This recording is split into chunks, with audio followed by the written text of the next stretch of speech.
Ultimate, not going to find any kills, gets a lot of damage. Doobie and Beckham trading with these assault rifles. Kaplan trying to get onto that site, but can't quite make it through. Does get one through the smoke. Blast going to trade it back. Kaplan with the third through the stun. The defuse is still going down. Can he find them in time? He can! He's for Kaplan!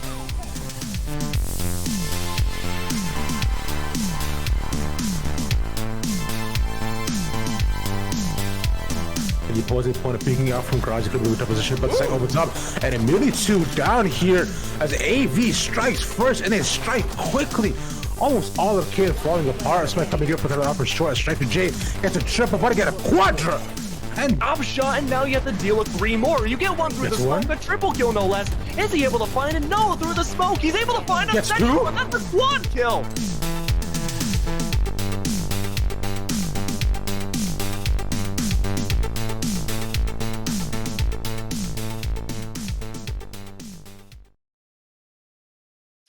Hello and welcome to yet another Pit of Valor here from GLG. My name is Vince, and I'm joined by Strive, who's looking lovely as always. Strive, how are you doing? Doing amazing. It is a pleasure to be back. Feels like now the Wednesdays are coming. They're back in full force. We had a bit of a hiatus, but it's always a pleasure to be back on desk and a new time for me, Vincent. You and I are opening up the first 3 maps, and I'm looking forward to it, man. Wednesdays yet again are here. That they are, and well, we got 2 teams on the deck ready to roll. We don't quite know where we're headed just yet, but we do know that it's Omnipotent Gaming coming up against Vanquish. Initial thoughts, Strive? Do you know these 2 teams? Any of the players here or there? Vanquish does seem familiar off the ring. I'll say that. Omnipotent Gaming, we'll call them OG because omnipotent is a word and a half. New to me, but regardless, it is a Wednesday. We're getting started off in the bracket. And I think since we got back this year, Vincent, you've seen a couple of these Wednesdays come and go thus far. We've had some spicy matches, and they've been, all things said and done, regardless of whether it's the beginning or the end of the entire night, we're seeming to get some really good teams coming up against each other. 100%. Yeah, I think this has the potential to be a really strong matchup. We saw Vanquish come and go. They've been here quite a couple of different Pit of Valors. Just looking at their roster, Ripper and Vulcan, both are names that stand out to me. I don't know. They have a large roster on Battlefight, so I don't know exactly who's going to be in the server, but of the ones that are there, those definitely are looking good. And well, I've just heard word that the teams are about ready to go. And we now know we're going to be headed over to Icebox. So whilst I don't know that Icebox is where I most want to be, I do think it'll be interesting because I think that teams, I've complained about this map a little bit, Strive, because it's been very similar for like the last year. There's been some adjustments, especially in that Valor Rampage event that we saw just a couple of weeks ago. So I'm really interested to see if these tier 3 teams are able to kind of take some of the stuff that the tier 1 and tier 2 have been putting together on this map and adjust it as well. So it'll be cool. Definitely, man, as we're hopping, like you said, right into that agent selection here. You're getting your tried and tested picks all across the board. Icebox, the familiar place. We're all used to it, and I remember the days, like, and I've said it before, first came out, it was a bit of a rocky road, a lot of adjustment. No one was really wanting to play it, but now it's become a staple, and I think it often, at least for me, provides some of the most interesting matchups and great, learning experiences watching from teams. So, like you said, Polkan, definitely familiar face for me. Dadston, I've definitely seen around a hot minute or two. Axie as well, Ripper. Actually, Alvarez, this is a team that you and I, actually, Vincent, I vividly recall we've casted before. So to sum it up, these names for you and I, 100% familiar. And it looks like as I'm blabbing on, we're pretty much locked in on that defender side. Viper, yeah, of course, it's a tried and tested selection. But the Chamber is a nice mix-up that I'm going to be keeping my eyes on. Of course, my favorite tried and tested, reliable horse, that Reyna, which can definitely go off if given the chance. So I'm so glad that I set this up by talking about some of the adjustments, because I was looking at the stats and numbers from VCT earlier today on VLR, and I was looking, okay, what has been different about some of these setups? And the lack of a Sage on Icebox is something that people have been just kind of playing around with. And I haven't gotten a chance to look at exactly what they've been doing, but they've been picking up that Chamber in that spot at times. A Killjoy has also been an option of that where you're getting rid of the Sage. But on the other side, we see the Sage pick and a KO. So we're not seeing the double duelist. It's going to be the KO. So that extra bit of utility is going to be another point of contention to be on the lookout for, especially on the Vanquish side. Big time. And what I love about that KO selection, it works so well against, the Jet, right? Bladestorm active, just when you think you're useful, Creed there, you can get immediately denied that opportunity to utilize that ultimate and clap faces, especially when you have those cases of save rounds or buy rounds where it's, not, let's say the team is buying, the Jet is low, and they go ahead and use that Bladestorm. It's a really good way to contest that. So as we hop into this one, we're just sitting on a pause scenario, guys. Chat, let's hear your predictions. Of course, you know the drill. We do the predictions with the channel points. Be sure to contribute to that pot. If you ain't doing it, you're not doing it right. What are your thoughts and opinions here coming off the gate here, Vincent, in terms of comp selection and what you're expecting in the matchup? So glad you asked. I really think that the key here is going to be what Rated can do with this chamber, especially on the attack. Having a lack of that wall and utilizing the wall plant positions that are so strong on both A and B side. I think that's going to be something to look out for. And how can Vanquish punish that? So if Omnipotent Gaming can do a good job of having a solid attack despite lacking that Sage, their defense is going to be very much bolstered by having the Tour de Force available, that extra operator on the cards every single time Rated can pick up the ult. Absolutely. And I do love the Sage pick. I think it's very viable, very strong, and it offers a lot of flexibility. And you can see playing it on that B site on this first round as we're kind of flying around having a great old time is a good positioning to block off that entryway. The beauty of, I think, Icebox is really capitalizing and being united as a team. The Viper will give you the opportunity to set up and get on a site, offers great one-way potential on the attack and on the defense. But again, it's about synchronizing your pushes and being decisive. I don't know if you feel the same way, Vincent, to a certain extent, but relying on your Viper is one thing, but doing so in a solo fashion and just LMSing into sites will often yield disaster just because of how large this map can actually be to overtake as a team. Yeah, setting yourself up to make good, decisive, quick decisions is absolutely part of it. But look at this aggression already being pulled out, and there's Rated. That chamber we were talking about already involved with the Headhunter, taking Ripper out for the time being, and damage done. Gadsden is going to leave us in a 4v4. Indeed, and off the rip there, the wall, just to be sure no one's going to do anything funny, and they're going to try and rotate off, or it looks like, but no, they're staying stationary. Meanwhile, the party has already started here off at A. The wall is up, and it's trying to stop it. Volcan with the fadeaway. Jump shot, getting sieged by that Frenzy. That is honest. Getting the better of Polkan, and we're good with the plant. Sitting at a 3v3 and a very low HP Reyna. A Devour would be ideal here, Vincent, but we'll see if that comes to be. As KO trying to set them up to gain some ground, coming out of heaven on top, Axie from below, and we're going to go for the retake here as 3. Recon trying to gain some information, but nothing doing. And Sambu, who's actually found success. Dadson, though, is a triple kill, and it's Axie to close things down. Those two players lining up perfectly for Omnipotent Gaming, and it allows for Vanquish to get an easy double. Sugar and spice and everything nice there. Dats then made quick work coming out of heaven, worked wonderfully for the defense, and on that, Diffuser ready to go back into it with round 2. And you guys know the drill here. With the win comes bigger buys, and I'm not going to be one to say don't buy on round number 2, and that full armor is definitely my choice when it comes to that. By, Spectre half armor, it doesn't feel so great. Actually choosing to go with the Bulldog, however, I'm expecting a great round, but this is Icebox and anything is possible. An OG rather win here will be great to see. Yeah, I will say Vanquish have been very liberal with their funds, and I think that the idea to buy in the Bulldogs, I think I like it on paper. It's just a dangerous one because if they do lose too many players, they're really going to be poor into that what could normally be a bonus round. As I'm saying that, maybe I worry for nothing because Polkin's getting headshots.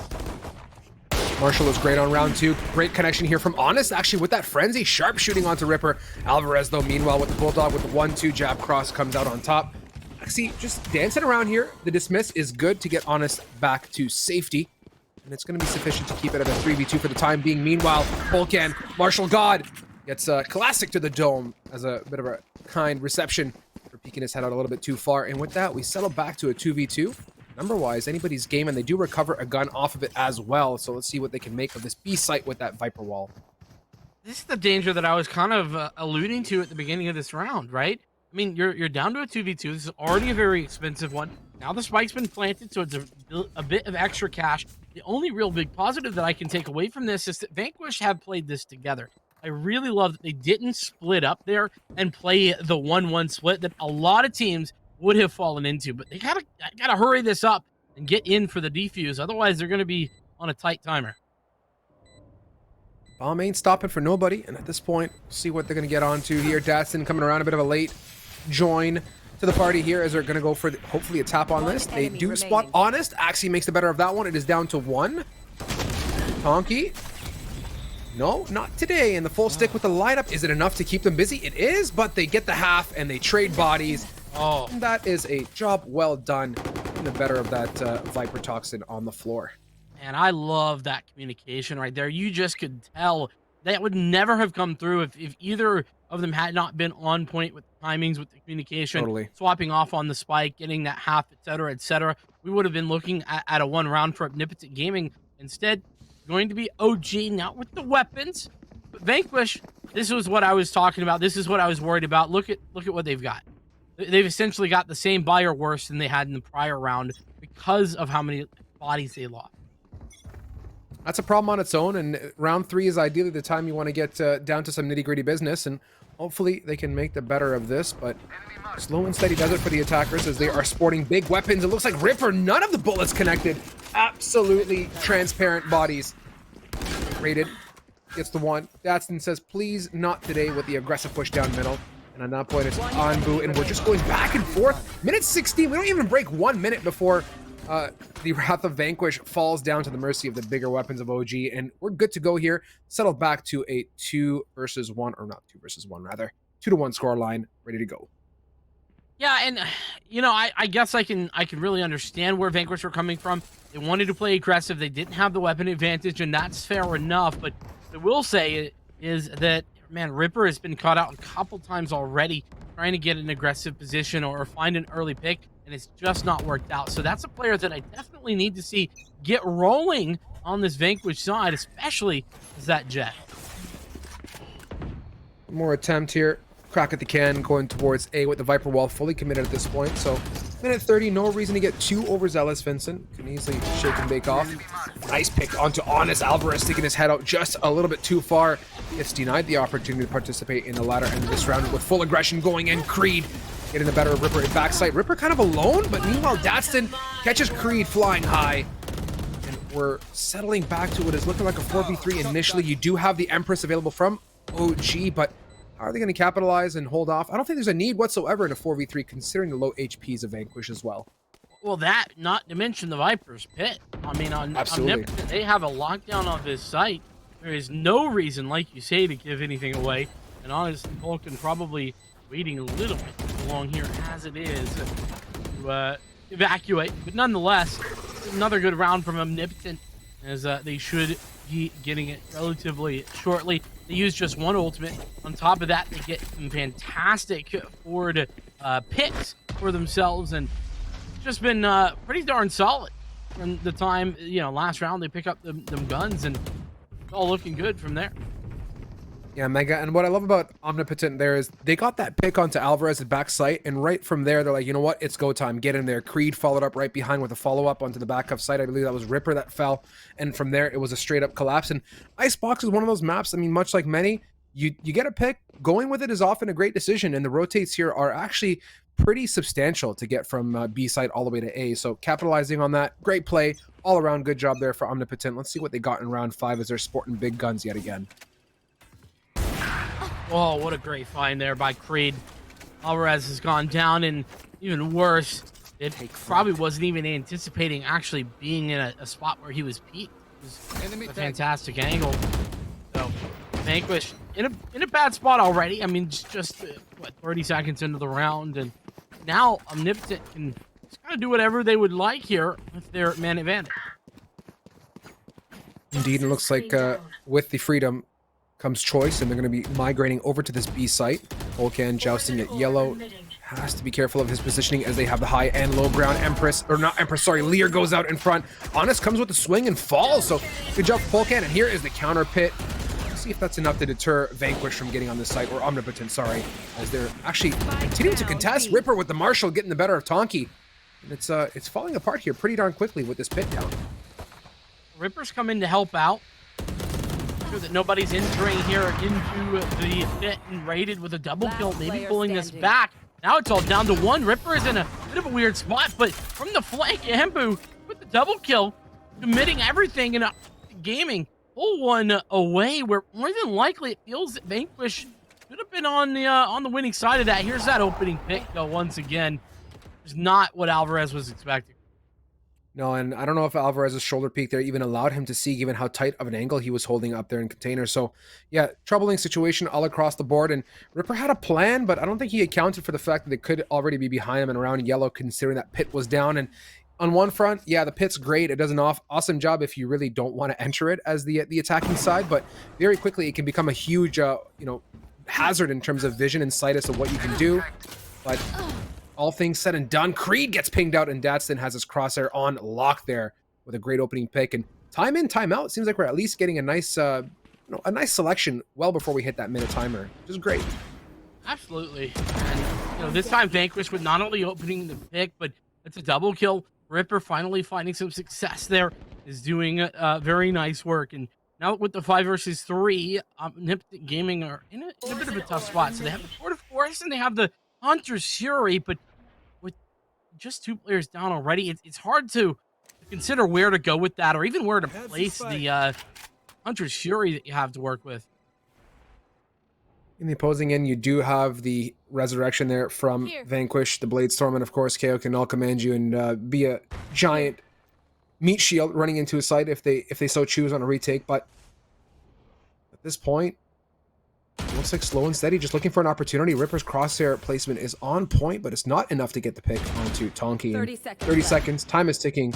Omnipotence have to make up their minds sooner than later, and I think they have going for the plan here towards its A site. Good decision. And they hold it off for the retake. Fragment doing a good job of denying the initial plant attempt. Now that's going to be gone down. A little bit of time left to work with.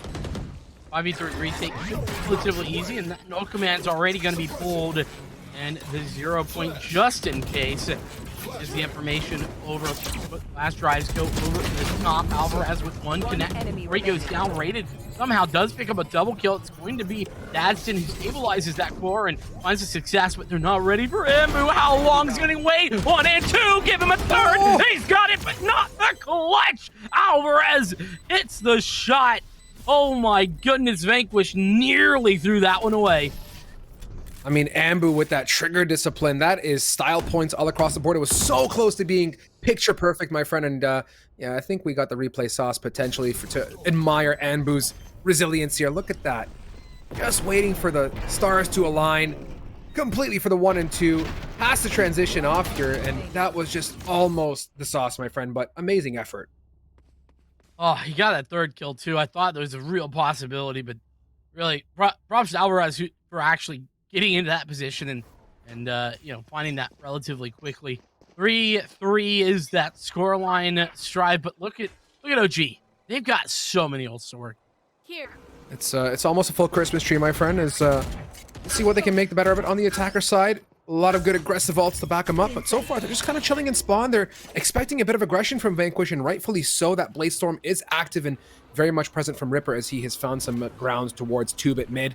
Meanwhile, the rest of the crew have their Owl Drone to lead them into this B site with a lonesome Tonki way back towards Snowman at B.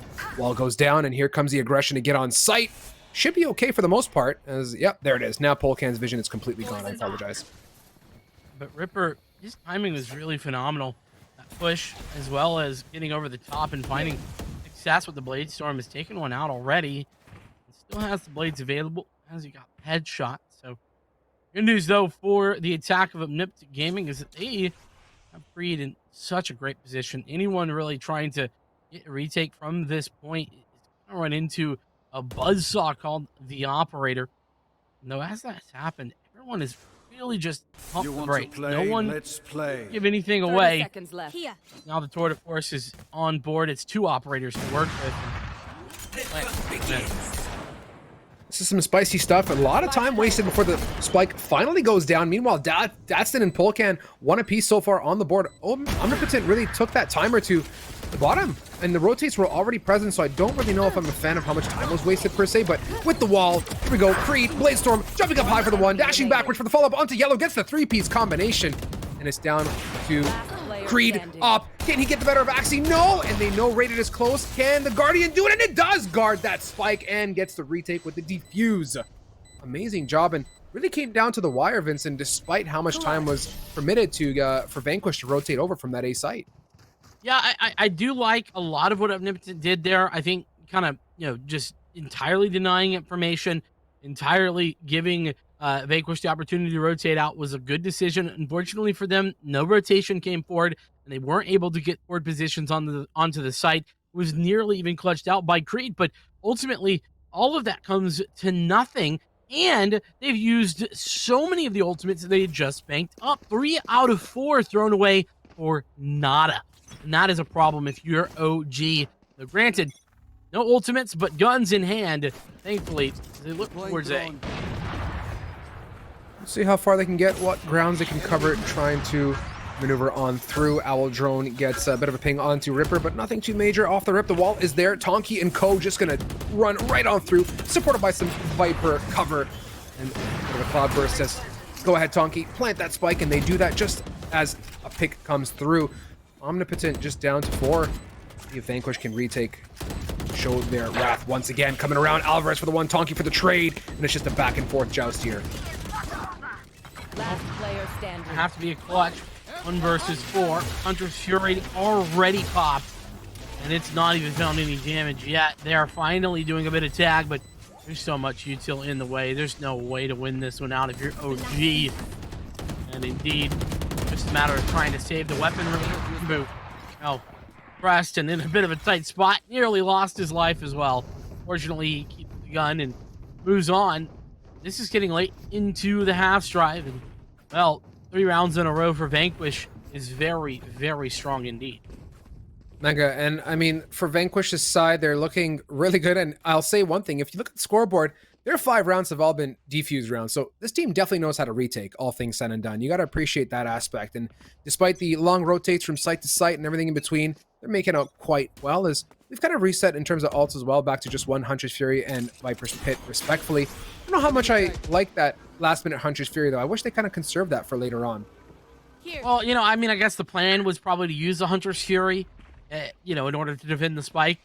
Obviously, the plan not to be in a 1v4. He just kind of went with the plan, but yeah, would have been maybe a good decision. Nonetheless, Ripper is very ready for any potential swing, and that's the Viper taken down to the smoke. That wall, no longer an idea, but Ripper gets greedy with it.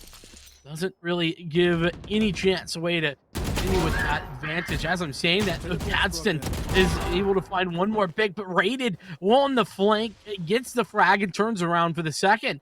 So Vanquish, where they were ahead, are now behind by 1. Not a huge fan of that double peek towards middle. Didn't really work out well. Rated so far looking quite good. He's in a bit of a predicament. He has his left and right to worry about, and he's getting pinched in a second here. As Alvarez, nope, not so much.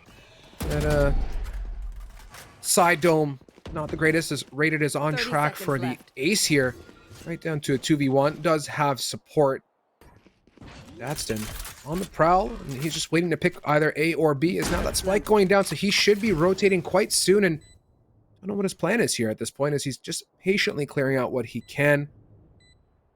But Omnipotent should be pretty happy with their positioning, considering they have 2. No reason to peek unnecessarily, Vincent. Gadsden does have a wall to work with. That could get a little spicy, depending on the placement. But Rated's in a very, very strong spot, and that's part of the problem. And yeah, Rated, it's hard to anticipate that. He gets the ace. Fantastic work, but it takes an ace for Omnipotent to get back on the board, and that feels like it was a struggle. Sometimes with struggles comes success, like you saw here, and I appreciate the effort put in by Rated. The positioning in middle, the decision to back up and follow with the pick towards Tube there and hold steady, not a bad idea. But as we get into, like you said, the latter end here, we have 3 more rounds to go before we switch it up. This is a real good chance for Omnipotent to put their foot down and say, listen, enough is enough. We want our 5 to 6 rounds before we switch it. And that's going to be, if anything, a great setup for the second half. And changing our focus now right off to this B site as we're trying to get an opening pick. But Polkan, again, your lonesome wolf is just trying to hold steady, but not for long, as Anbu says, please take a seat. Axie with a Hunter's Fury deep from downtown gets a fall up and evens it up, sight unseen. No charges left. Yeah, nice clawback with that Hunter's Fury, you have to say. Fight gonna get planted down, but here's where having that wall plant is a bit of a problem because Honest was trying to take control. It's entirely dispatched by Alvarez and the flank by Dadston, as well as Ripper.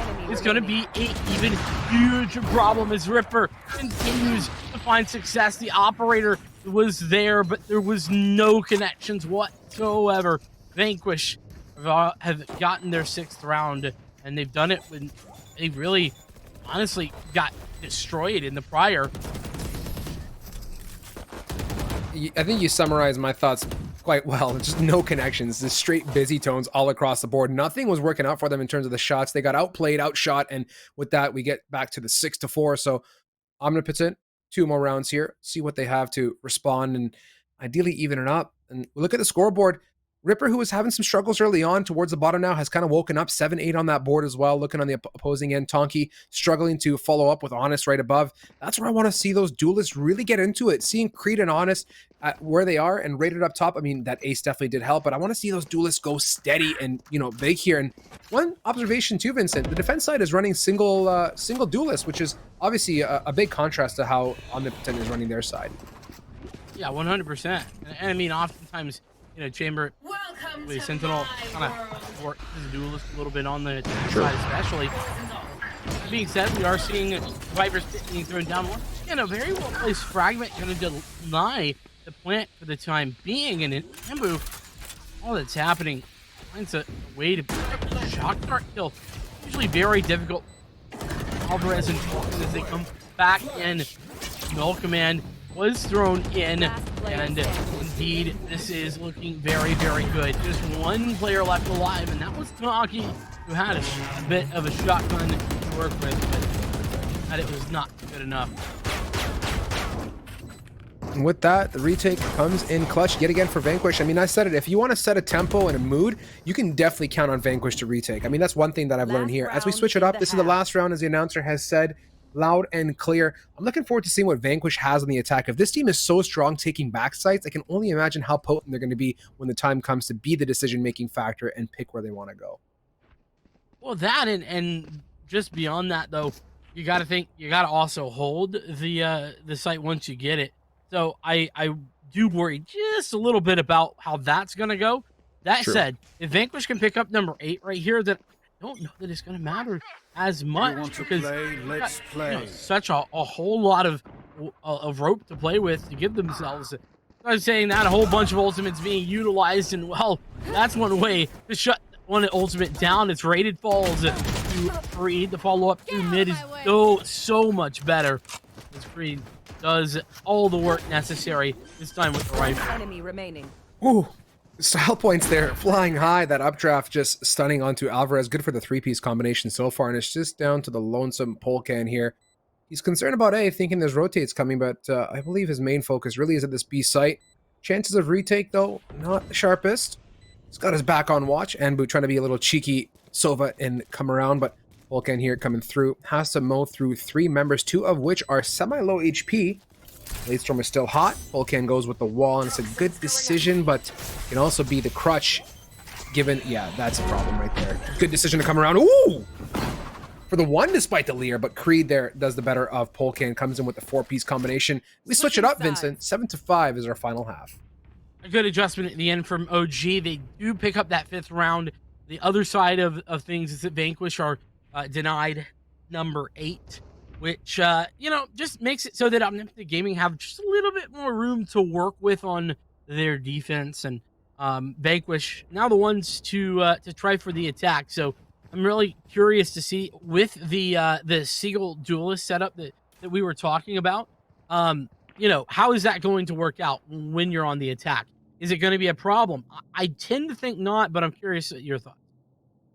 This is where I'm going to, you know, stick to my gut feeling about how things panned out for the side of Vanquish. I think their defensive side speaks wonders to what's going to, you know, follow here. They had basically, according to the scoreboard, every round they won was a retake round, essentially, and they got on the defuse and capitalized. So that in itself speaks volumes. But on the opposing end of the spectrum, I want to comment on the double duelist situation here and how that's going to work out for them. I think the beauty of what Omnipotent has in this defense is the double duelist, and if played correctly, with a bit of aggression, with a bit of spice, can definitely put a full stop to Vanquish. So I just want to see how this kind of, you know, this two-sided story pans out as we're kind of working up very, very slow and steady pistol round. Not what I'm used to seeing on Icebox. it is very much two sides of the same coin that we're seeing Yep. here. Vanquish going for that single duelist. They're playing with a little bit extra utility, whereas Impotent, they have the firepower. I mean, in addition to that chamber, I mean, you're just adding firepower on firepower with that pick Totally. too. So, Impotent have to get walked into here at A. It's going to be a split. I do like this, and the wall is perfect. This is very creative from Vanquish. Ambu Spike able down to pick A. up one with the shock dart, but that's it. No entry there for the defense, and the fragment going to deny Ambu re-entry while the spike is planted as well. As I'm saying that, though, what a fantastic placement from Donkey Kong, able to dispatch with the planter and put us into a 3v3 strive.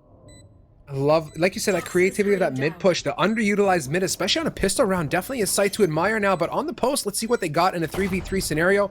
Recon dart goes high, gets denied. Shock dart number one, rated getting clapped. Donkey Kong with the follow. Anbu with the one on the ghost. 1 and 2 for Ripper. Maybe no 2 HP and a dream. What's Tonky gonna do here? Oh, Tonky's gonna stick it. Pros don't fake, or do they? Oh, they do.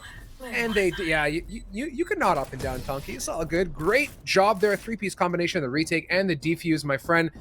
Right off the rip, Vanquish, I don't get that same flavor, as Omnipotent Gaming are the ones that play that retake very nicely. That they did, no doubt about it. And Ripper trying to be the savior of the round there for Vanquish, and honestly played it very well, but had 2 HP. And I think that's the reason that was such a hard 1v1 between Tonky and Ripper. Ripper really just didn't have the confidence to take the full swing, and is punished for that. Omnipotent Gaming here with a chance to tie the game, as they should have the weapon advantage. So Ripper has purchased in a Marshall of his own to play with in this round. Round 2 Marshall is definitely one of my favorite things to watch. It can be so impactful when used correctly. The firepower and the fire speed, rather, rate of fire is just great. And so far, Ripper has been kind of tasked to maneuver his way around Belt, see what he can come up with, if it's a headshot or two at best. Meanwhile, Honestly Co. just waiting intently towards the wings of A and not looking to get too far deep in sight, not making the mistakes that the opposing end of Omnipotent Gaming made on their end. And we'll see, or sorry, Vanquish made on their end, I apologize. So let's see one more time. Going for it. Off we begin with a 0 point, and doesn't catch much of anything as Anbu is patiently waiting for the recon dart to see when is the right time to ping and figure out what's going on. As Polkan just coming out the bend. This is a fiesta right now, my friend. There's 3 guys on A and no spike. Axie gets clapped, and now Polkan's like, wait a minute, my original plan is complete. Oh, but wait. Look at the rotate. The debate. No Look way. at the rotate, dude. Everybody went to B. They bamboozled them. A full That's what on the buffet is, man. bamboozlery. I cannot believe that worked. This should never be working. Not on a pistol round, not on an eco. They made it happen. The Vanquish did a much needed spike plant. I don't even care what happens after that. I mean, they got the strike down. A couple kills would be nice, but even then. I mean, I can see honest, like, please. After that situation, no thank you, sir. And that rotate was heavy from Omnipotent. They all laced up their Jordans and said, yo, we're going. Timer says there's like 30 seconds. What are the chances that these goofballs are all over this site? And lo and behold, it was just one big fake. And nonetheless, they come back for the retake. The bigger firepower does do the deed. And my friend, we settle it back 7-7, the equalizer. But it should be the gun round indeed for Vanquish now, as they're buying up those Vandals and get ready to go. Last 2 members got the funds to participate, and they've actually managed to build up a Viper ultimate very early on as well, which I'm hoping to see come out here on a post plan. That would be really fantastic, because the reason you want to use that early ult, if you happen to get it, is because it can really catch off guard your opponents. Yeah, listen, they can hit tab, they can look at it. It doesn't matter. It still does catch them off guard if you're able to use that in a creative way. As I'm saying that, not so creative as Creed, who's just walked straight through into mid, trying to find an opening pick. Rated was there, but he has wisely backed up as well. Rightfully so, and 5 versus 5 with a minute plus left is an interesting change of pace. Meanwhile, Honest, heavily aggressive here, coming around the bend, does get the better of one, dismissed his safety. 30 HP is good, and Dadston gets the follow-up with the 1 and the 2, and now Honest in a bit of a tricky position. 12 HP and a dream as Ripper gets a pick onto Tonky. Does he get away with this? No, not today. Not what that was hit points. 12 is not enough, my friend. It's just down to the lonesome rated. What does he have here? Does he have some headshots lined up for us, or is he going to get overwhelmed by the 4 members of Vanquish as they're looking like they're going to pull the letter B out of the good old hat and go for the plant here with the Viper wall to back him up? Well, there's some math problems here. Or, A little bit. yeah, two bullets in the headhunter, 4 players, 2 hunts. I know he's got a over there as well, but that range is not ideal for this position. So Vanquish more than likely gonna have this one. It really just goes down to how many kills can Raiden find. If he finds even just 1 or 2, it would be nice. But I think we're looking at maybe a save, and that is indeed probably a decent idea. Saying that, less so, but he's got a little bit over aggressive, and Vulcan finds him on the usage of that sonar. So Vanquish win the bonus round, and Omnipotent now with the chance at guns of their own, full guns, I should say. This is the retaliation round, the chance at redemption, my friend, for the OG Omnipotent Gaming squad. So far, though, still holding on that 1 Polcan ultimate. I'm still, what I haven't seen this game, which is kind of, grinding my gear just a hair. I want to see Honest with a massive Empress just go completely bananas. Like, that would really shake up this game for me. So let's see what we got. Just a 1-round deficit. A lot of opportunities still here tonight. And holy cow, 3 seconds in, Creed has already opened it up onto Alvarez with a great pick towards Long. And Ripper equalizes, rightfully so. We get back into it one more time. Consider it even across the board, Vincent. Really like that off angle that Creed was going to look at after getting the opening pick too. It's really interesting. Doesn't come to fruition, but speaking of off angles, it's not so much an off angle, but Creed has it on lockdown. Very up close and personal, so really going to be about timing and headshot potential for Ripper. No, he's going to hear the information. Now is the chance for a really late flank. This could be good for Ripper. How many does he get? That's the real question. Is now that pit you were talking about put down on the site. No longer available, though. It's taken out. Ripper playing this so patiently, so slowly, but Dadston on the site has continued to find success, and Ripper's applied the pressure at the right time. The resurrection comes through, and it's 1 shot missed by Creed, and it's only 1 shot needed for Ripper to put him to bed. Amazing all across the board, dude. Like, that res coupled with Ripper's patience. At one point, Ripper actually did have to drop the Cloudburst. You can see here, comes around there, dashes, narrowly avoids death himself as Creed misses that op shot and follows up with a great 3-piece combo. And Ripper, yeah, was exposed. You can see was jousting with Honest. Cloudburst went down right then and there. I'm like, holy cow, the plan is foiled. But nonetheless, running that timer down and working with the resurrection of Dadston and the follow-up to come, they're able to get that 9th round in their back pocket. And finally, my friend, the Christmas trees are lighting up as Omnipotent Gaming do have 3 ults and that Empress with the Bladestorm active. This is the round for retaliation if it's going to happen. You gotta think the money. I have the spike. I think the money's that great, is it? Yeah, Spectre is out here for Donkey Kong, and Bladestorm having to be pulled because of a lack of cash as well. So, well, you gotta just hope that Bladestorm is really, really strong. As they're saying that, he looks like the site will be headed. And there's that wall plan I was discussing and how powerful it can be. Even though it goes down early, it'll still be very, very active. No command thrown in just for good measure to make sure it's going to take a little bit of time for everyone to get set up and ready for the retake. Indeed, and it's a spicy one at that 5-on-5 across the board. That Bladestorm is still looking good for Omnipotent Gaming here. Patience, trying to get equipped and settled. Here we go. Updraft goes in deep, trying to open it up. Polcan says no to Creed, denying that. Missed op shot from Ripper. Polcan for the 2. Dadston with the 3rd pick of the round. Ripper responding, rightfully so. And it took a hot minute, but Omnipotent Gaming just cannot find their footing, coming around the bend with that wall and everything else in between. Utility Fiesta, my friends. They are the first to hit double digits, 10-7. A very, very good job from Vanquish so far. I tell you what happened right there is that, well, literally Ripper misses every single shot he takes, but that's okay because Polcan was just in the perfect position to kill everyone attempting to reaggress in towards Ripper's position. It was beautiful teamwork, and that's the beauty of when you set up good crossfires. You don't have to necessarily hit your shots if your teammates there can hit your shots for you. Omnipotent Gaming here down by 3 after tying the game after the half. Pulled out the Viper's pit here at A just to try and put up a stop sign and say, hell no, don't come into A. I don't think they're good at it. And this is the beauty of using this ultimate early on. There's a great cheeky ult at A as well, which reveals a lot of positioning in terms of entries onto the site. And it looks like this is the one where you drop it on top of container, if I'm not mistaken. So if I could interpret that, I would definitely say, yeah, I'm with you, man. Heck no to A site. Stay far, far away from this pit. And they can run this time down. Potentially Viper could rotate and that pit would fall, which would give them the chance to then go back to A. But to pull that rotate off is a feat on its own. You got 56 seconds and somehow got to make up your mind here.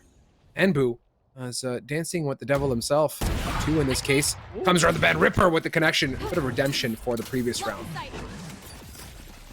This is the other potential possibility, right? Is apply pressure here in mid, but Honest doing some fantastic work and raided. Oh my goodness. Playing the timing game and knows exactly where both of the attackers are. There's no more pit as Donkey Kong has fallen, but well, the spike is in his hands, but actually it's going to be an uphill battle, and well, there's no hill to climb if you're in a coffin. Rated is just the mid demon altogether. I mean, you saw how Rated performed on that attack side, holding mid down for, I believe that was the ace, and this time getting a two-piece combination. Ripper getting the head cleanly taken off as well. Looking good, looking strong, and we have our full stop that we so desperately wanted. Managed to accrue a Hunter's Fury and a Tour de Force as well. Meanwhile, the Bladestorm for Vanquish is ready to rock and roll. Looks like Ripper's not keen on using it this round, though. Does have the funds to buy in. Let's see, though, what Ambu's going to do. Guardian, it is on the agenda.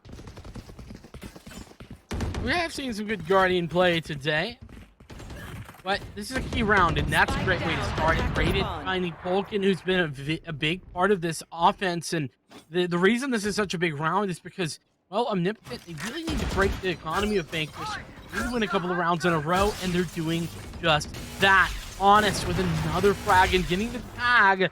There is Ambu, right, getting that frag on the back end, and Alvarez doing a good job in towards the A side of finding an opening, number one, and number two, trying to equalize things. I don't know that it's going to be enough, though. Daston wants to survive for 14 seconds to get a bit of a heal off. Meanwhile, Axie's going for the planting. Shock Dart 1 comes out. Number 2 not there. Patiently waiting on the off angle. Gets pinged out, and that's good intel. Now stuck in a very tricky position. Does try to drop down. Anbu, not today. Creed going up high. For sure have heard him at this point. I mean, even... Wait a minute. The verticality is good. Creed coming out in a very tricky position, clearing back aside. Tonki supporting him, going in. W keys, my friend, is all you need to succeed. And it's down to the one and Lonesome Alvarez, and they actually make it happen. That updraft was a choice and a half, and of course, you got to really thank Tonki for being so decisive in retaking that site as a duo. Yeah, no doubt about it, really. On Omnipotent Gaming, they had such a fantastic start. They had 2 players taken out early, and then the 3v5 Vanquish somehow made that look very, very close. And you're right, it is all on towards both that updraft and Donkey Kong making decisive moves and pulling off the 2v3 that was actually coming to fruition. So here we go. This is I talked about last round being big, right? And it was. But this is the round. This is where the money could potentially get broken for Vanquish. This is where Omnipotent can tie the game. That is all on the cards here. The world is your oyster, my friend. We're about to see the equalizer 10 to 10. Hunter's Fury doesn't get much of anything off here. Going in, Polkan, like you said, force of reckoning in this matchup, in this game as a whole. Wall goes down, the plant to follow, and they are situated. But meanwhile, Ambu does get the redemption there with the shock dart kill that didn't come to be in the previous round. And with that, Rated and Co. ready to get back onto site and put their foot down. Ambu for the one does get traded. Dadston dancing around here, trying to hold steady. Cannot make the better of Tonki, as Tonki this time getting denied by Counter Viper. The pit goes down, and this is the chance to yet again ensure Omnipotent does not get on that defuse. And so far, they're going to stick. What is the follow-up? Well, there it is, right there. The lineup plus Vulcan, the triple kill for Vulcan. Once again, showing how big a deal this player is for this roster. We talked about it in the pregame. We talked about it a bunch during the game, and just once again showing off the skill with which they are playing. Not to mention, it's a hard decision committing that Viper's Pit late. Oftentimes, players will really take too much time thinking about it, but very quick decision making for Polkin to do that and guarantee the round.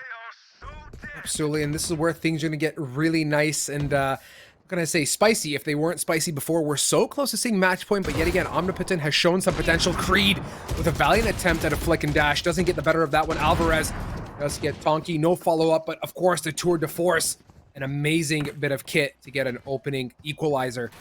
Meanwhile, attackers said, yeah, you guys fight at mid, do what you want, but we're situated at B site and we're gonna play the post. And that makes that tour de force just a little bit harder to utilize. Not perfect. We're going to see an attempted resurrection that is on the cards for Vanquish. More ultimates to work with, at least not in the moment, or OG. Here comes that push. Ripper, oh my goodness, Ripper just lines them all up. My and God. dispatches the final player with the snake bite. Oh my goodness, Vanquish. Dude, talk about exclamation marks aplenty, just literally putting their forehead on the exclamation mark and just saying, yeah, this is it. We're going to end it in style, and Ripper going completely bananas. That was rated territory that you guys saw from the previous half, just cleaning house. And my friend, match point, Vanquish, looking strong in a back and forth ballot, and Omnipotent has dug very deep in their wallets and are actually able to buy on the final chance at least getting us to that overtime. That's, one of the small, muted victories here for OG. But that's even worse. Not good indeed. Is Null Command gonna be able to deny any sort of abilities or ultimates as the push comes through? And Dadston, I like this adjustment. Plant up top, plant very exposed. You push them all back with that Null Command, and so there's not going to be an attempt to, to push back in until that is all over. 5v5 on the retake, Strive. This is it, a repeat of history yet again. The res is available for Vanquish too, so that's going to be a good opportunity, but is the position going to be there? My God, Axie and Alvarez, one apiece. So far, so good. The plan is going accordingly as Alvarez is good for the third kill of the round, and it's a tough one now. Poor old Creed stuck in the back of the side, half HP. There's a wild Dadston falling down from above, and it is Ripper to clean up house, and my friend, that is GG as Vanquish take home this first one, 13-9. Yeah, we talked about the fact that we've seen this Vanquish squad before. We know some of these players. There's a reason we had, discussed that, with such positive, wording as we did. And the reality is Omnipotent Gaming played a pretty good game. Unfortunately, there was a couple of key moments just couldn't overcome. One enemy remaining. Yeah, that's a good summary, Vincent, and I agree with you. It just ended up being the Vanquish Cyclone. I mean, these guys, like I said, on their first half, they're on the defensive side, really showed their potential. They're so strong on the retake. They were so good on the aggressive side on the attack, and everything just was, dude, beautiful first game, and it's on Icebox as well to cap it off. And for me, like I said, this team, keep an eye on it tonight. I think we have a lot of good stuff in store. Yeah, no doubt. I mean, they've definitely been close. Sometimes I did some looking, and they've definitely had a couple of quarterfinal runs, a couple of semifinal runs. Don't know if they've been in the victory there per se, but what's interesting? Top of the scoreboard, tied here for the average combat score. Polkin and Dadston, and I think that is a pretty interesting thing, only because they both had such high impact in so very different ways. Dadston was sort of that stalwart mid-round player that could bring things back when it was going awry.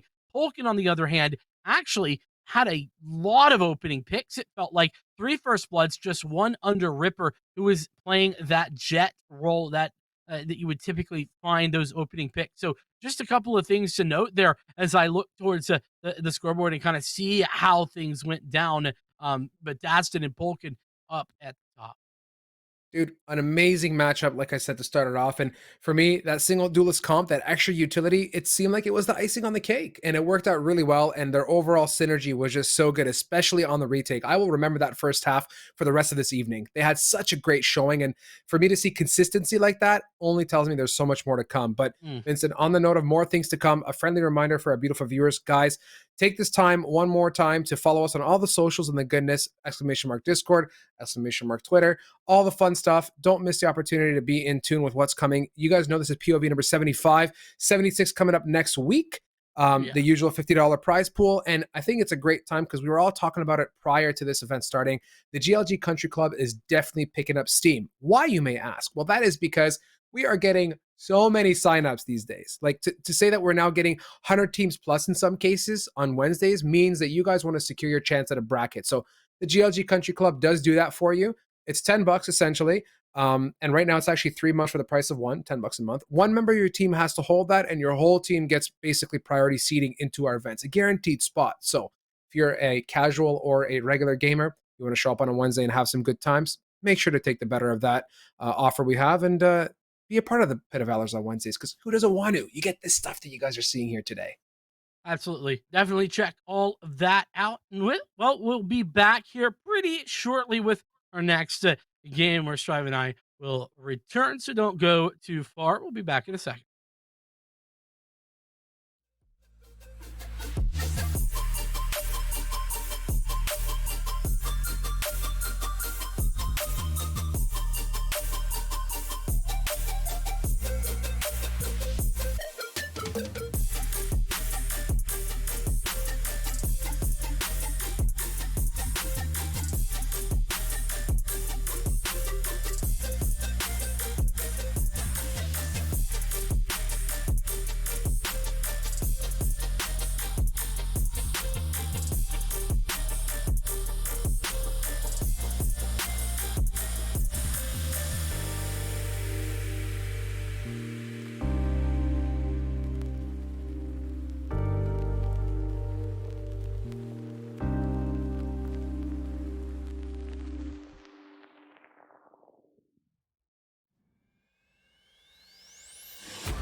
Well, all right, we're back, and just like that, we're keeping the breaks nice and short and sweet. Because guess what? After that first game, Vincent, we are primed and ready for another great matchup. And alas, it is not on the frigid land of Icebox. We are going to the warm and deserty land of Bind. This is going to be down below. You guys can see Ego Peaked versus Shikigami.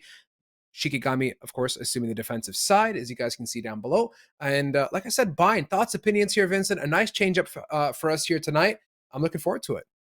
Yeah, we got denied. We got denied some split, and I feel a little bit sad about it. But it's okay. I'll take the bind. It is a bit of a change up, and you know what? I think that I'm interested to see a couple of things. Number one, we've been talking about how Chamber has been getting a lot more usage, and bind I think is one of those maps where I think I like him the most. So I'm interested to see if we're going to see a Chamber. The other thing I want to look at is Shikigami. I got a chance to cast them in the VCS the Sunday Showdown last week, and they were looking pretty good there. Though they ran into a bit of a buzz saw into what was a very good Pug team, and so coming up against a more established Ego Peak squad, I'm interested to see kind of how they put themselves together because they've Shikigami in the last couple of weeks have sort of been on a bit of a bigger stage than they are used to. But they've struggled to get wins for obvious reasons against some very, very good established teams. Now, I'm expecting them to step up to the plate and kind of be the leaders in this type of field. I'm going to follow in your shadows here, Vincent. Two new teams, at least from my eyes, and the beauty of the community and what we've developed here at GLG is just what is showing up on our plate day in and day out, right? We get some amazing teams that you know, teams that I know, and it creates a story and a series of events, which is obviously an amazing experience. So let's stay tuned to see what comes to be in terms of this matchup. But I'll take this time to kind of piggyback off some of my ending comments before. Guys, if you don't already know, and this means an absolute huge amount to us, the GLG gaming facility is opening up very soon, actually in February in Rochester, New York. Take your, take a second while you're sitting here at the lobby, exclamation mark GLG land in chat, and check out some of those photos. I mean, to think that we've come to where we are now, almost a year and a bit later for myself, and I think for you about the same, Vincent, of casting here on Wednesdays to now having an amazing LAN center opening up, and with this amazing community and the reliable community we built, it speaks volumes. So as we get into this matchup, let's walk into it with an open heart, and obviously, at least from my end, a lot of gratitude and thanks to our viewers. Yeah, I was about to say. I mean, the brilliant part about that is that we wouldn't be able to do any of that without you guys tuning in, week in, week out to the awesome stuff that we're able to put on. So huge shout out to you guys. And yeah, like Strive was saying, hey, when it's happening, get involved. It's coming very, very soon. I have been told it might be a soon TM, but hey, that's what we get from Ben on the down low. That's what happens. Nonetheless, let's shift focus back here to the game at hand real quick. Do you have any thoughts at who you think might have the edge in this one? Obviously, I'm kind of feeling Shikigami has the edge. Do you agree, disagree, reasoning? I mean, on my side, I'll stick to my original tune and say that I'm going to stick with your shadows, Vincent. You've seen a bit more than I have. You've seen some stuff. So I think with your inner gut feeling saying Shikigami, I'm going to ride with it. Let's see what they got here in this agent selection as we get into this game as well. And if your gut feeling is in fact right tonight. We are seeing this very, very many neon memes in the in the logs there. I was hoping maybe we would get one, but the reality is I was doing my browsing of the picks and stuff. Not a single neon pick the entirety of the Valor Rampage event. Why? I think the first VCT it was banned, so that's sort of neither here nor there. But I'm hoping one day we'll see some experimentation there. I'm sure it's been happening in the scrims. But speaking of experimentation, Chamber. That is the key that I just talked about. I said, hey, I want to see if we're going to see some Chamber. I think it can work pretty well here. And here we are, Awakens, picking up the Chamber. What are your thoughts? I love Chamber on this map. I mean, the rotates that it offers is quick and snappy. Bind is one of these smaller maps to get from one end to the other from A to B. You're not running a marathon like Icebox. So to have a Chamber that can do it just that much faster is a great sight. Of course, that Tour de Force works wonderfully. This map does lend itself to some great op plays here and there, getting aggressive out of hookah, getting a nice pick towards long, an aggressive showers peak. So that bit of kit and utility and the corners and angularity of this map too works just wonderfully for Chamber's kit. So all things said and done, great selection. We're locked and loaded on both sides here. And I do get one of my favorite agents that I love to watch is that Raze, which can offer so much entry potential, especially onto that B site. Yeah, and you know, we're seeing both teams go for the sky as well. The key difference, of course, is that chamber. We're seeing the chamber on the side of Shikigami, whilst Ego Peaked have gone for a secondary controller. This is also a very common strategy here on Vine, where you play the Viper, and especially defensively, I want to say it's very, very strong. But you obviously have a lot of other options and lineups, and you know, even snake bites as well. That can be very strong on the attack as well. Absolutely, and to rely so heavily on this Raze on both sides to do the dirty work in terms of getting onto site, I don't believe it's actually too much of a feat in the sense that you have a backup Sky, you have an Astra, you have a Sova, and as a whole, you just look at the overall, like, you know, really to summarize the entire point of this conversation, this mirror matchup, I think as a whole, it's going to be a great setup for both these teams to capitalize. I think it's going to come like well, really not come down. It is going to be team and player diff because we're literally mirror matching here. We'll have to see, obviously, with the exception of that chamber, you know, where things go. Yeah. Canadian taking the first shots. Catboy, I did not realize it could make that. Now it's a really quick move. Unfortunately, it doesn't work out for him. And it's going to be the plant. Easy does it. All's good here as they managed to get that spike down. Jam is going to be jousting towards Cubby. Gets the one. Hello? Good morning, and how are you? As Chamber opens it up with a great pick to follow. And the shock dart comes in from some part of this map, a different dimension at that. Minor pin in the corners of showers in the dark, frigid, drippy land of showers, and cannot capitalize, getting swarmed by Shikigami on the retake. So easy come, easy go. Just as nicely as that spike went down, it is now defused. Yeah, and it was sort of a retake by committee, if you will.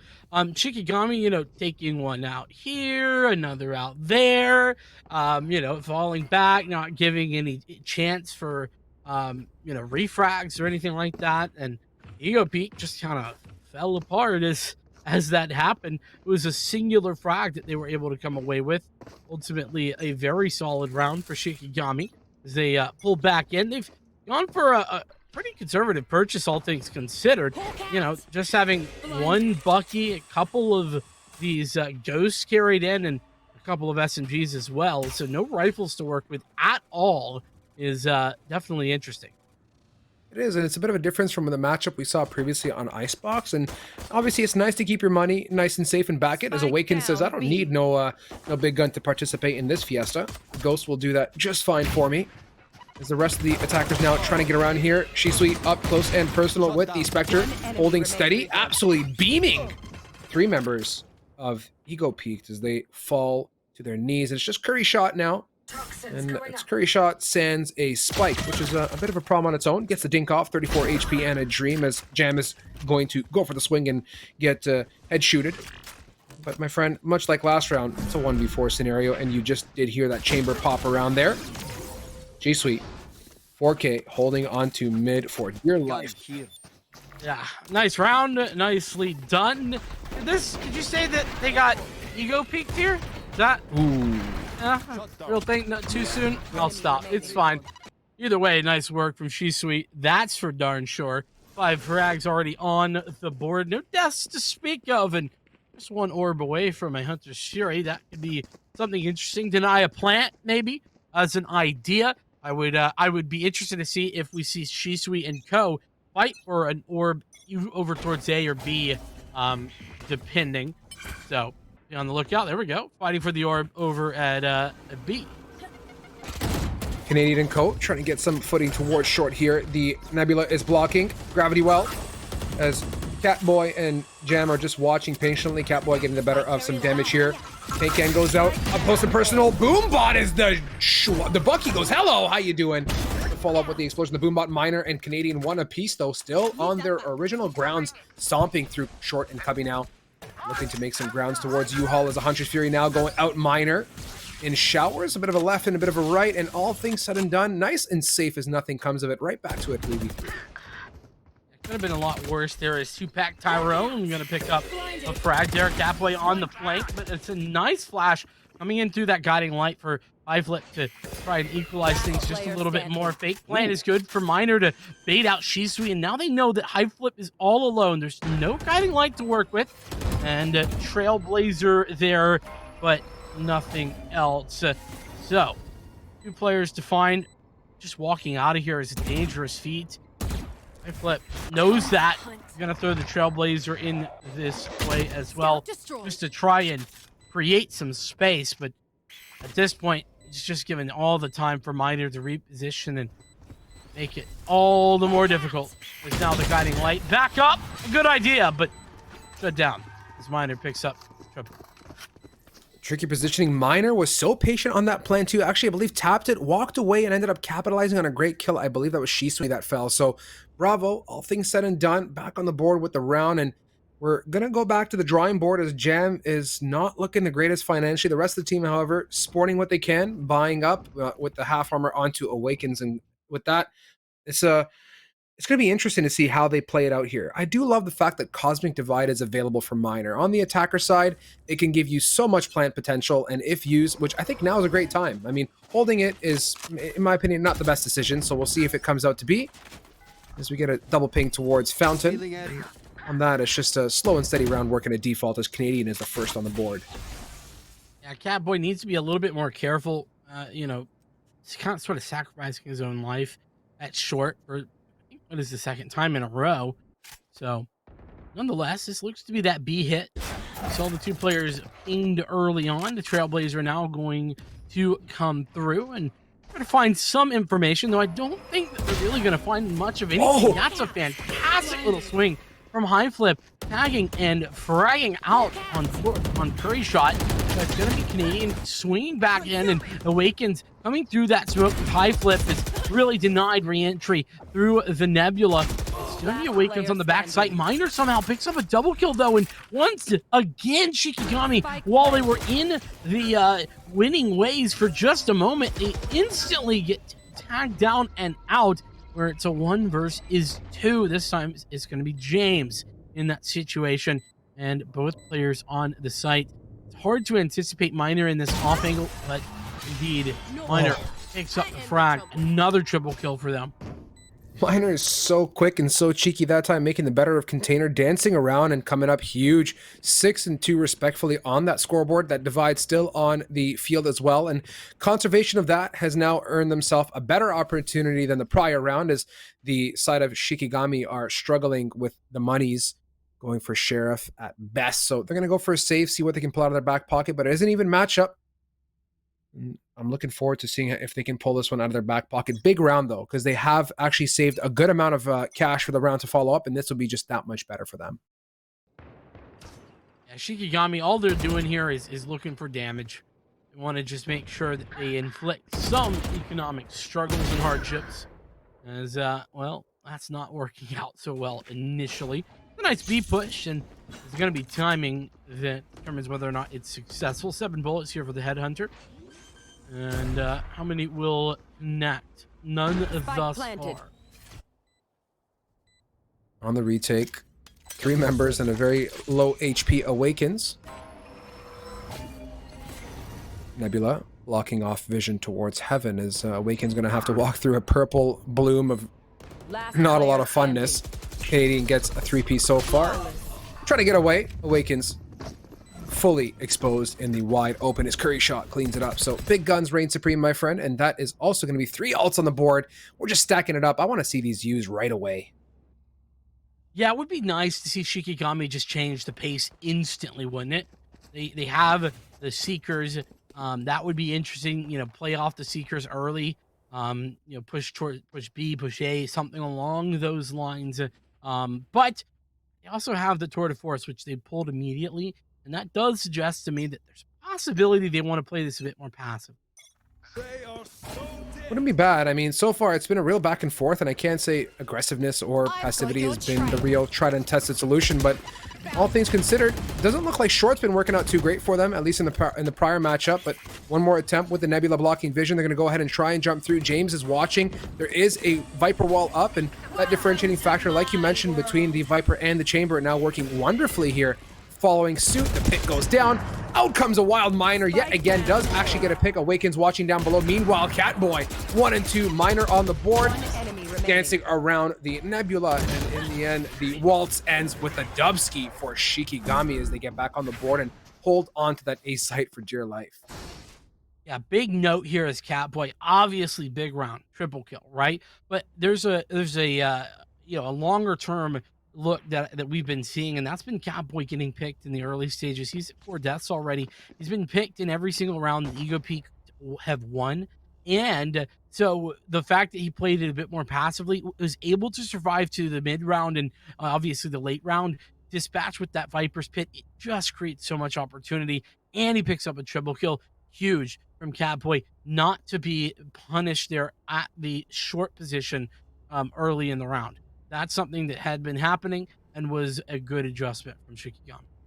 Totally, and I want to see here Catboy now with that showstopper available. The double satchel right out of Hookah is your tried and tested, I guess, play. And if it does come to be, what is it with me tonight and just wanting to see ultimates? I just want fireworks is really what I'm expecting here. So I'm just eager and excited. Like the matchup we had prior has just completely gassed me up, and I really believe that this Raze setup is going to work so well when used correctly.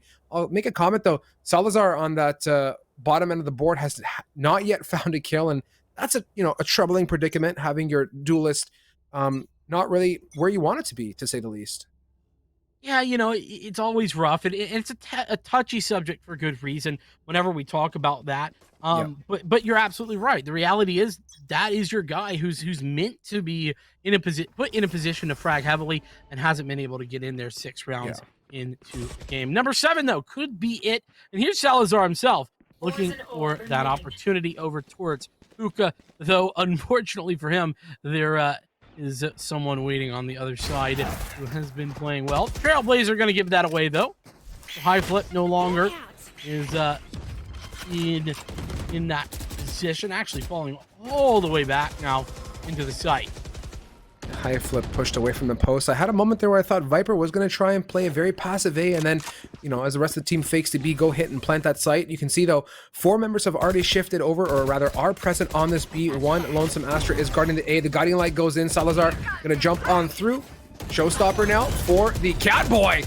Catboy gets the one with Shisui to follow up, and now you can see the rotate coming from Astra. Meanwhile, it is a back and forth joust across the board. Shisui so patient and diligent, holding on to that site, and now Miner is just trying to be a little sneaky Astra as James rotates on that late movement and is able to pick up that frag. And alas, my friend, 4-3 now.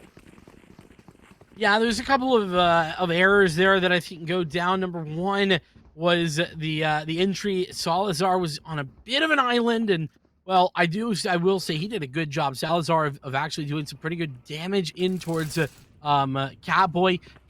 Hit them dead on with the blast pack. So 75 damage done. Fair enough. Wasn't a kill. Does get taken out by the opposing showstopper. So those fireworks you were talking about coming to fruition, and lead regain here for Shikigami. Ego peaked or forced into not perfect weaponry. Not the most ideal situation now. It's the Trailblazer going to go on through. Canadian. Post up and personal. Oh, high flip. Damned if you do and damned if you don't, as that paint can comes really close and forces him to jump on up. Gets picked off. Catboy, though, with the op watching. There is a nice little peek as Tyrone's gun was peeking just through Cubby. Now dancing around. Whoa! Sharp shooting with that. Just a pixel and a half showing above that box. Does get the better of it. So Catboy on it. Looking mighty spicy that round. Making that op definitely sing. Yeah, really strong flicks. I mean, those are the hardest shots to hit. The reason why you and I both exclaimed as soon as we saw that shot, as we take a look at that initial one once again from Catboy. And I mean, yeah, this is just good movement all the same. And secondary one even more impressive before he goes down. So Ego peaked. now in a bit of a rough spot where they're down by 2. They have even worse guns than they did before. They're There. all working with either Spectres, Marshals, or pistols, and a couple of ultimates as well. So it's certainly a winnable round if you're ego peaked, but you're gonna have to get creative and play together. You want to be able to make these Scout less less than ideal weapons worth their weight in gold. Totally. You can see Silva actually on the minimap is kind of hovering, CT spawn, getting ready to be mobile and quick either way. I don't know what necessarily sparked that change or that decision instead of anchoring the B with Sky, but they have a hunch, and so far the hunch is pretty good considering the Spike is having a great old time in showers, but still, minute 1 on the clock as they're trying to make their way and potentially throw the fake. Awakens, though. Opens it up beautifully onto Curry's shot, and it's a very split up attacker side here as Ego Peaked is on both ends of the map with 50 on the clock, and it looks like they're going to have to commit to one or the other. With Silva rotating, I think they're more yearning towards B, but surprise, there's already 3 members of the defense posted up. Really love the way that chamber was being utilized, playing the off angle and then using the teleport in order to get away. 30 seconds That boy, left. that's another defensive shot fired and connected. As now the push is definitely headed in towards B. Last player Sweet on standing. sight, double kill. High flip, who is the B anchor, confirms a flawless victory. Great job, and dude, this is so far looking like the Shikigami Storm, the absolute stomping grounds now, 4 consecutive for them, and it's pushed the side of Ego Peaked to have to dig very, very deep in their wallets. They're not, in a position to be making any more mistakes, really. Looking at the way things are working out, I kind of had a good feeling about that round, the split, but it just looked like they weren't able to open up a pick on both ends of the map at the same time, or at least in sequence, to put that doubt in the defensive side to, rotate or move bodies around and make a decision. Splits are great. It's great to work an opening peak, but I have to see a pick or two before it means anything. Yeah, it just seemed a bit indecisive, all things considered, and decisions need to be made here. There's quite a few players committed towards A, and usually gonna commit to Hunter's Fury. Finds Salazar, who is once again put to bed by an early ultimate, and gosh, I gotta feel bad for the guy. He is not getting helped out in the slightest when it comes to finding these frags because of those early ultimates. But James connecting another one. It's Ego Peak too. You misspoke a minute ago, but they are looking a little bit more like Ego Picked as time moves on. 1 enemy remaining. So far, yeah, they are definitely getting Ego Pick left, right, and center. Getting shut down and unable to make anything happen. Now, Miner is in a very tricky predicament, having to dance around sight left and right. The recon dart below, the Trailblazer in front, and it is just an absolute Shikigami sandwich as Miner falls to Awakens from above with that op. And proceeding ahead now, worst nightmare has come to be, as if we look at this financial situation, it is absolutely grim, my friend, as they're not looking too sharp. We're approaching the, I guess, save for last mentality for Ego Peaked. Yeah, and the worst case is as well that they have some ultimates. I mean, they got 4 of them to work with, and you would have liked to see some sort of ability to invest a little bit of money, and maybe use a Viper's Pit or something along those lines to try and win, all of the coming rounds. But instead, you're forced to kind of throw a full Hail Mary here and just toss it up and hope someone's down there. So, Ego Peaked in a rough spot, and once again they've spread across the map, just looking to be handed something. Looks like nothing's going to be handed to them on a silver platter or not, as High Flip and Awakens one apiece quickly, followed up with a James pick onto Curry's shot, and yeah, the Vandals are just singing in full-on harmony as High Flip gets the 4th pick with Awakens to get that 5th, and it's just a cascading effect as they all tumble down. Last round of the half here, Vincent, and it's going to be the bye for Ego Peak. Ideally, a chance for that 8-4 that they most definitely need, and my goodness me, they have 5 ultimates to do it as well. Yeah, and listen, I'm going to be a bit harsh here, but Ego Peak have been so incoherent in their strategies, from the attacking perspective. Take last round, for example. You could argue that a whole bunch, I think 3 or 4 went in towards Hookah, but it was so ill-timed. No one was together. It was all individual fights, and that's kind of been the story of Ego Peak thus far. And Shikigami have just been hitting all the shots. Nonetheless, this is a chance to change the tide turn it around here in this round, but Catboy is saying no to that possibility. So far, so good for Catboy. The raise of the hour.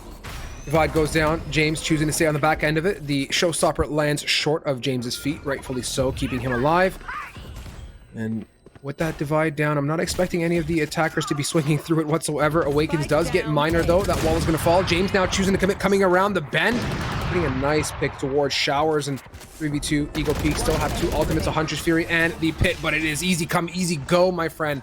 Shikigami has no fear whatsoever, picking up the 9th, and that's a 9-3 half for us here tonight. We're going to have to see an amazing pistol to open up here in this second half, Vincent. Yeah, I don't have a lot of confidence. I have to say, it's just the coordination that Shikigami have put on under perspective here for us. It really is been a different level than Ego Peaked at the moment. But hey, new half could entirely be the turnaround that is necessary.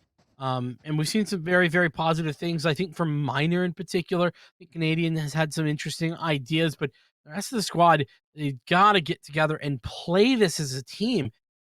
Play off of one another, look for trades, look for, setups, right? Canadian, throw the guiding light forward and, allow for your team to find some success off the back of that. That's what's been missing, Strive. What's definitely not missing is a lack of aggression here from Shikigami as the Trailblazer going in right through Showers. Catboy, big grenade coming up.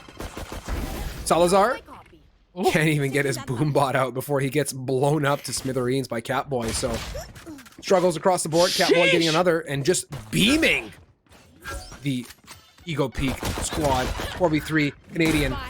G-Suite making the better of that with the classic. Right to a 4v2, and this is it. Tyrone Smith has some support, but isn't enough to retake. Catboy getting aggressive. Vincent, oh Vincent. Catboy taking swings, making it look like I'm playing in the server right now. Just tapping away. That was one of the quickest double taps I've seen in a hot minute. On point, and the first bullet accuracy that Catboy is working with is none too easy to deal with. I'll put it that way.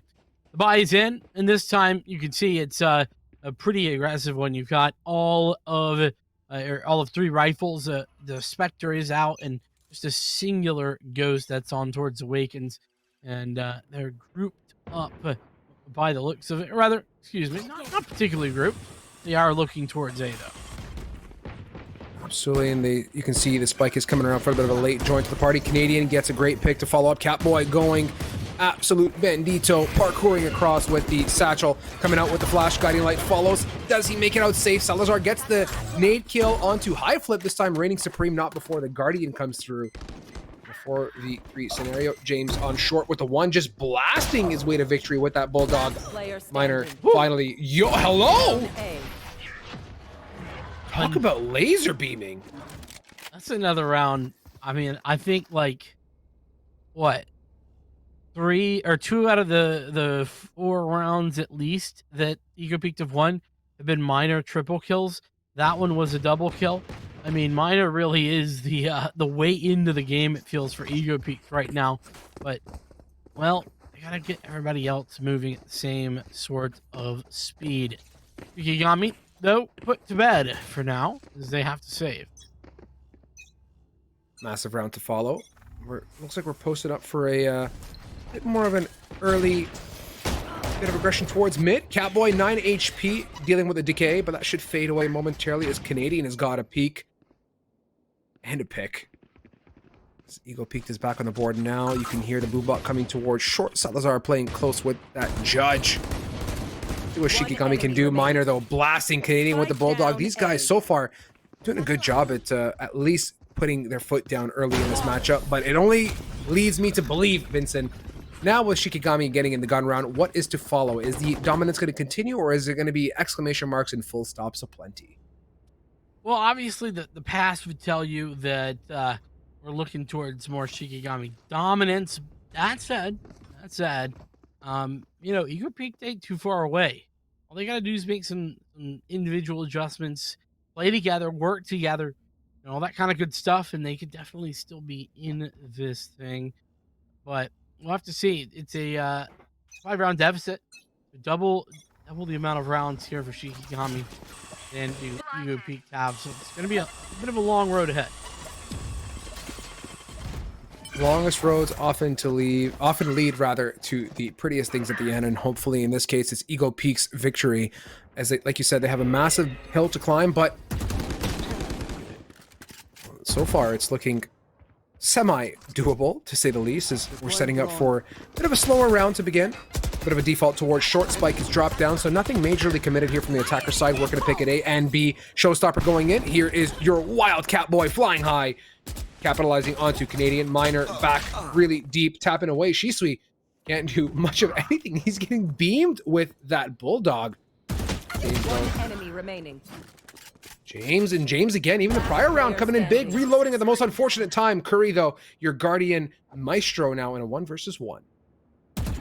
To anticipate that third player after you've just killed 2 on the site. Obviously, the rotations have come in far long ago. Nonetheless, nice clutch up by Shikigami. And that, we are going to see Ego Peak have enough money to get back into this thing. They should have plenty of cash. And this really is the round, I think, make or break wise, right? Because there's 2 things going on here, Strive. Number 1, is Ego Peaked. They're not going to be full broke next round if they lose, but they're certainly not going to be looking good. And Shikigami, if they win this one, are at map point. This is it, my friend. The 12th round is just within reach, a waft away. That warm cinnamon bun underneath their nostrils, ready to go with James and Tyrone, one apiece, kind of exchanging some vows up close and personal. Meanwhile, following in the Sky ultimate to get on site is Catboy, with Miner yet again in his comfortable positioning at the back of A. Gets the 1, but not before fading away, as High Flip responds equally. 3v3, Pit's still down, and the Seekers are going out for Ego Peak now as well. Interesting Pit. All things considered, that's going to be gone. Canadian with the frags. Now Shikigami down by 1. She's in a real tough spot. Leaves Awakens all alone. Missing 1, but hitting the second shot. Now Canadian tapping on the spike. He's gotten 1v1s, and oh no, it was close. But Canadian able to pick up the clutch. Keep Ego Peak alive. Awakens just absolute sharpshooting. Think about that for a second. 2 1/4 bodies to sacrifice to get that defuse. I mean, speaks volumes to what Shikigami is capable of doing and the shots and potential. You saw even like in that last half, the Catboy op shot, just they're so great all across the board. But my friend, just when the times get tough, Ego Peak definitely stepping up their game as well, saying we're just a little bit tougher. And so far, there is a very viable 7th round in front of them, as it's the Shikigami squad facing a save round. Yep, exactly. And this is the point at which, if you're Ego Peak, you just have to, keep rolling, keep winning, keep making adjustments as you see necessary, and don't give Ego Peak any sort of chance. Don't give Shikigami any sort of chance to pick up a random eco round win or some such like that. This is that kind of round, and that's that kind of swing that you don't want to see, because Curry shot was all on their lonesome.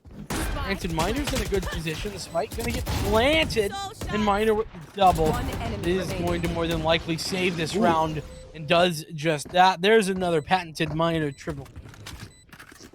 Miner has been good for, I believe, 2 kills in the past 2 consecutive with the 3-piece on this. So overall contribution factor, yeah, definitely through the roof. I'm looking forward to seeing his combat score at the end of this one. And yeah, with the bigger firepower too, like we mentioned in the beginning of this round, does come the Dubsky. 11-7 now. It is so within reach, man. I'm seeing the ego peaked, how can I say, I mean, for lack of better words, their ego revitalized. There is some sense of spark within them, and I think they're setting themselves up for a good run. They just got to keep that pressure on, and Miner's definitely carrying a lot of that weight. 20-12, man, to back it up. Yeah, definitely being kind of the player on the squad, and even from that Astro role, that's even more impressive, because that's a role that it takes a lot of concentration. It takes a lot of, just a lot of moves. You get caught out in the open, but here comes the Hunter's Fury. That's from Shikigami. Curry shot is standing tall with a double kill. as Cowboy gets involved. A nicely placed paint shell is going to push Miner back and allow for this potential for the spike plant. Yes, that should come down, but and once again, Eagle Peaks are in a fantastic position that they capitalize off of to get number 8 on the board. Looking good, and dude, to finish it off and really ice that cake, they did it with 4 members alive. So like the overall economy of Ego Peak now is going to be in a greater place than it was. Team confidence and morale is going to be for sure through the roof as they pick up that defuse as well. We still have that Divide, the Showstopper, and the Hunter's Fury available. This is looking like a Mona Lisa in the works. I mean, it's panning out lovely, looking immensely artistic, and I'll say it again, Miner, I mean, for me thus far, this matchup, Miner has been the spicy Astra and has been just contributing round in, round out, dude. So, but it also concerns me in some ways too, right? Picture a Miner that doesn't get a kill. What does that lead to? Yeah, I mean, that's the difficulty, right? I mean, even like James is not playing badly, but imagine Miner playing with the same sort of look as James is right now. This game's not only over, but it was the 13-3 or whatever scoreline. That's the reality. So, nonetheless, we're underway here toward the force here for Shikigami on the offense. We're headed in towards B, pull up towards B long, and B3 in the hookah position. Shock dart missing. Gonna find anything. In fact, as well, you see that. Nice damage done. James with 1 before trades come through. Salazar popped up on the Showstopper, but it's nothing to him. Now be careful, this is amazing. So much time is being wasted here with the spike not yet planted. It is down. There is 2 members of Ego Peak late flanking. They do get the 1 towards long, and now from the back end, a lot to be concerned about. Catboy not even phased, getting a nice double combination, and now it's just the 2 late flanks to have to make the magic happen. Showstopper goes in, coming around the bend. 1 enemy remaining. Coming out from the land of hookah is Curry Shot, falling short of victory, and with that planted in a 3 versus 1, it was looking like the most amazing flank from the back end just completely falls smack dab on its face, Vincent. I had high hopes for that, and it was working out so well in terms of timing, but the rest of the team could not survive and wait long enough for the rotates to come. And it just felt like a thrifty round like that was coming eventually, one time or another, and that was it. Ego peaked. The consistency has been an issue all game long, and it finally bites them back right there, right now. Just a singular round is needed for Shikigami to move on to the top 16. Or will we see Ego Peak win 5 more in a row? That's more than they've won in a row this match so far. It looks like Curry Shot getting pressed upon here. This is very interesting. The Seekers get the information, and Catboy able to find the success, and that is massive. Salazar now being found out, but hits the shot on Catboy. High flip's gone as well. This is looking good. 3 versus 4 as James falls as well. Canadian is good for it. Miner hits the shot. It's Shisui all alone. No spike to work with, and so many directions to swing.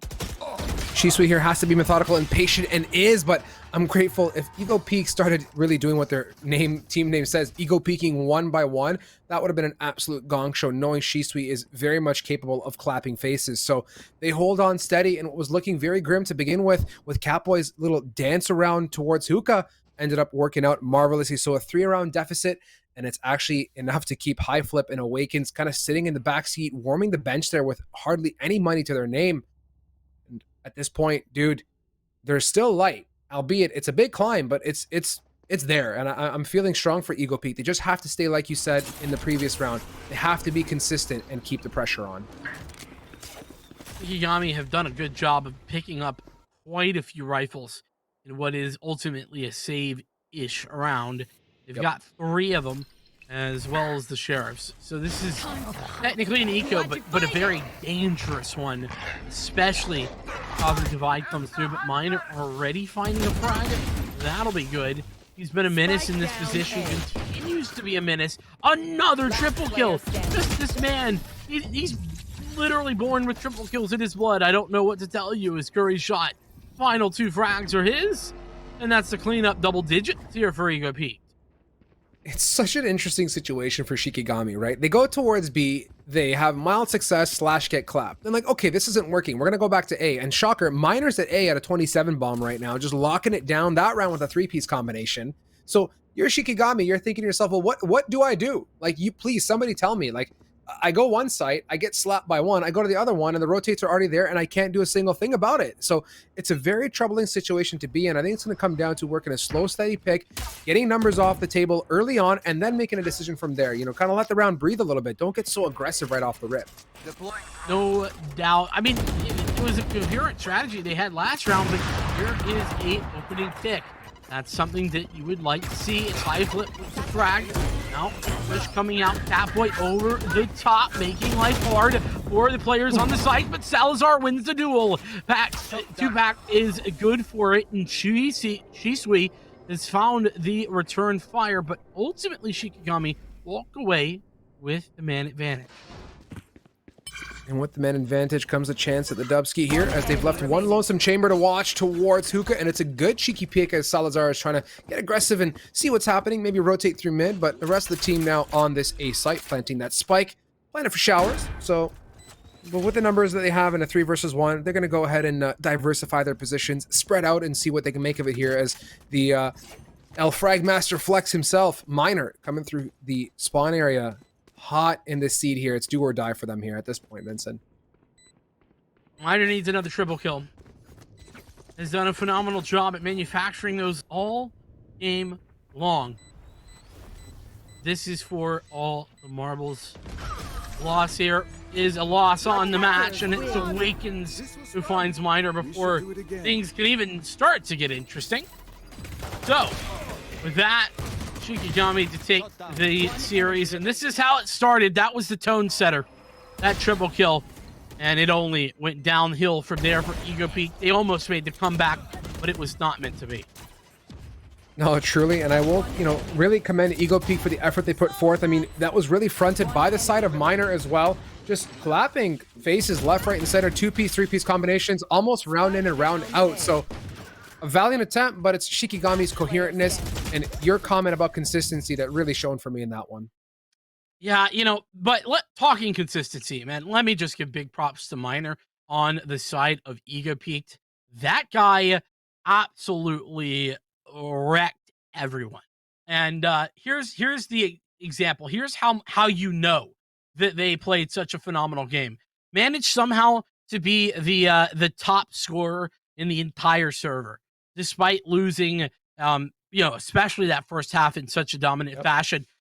Was able to come back. 27 frags ended for Miner. I just have to say that was consistency and well-deserved, top spot on the leaderboard. But absolutely, all that being said, Catboy, I think, was doing a good job. We saw everybody kind of get involved when it came to Shikigami. Anybody that you want to kind of talk about individually? I think for me, I'll say that the Wrath of Miner was definitely something to keep your eye on as a player and as an individual. Amazingly talented and can definitely continue to shine in whatever position put in. Soloing that A site time in, time out with multiple frags speaks volumes. Like you said, Catboy going in big. Great opening picks, good presence in Hookah. We saw it towards the tail end of that second half, and everything really came together and was coherent for that entire squad. I think coherency and consistency are the 2 C's of this game that I think really brought Shikigami to the forefront of the victory. And again, it was a really close matchup. Ego Peak was so just there, but not just quite enough. You know what I mean? Yeah. Props to them for sticking in the game, playing it all the way through. But like you said, they did just lack that little bit of extra consistency towards the end of the game. That being said, it's going to be the end of the top 32. Top 16 will be coming in very, very shortly, though. So make sure that you, take a little bit of break, go get some water, pick up a snack or two, and then come right back here to Strive and I close out the top 16. We'll be back in a minute.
You guys were interested in Shikigami. Well, the good news is we got them back here for the top 16. This time they're going up against Miracle. Vincent alongside is Strive back with you for the final time this evening before we bring in who is it? Is it Eric and Mick? Is that who it is? That is I'll have to correct. double check. But yeah, that sounds right. Strive's got my back. Nonetheless, Strive, we're headed to Breeze apparently, and I can't tell you how much I'm excited. I love this map. Me too. It's a nice change up. It's really grown on me and become one of my all-time favorites to watch because it's just a really darn cool map. Like to think that, you know, Riot made something that really I think came out of the box and they continue to diversify. And this map is, I think, still one of the diverse next to Fracture, which we don't see too much nowadays, but you know what? Its time will come. But we're gonna continue along with our same journey of Shikigami, proceeding ahead into this matchup. You guys can see it down below, going against Miracle. So given the flavor of what you saw from Shikigami in the last matchup, and obviously as we're proceeding later into the bracket, what are you expecting and what are you hoping to come out here in this matchup? Well, I will say that I'm still kind of on the Shikigami train here. Strive. Okay. I think that they've shown some good stuff here already. And unfortunately, I just don't know a ton about this Miracle roster. I haven't seen them, haven't had that chance. I think the only person that I really kind of feel like I've seen is maybe one or two. I think Jay I've seen once or twice, and then Ryan the Great on a different roster. But I haven't seen this group conceptually together yet, and that's interesting to me. But we already have our picks locked in. It's looking mirror matchup, yes, indeed, and Chambers on both sides. Your thoughts on that Chamber for both of these squads?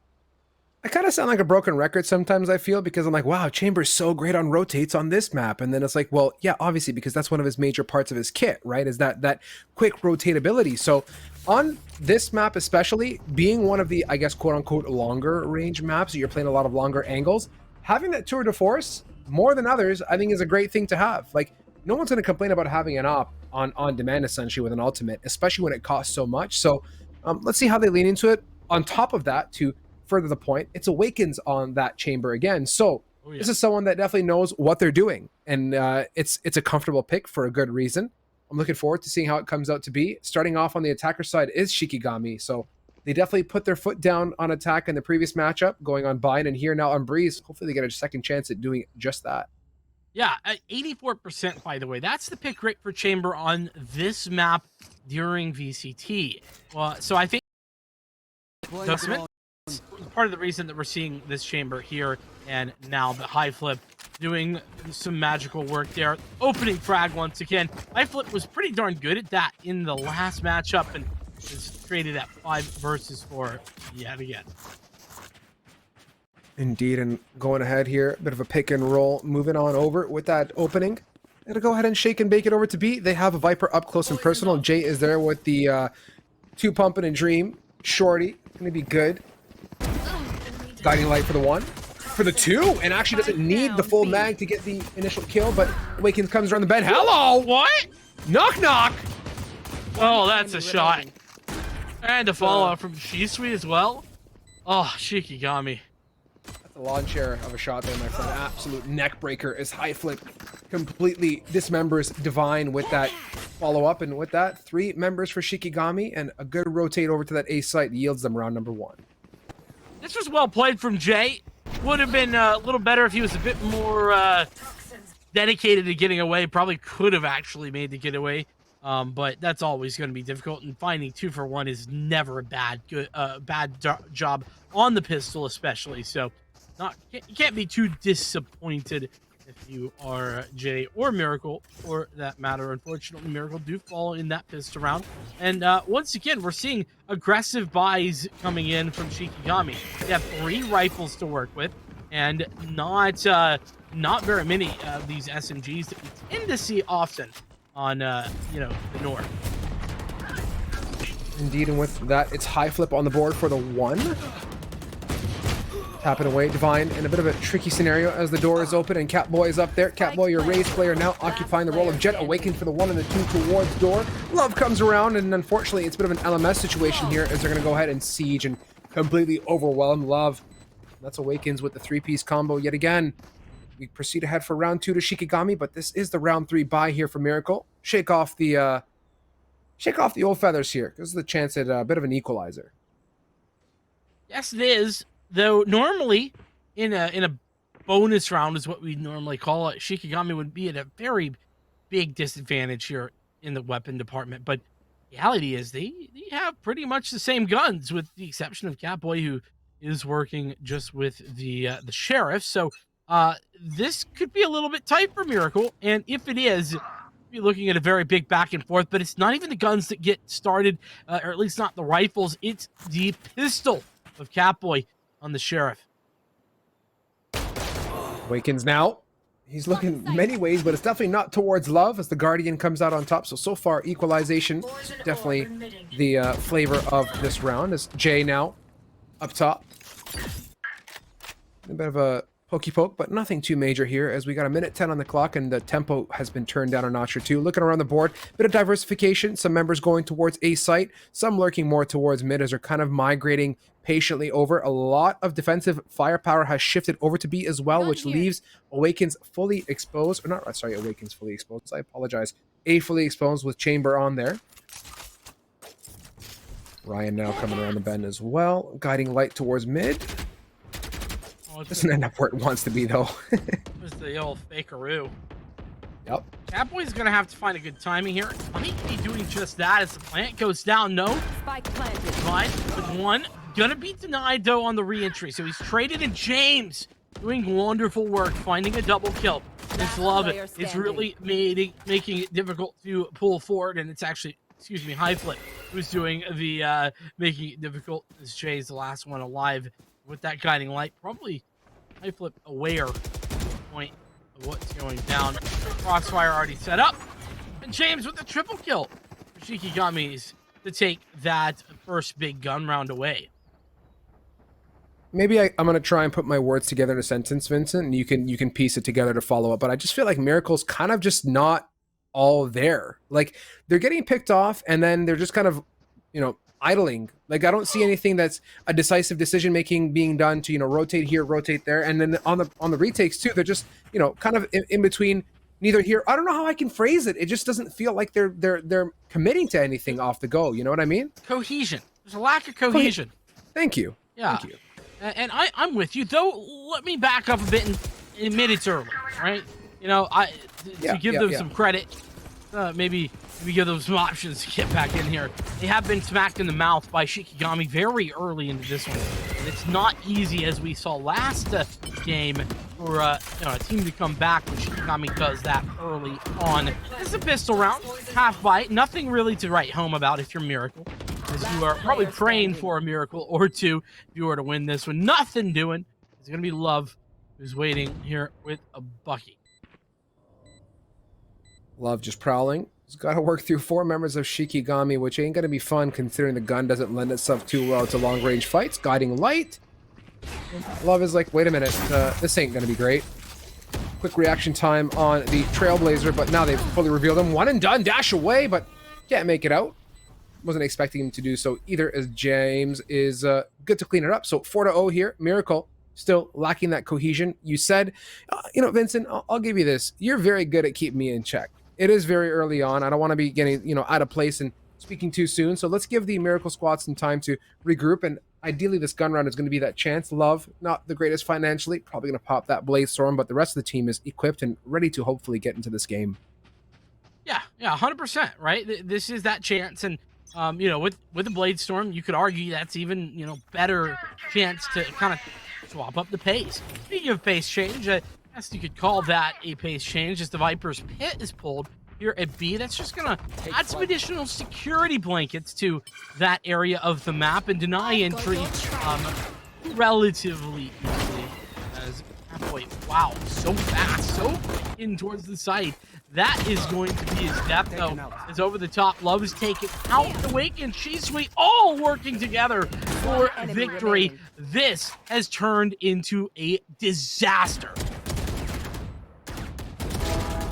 Looks like Jay trying to at least do something before fading away, but it's not good enough. And disaster is a great word to summate this entire situation. Shikigami is pulling away. For me? Vincent?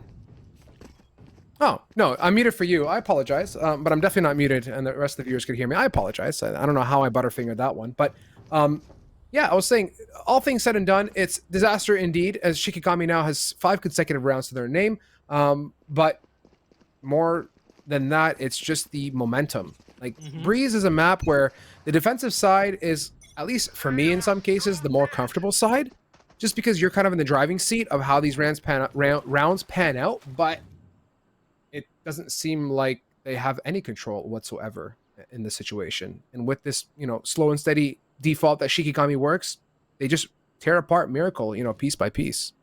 Yeah, this map certainly is, slightly defensive heavy. And I think the numbers tend to bear that out. That's fantastic there from Divine. Really, really strong. A good adjustment being made using the Tour de Force, and it's a follow-up.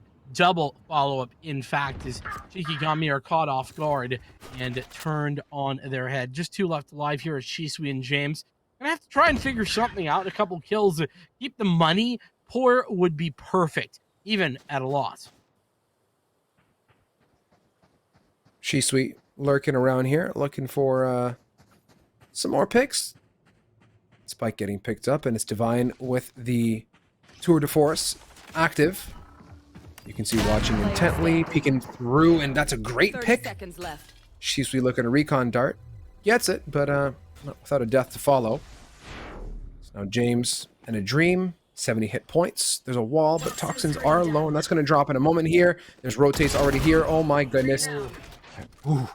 Sharpshooting Divine. Big shock dart to come around the bend. James narrowly avoiding that one. 8 seconds, and Dawn here looking to go for the swing, come around, but there's Love to the left, Dawn to the right, and in the end, the shake and bake for Miracle works out wonderfully.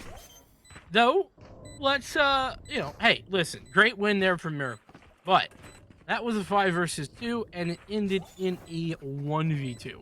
Not ideal to lose 3 players like that if you are on the Miracle side, especially considering how much money you're going to get into this next round. Is looks like we might be in for a tech pause on the flip side of that one here. But regardless, looking back at that cash load that I was kind of talking about, Jay has a judge. Now listen, it may be the best gun in the game, but you certainly don't want that at range, and there's a whole lot of range here on the map of Breeze. And we want to let's talk about specific changes for a second, Vincent, of what you want to come out from Miracle, right? On that defensive side, I want to see them exercise more of what Shikigami has been doing off the rip, right? A great opening pick, take the numbers down, kind of, you gotta shake them up in their boots a little bit. Just sitting back and getting walked all over is not conducive to winning. And that's the thing with this map. The long ranges do offer you opportunity, and more than anything, you can set up trades. Like, there's no reason why 2 members can't get aggressive towards Cave, or getting a bit more pushy and catching them off guard on a flank towards B, for example. So let's see if Miracle adapts and how they take it on. But that's kind of what I'm looking forward to here is a bit more early round dominance, and then, got to tear Shikigami apart because we know for a fact they can frag out, and the numbers definitely don't help their case, Yeah, no, that's fair enough. And there's a couple of other things to take note of here whilst we have the time, and that's ultimates that are available. There's Hunter's Fury on a side, but you got the Viper's Pit, you got the Tour de Force on cards for Shikigami. That is a new bear. I haven't seen this one yet. So thank you to our observer Fate or Wilt, who's he's learned me something new. We are in Narnia playing in the shrubbery, but sorry, back to the the topic at hand is those ultimates and that advantage. I'd like to see Shikigami utilize that and kind of push it to their advantage. For example, if they were to take the B site and pull the Viper's Pit early on, or use the Tour de Force in order to kind of hold those angles, that would be very interesting and especially deadly against the double up setup that we see Miracle have. With that, we're going to go for the second attempt. This time, Jay choosing the opposing end of that hole. Doesn't get spotted by the Trailblazer, so holding with the judge is on the agenda for him. And let's see here what they end up making of this with the spike drop towards that A site. We're going to slow and steady default. The Shikigami special as Awakens getting tickled through the corner of that wall. You can see that bullet hole, actually, the impact position. Love getting caught up with the recon bolt of that owl drone. Hunter's Fury now coming up for Don Dada. Tapping, gets one. Left and right movement is all it takes to survive. As Catboy getting clapped by Divine. That is an op pick to back it, the counter Hunter's Fury. And my goodness me, we are definitely getting ultimate usage here for Shikigami, as they're going to now make an attempt to get on this site. They do have the wall as well to get them on there. Trap destroyed. Yeah, it's just not ideal. Not really what I was looking for, in all honesty. And Divine has done a phenomenal job being in the way. Nearly a collateral, if I'm not mistaken. Not even sure how that didn't work out. Nonetheless, it's all going well for Miracle as they open the floodgates last round and continue to flood forward on the follow-up. It's 2-5. Miracle have made their move. Making moves indeed, advancing on this chessboard of Breeze. And with the scenario that's panned out in front of us here, I want to go ahead and see, do we get a look at that good old money board in a moment here once we're done flying around? I'm in a vibe now. I feel like we're just hunting teddy bears at this point. Observer Fade has definitely done his homework coming into this matchup. But for the side of Shikigami, during that tech pause, I did see they're financially looking fantastic. And you can see they still have money to back it up here. But as Miracle begins to pick up momentum, the Tour de Force coming out as well for Awakens. It's going to have to bounce and joust against the opposing chamber, who is sporting that op and looking towards door. Love getting peeked out as James in the wings gets a nice opening pick onto Jay. Gotta be careful here for Love, as it's a bit of a one and done angle. The down below peek would be detrimental to his position. He's already gotten tagged up by that operator, so don't want to get hit again. That's for darn sure. 1 for 1 here on the trades. Seekers are committed. And actually, that's some nice movement by Catboy to get the heck out of Dodge. The Trailblazer is going to buy some time and buy some information. No information gained, actually. It was a little bit mistimed, but are going to meet here in the middle. The guiding light being pushed through as the entry into B comes in. There's no possibility, unfortunately, of the Viper's Pit, though. When Awakens, oh so patient, knows that Love has not rotated and finds the frag, though Ryan the Great has that patience on lock, denies the plant, and now puts Shikigami in a bit of a tough position. They really can't commit, and they do. This is huge mistakes as they come through one by one. I had a feeling they would have been more, substantially better off planning towards the back of site. They had coverage, but they chose to plant wide and look towards main. And yeah, that's Dawn getting the pick with a follow-up as well on another one onto Awakens. Ryan and Dawn mantling Shikigami here, and now it's Catboy with the 153 HP now falling to the back of site and jousting and peeking fearlessly onto Ryan the Great, despite the health point deficit and the lack of armor for the clutch. Man has the Blade Storm in a 1v2, doesn't pop it in just double swings. He doesn't have to peek. He could have waited, could have played the time game. Nah. He wants the frags. No. Wants to showcase the dominance that Shikigami are playing with here. 2 rounds did Miracle find. Shikigami answered back in large fashion, very much off the back of Awakens in the tour de force. We push on through, and I feel like I've just straight up seen judges on that Viper on Miracle's side time in and time out. Meanwhile, Catboy getting a little bit, not even a little bit, very much aggressive, fearlessly jumping on through halls. And Silva was watching and gets timing as he walks away and leaves that completely open. I believe that's Don Dada. So Catboy's got a good position towards Hall, and it's going to be a nice collapse opportunity if the chance comes to open that door and peek, pending the rest of the team making it out of cave. I believe that Viper wall is active considering the lack of trades as James gets the one onto Divine. Yes, it is. Pit goes down, and here comes the plant right in the midst of the green as high flip for the one. Catboy getting that chance to capitalize onto Ryan behind the doors there. Don and Co. on the retake, but with 4 members present and Jay actually getting the one towards mid, there could be a awakening of this round, but not before Awakens himself puts Jay to bed, and it's just down to poor old Don in a 1v4. Yeah, and, well, might be time to give it up. As I say that, Don's going for it. What? He's got a double kill. Fortunately for him, Catboy was in a good position to deny. Very difficult to readjust from the crosshair positioning on that prior kill. Therefore, Miracle down by 5 once again, as Shikigami continue to find success after just a couple rounds in the favor of Miracle. So far, it's been, I'd say, more or less smooth sailing for Shikigami. I don't think there's been any major turmoil or animosity in these rounds. They've been kind of trotting along and making the better of Miracle.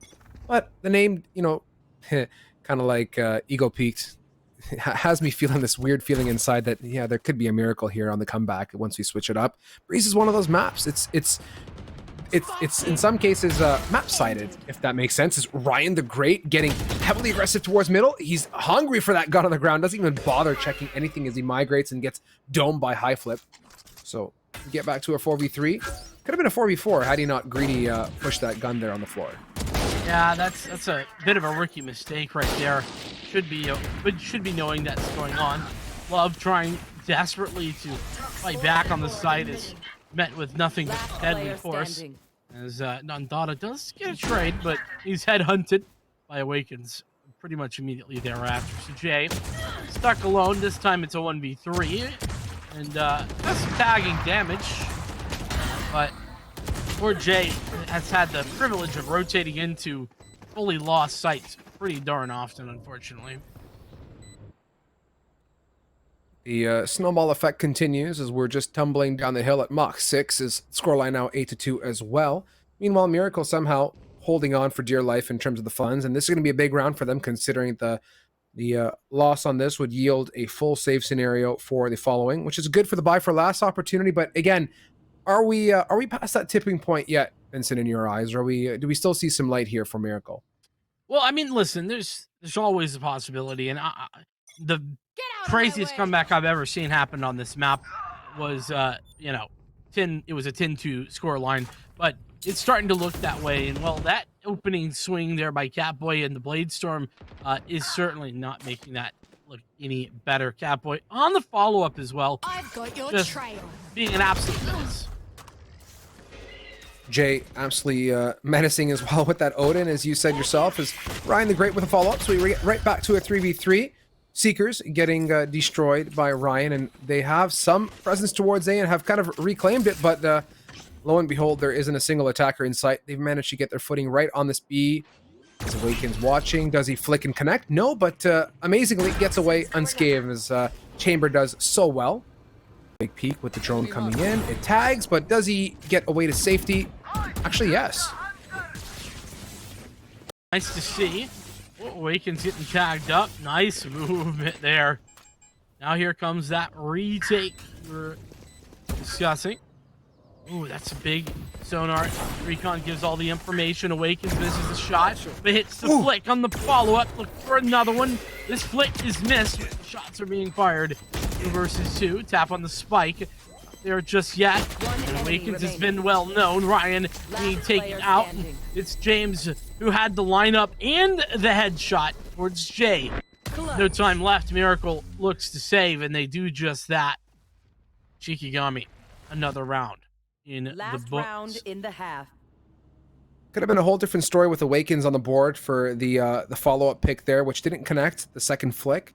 First one, though, I mean, semi-hospital flick to say the least. It's Jay, though, the patient beaver, the judge master of this game with the lineups coming out clutch. So it's a moment of silence here as Shikigami are just they're I'd say borderline tasting victory at this point. They've pushed this lead to a point where we need to see a near flawless second half from Miracle for a chance at redemption, and that's a big feat on Breeze to say the least. No doubt about it. Here's 3 ults popped immediately. Got the pet at A. Doing well, actually. You got the Tour de Force. There's one frag from it. There's the Blade Storm. Don't know where that's at just yet, but it is certainly there. And already, Miracle, off the back of those fantastic ultimates, are up by 1 player. Now, the difficulty is that it's still a 3 versus 4, and oh my goodness, Shisui is far too close to hitting that headshot. Spike down A. One enemy remaining. Jay Jay prowling with that judge gets Awakens, and alas, the tides have changed. What is it with 9-3? And it's like all of a sudden everything just wakes up when it's the 3rd round on the line. And so far, Miracle just are on track to pick up that 3rd. And is it the curse, Vincent? As Love, nothing but whiffleitis here with those Blade Storm blades and just bouncing around, keeping High Flip busy for the time being. Well, listen, I gotta keep it real. Ain't no curse for 9-3, but I will say there is a reason why things get turned up to 11 when that Switching 3rd round's sides. on the line, and it actually is really really quite simple. It's the fact that 9-3 is a relatively reasonable score to come back from. I'll tell you what is it, 10-2, man. 10-2, you give away double digits in the first half, and you're really looking at a very difficult scenario for you in half number 2. 9-3 though, Miracle, they have some room to work with. They could even lose the pistol round, and it wouldn't be an insta loss essentially. And that's why things get so serious.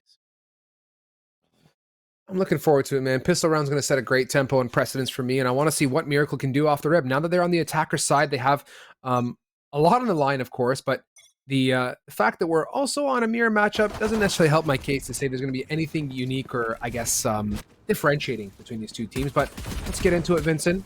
Spike very much present towards this B side of 2 members, kind of working through mid. Love gets the one onto Shisui with the frenzy, and so far opens it up. The guiding light goes in, and it's enough to blind Jay. He can't see a single thing beyond the blade. Is High Flip holding the angle, actually gets 2. There's no trade, but finally Ryan the Great comes around the bend to clean up house. But is it going to be good enough? Yes, it is, with Divine on the 1. 2 low HP members of Miracle. It is a viable round for Catboy. Does have a nice gun to boot as well. Tapping it, Divine gets away unscathed. They're swinging though fearlessly, and that's the right decision. Work as a unit, work as 3, and make that Miracle come to be. They get their 4th round here, Vincent. Well, there we go. And honestly, that kind of gave me some deja vu. Very reminiscent of that first round for Shikigami in the prior half. So that's a good start. It's what Miracle needed to do. They had to get that pistol in order to really set themselves up for a potential victory here. And they should be able to take the second round, though I say that it's a couple of sheriffs, and by a couple I mean 4 sheriffs to work with in the hands of Shikigami. So we know those can be deadly if given the opportunity. So far with the Aladrone leading them on through. Catboy.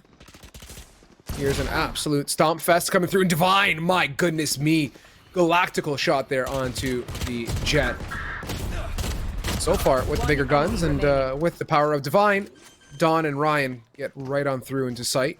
Spike getting planted, no. And it's just 1 lonesome member of Shikigami. High Flip, a pick or 2 would be nice, my friend, but not expecting anything extravagant in this round.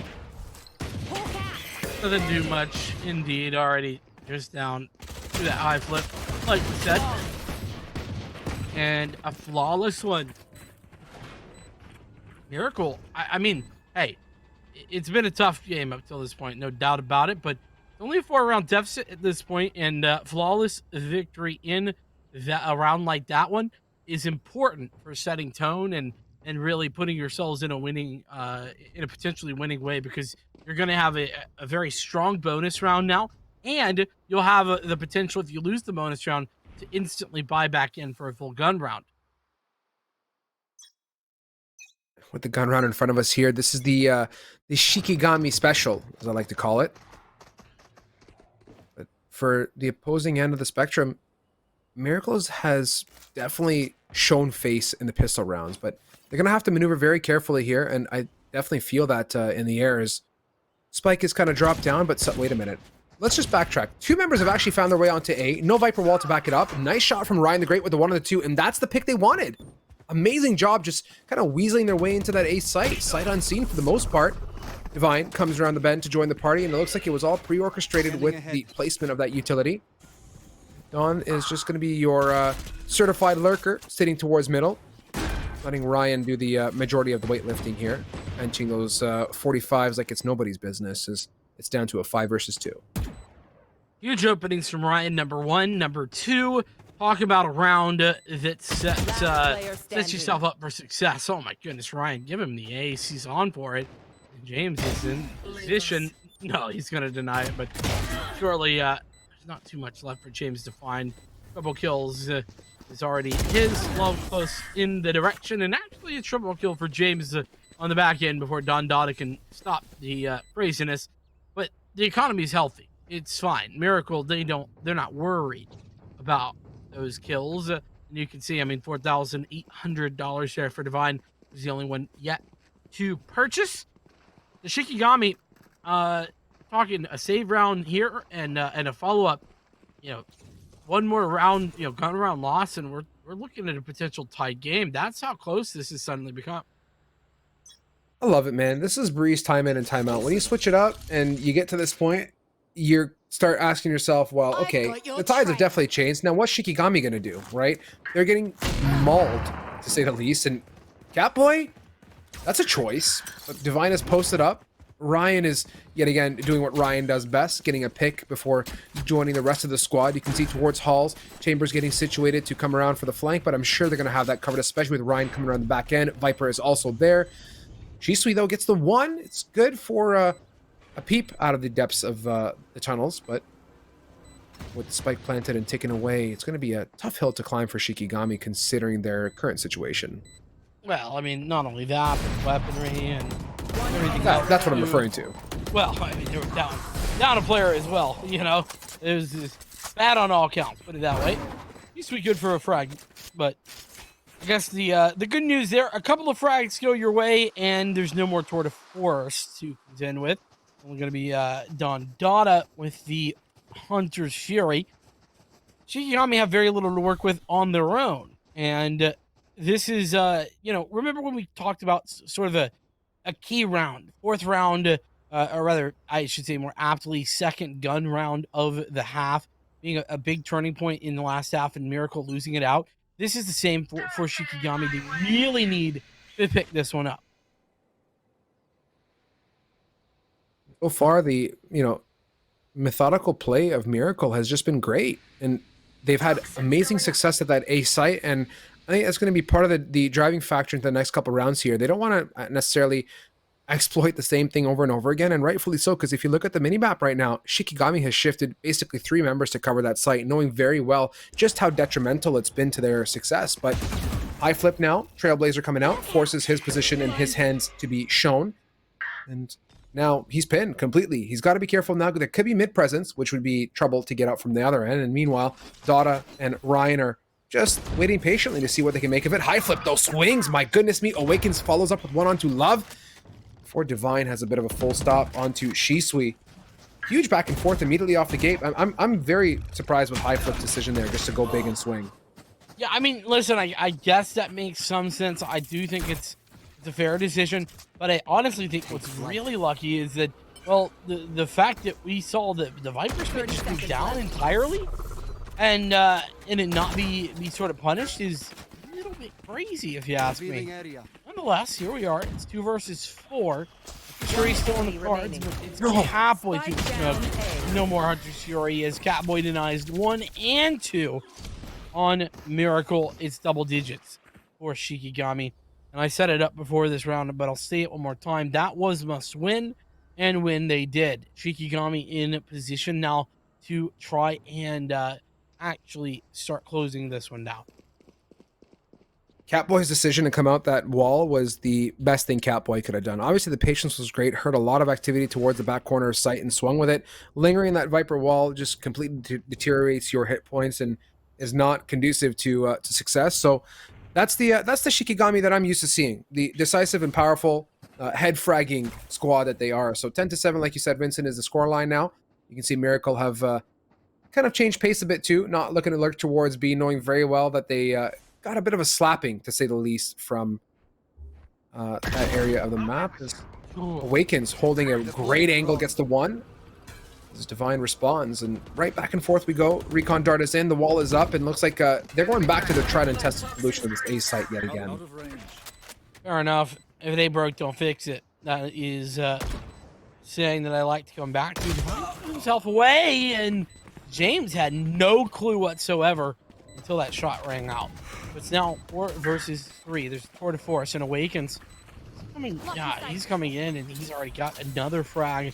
Tour de force may even be unnecessary, as Hunter's Fury is really going to be the one to try and deny.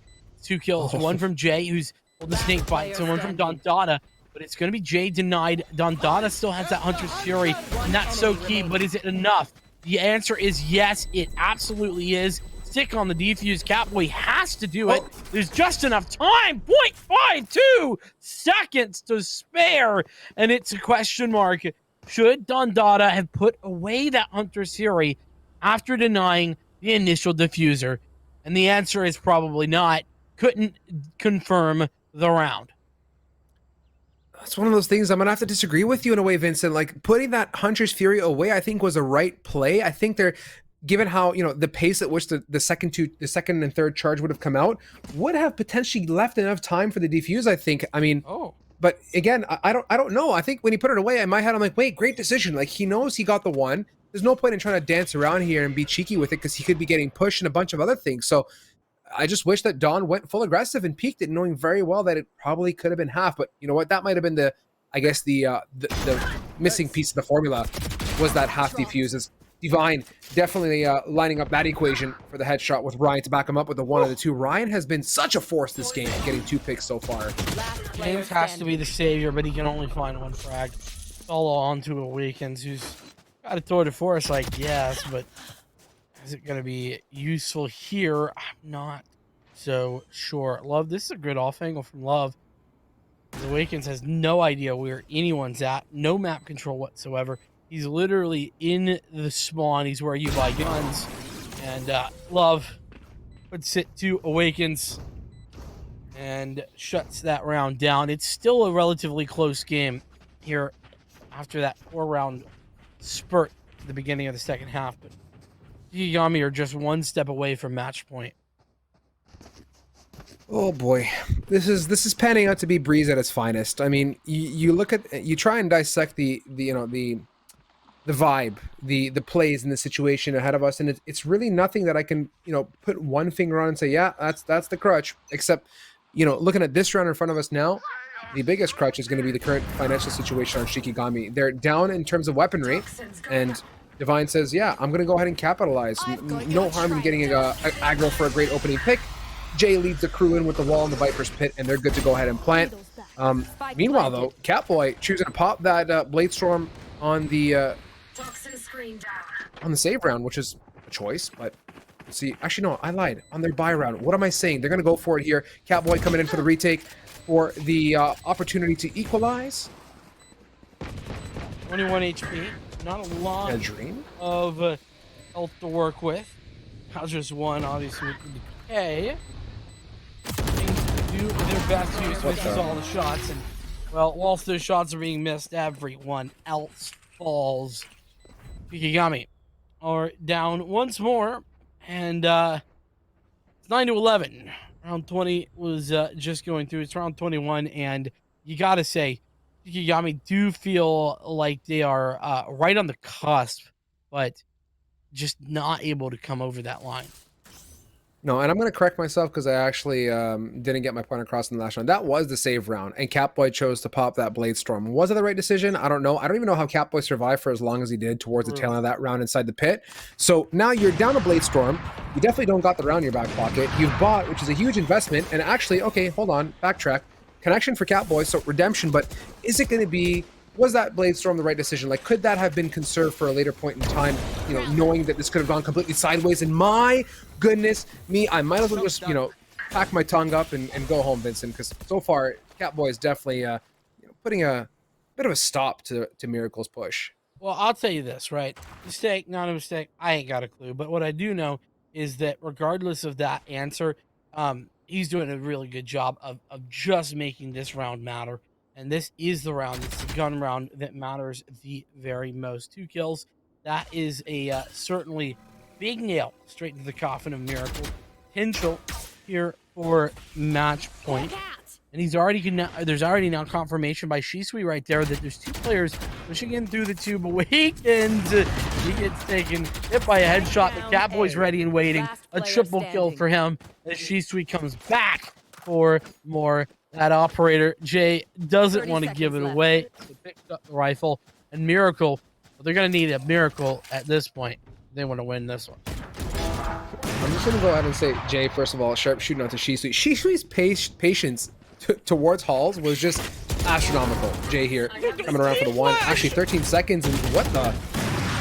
Okay, alas it ends. I was going to say, Shisui's patience to deal with that situation towards Halls was great. Like, not only does he recon dart, then he also fake jumps it. And then he just waits for his teammate to rotate around and still capitalizes and comes out on top off a swing. So, again, diligence, not, you know, being too over peaky, and just calculated moves has been the Shikigami mantra, I'd say. As you now see the scoreboard 12-9, you're just 1 away from the victory, and it's going to be a gun round you know, on top of that as well for them. So you look at the grand equation.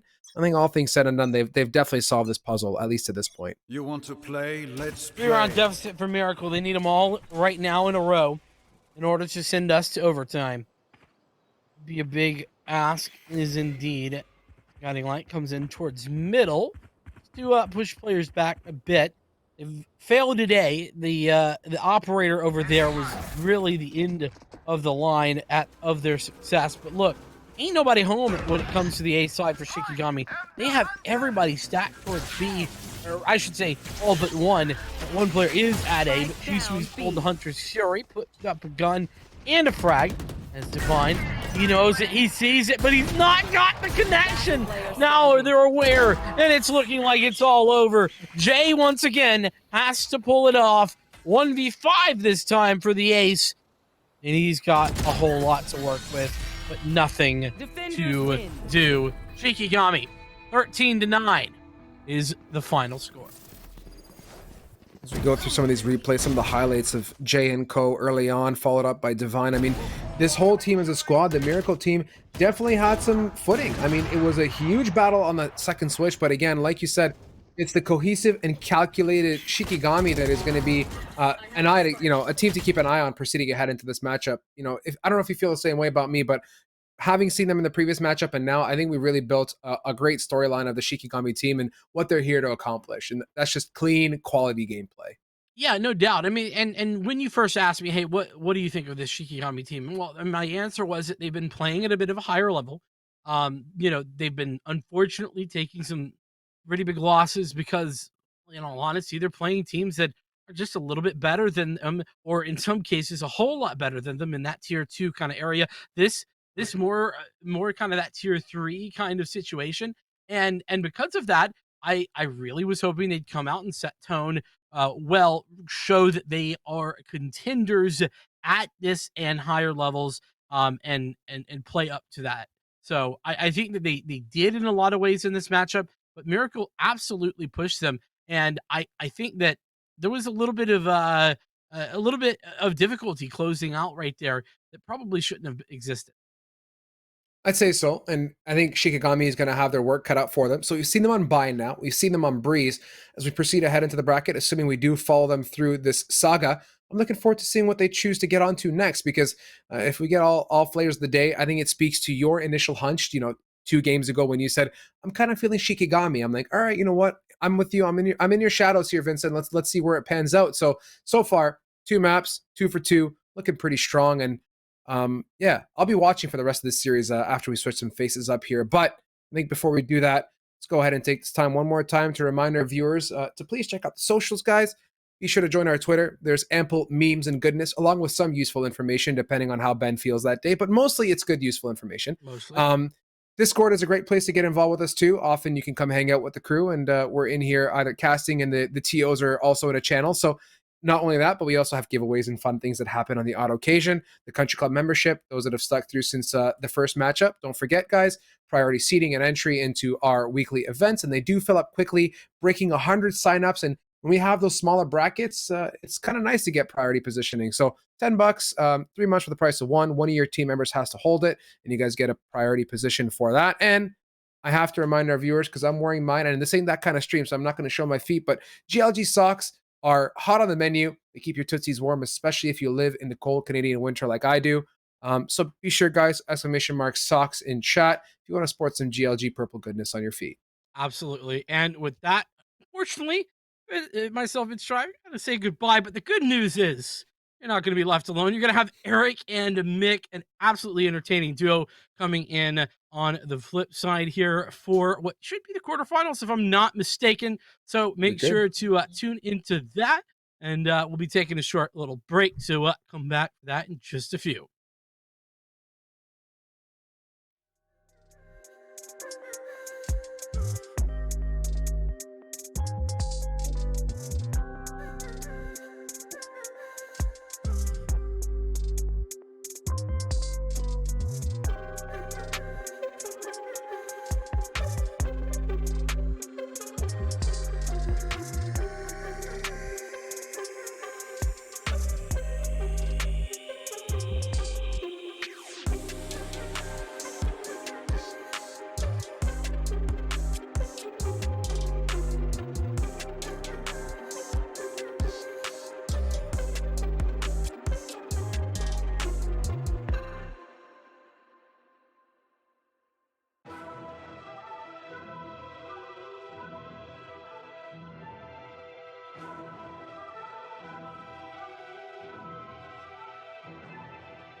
Hello, everyone. Welcome back. Got two different faces here now. My name is Eric. This is Mick joining me, and we will be the casters for the rest of the night in your ears on the screen. And hopefully that's all right with you guys. Mick getting situated there, a little we close were up, buddy. right in my real face, personal man. with you. Mick, how you been, man? It's been a little bit since I've seen you last. Yeah, I've been really good so far, dude. We sat there, we just been grinding out some Pit of Valors here in the past couple of weeks, able to go ahead and get right back on track with schedule. A lot of casting gigs here recently with the start of school year, but it's spring now, new season, new Val, new teams maybe. But as we go ahead and look at the roster we got lined up today, it's not going to be that. We're going to see some same old faces we're used to seeing, but instead they're going to be farther up the ladder than what we really expect out of them. So New Moon and Vanquish, we've seen these two teams in quarterfinals on time in, time out kind of basis. We expected them to get to this stage, and especially coming here tonight for number 75. I mean, I'm not really surprised to see them. No, of course. I mean, anytime I see Vanquish, I expect them to make it to quarterfinals at least. You know, semifinals almost guaranteed most of the time. Because, I mean, they're a very dominant team. We've seen it time and time again. Every time that they're in our Pit of Valors, it's always a treat to watch them, you know, kind of run through some teams, new and old. New Moon, another team as well that we've seen a million times before. I mean, personally, I haven't seen them a million times before, but I know that they are inconsistent in these tournaments. So I'm excited to see them for the first time now, and even more so to cast them for the first time. Yeah, even then, I mean, looking at the lineup we got, I mean, these two teams, we've seen them time in, time out, but also looking at the map, it's another map that we've seen time in, time out. I mean, we sat there, we've seen some diversity today. I saw Strive and Vincent on Breeze earlier, which I'm kind of jealous about. I'm hoping we get around to get to that, but I mean, looking at this, Ascent, I'm just expecting an overtime. That better be our compensation to some extent for having to cast this map again, because I mean, we see it on so many times. It's so even. It's just so equalized across the entire map that, I mean, you can't really expect any other differential in results, as I'd say. You know what's so funny is that as many times as I've seen Ascent consistently played and run through time and time again, played on myself as well, I always can never remember, because I have the brain of a dead goldfish, which map Ascent is, which is horrifying because of how common it is to both play on and cast for. Oh my gosh. But quick picks coming out already. No. Not that hold on, because I just made myself sound really stupid there. Let me redeem. I know which map Ascent is, but it's always one of those things where I'm like, I force myself to forget it because I see it so much. I try to scrub it from my mind. That's what it is.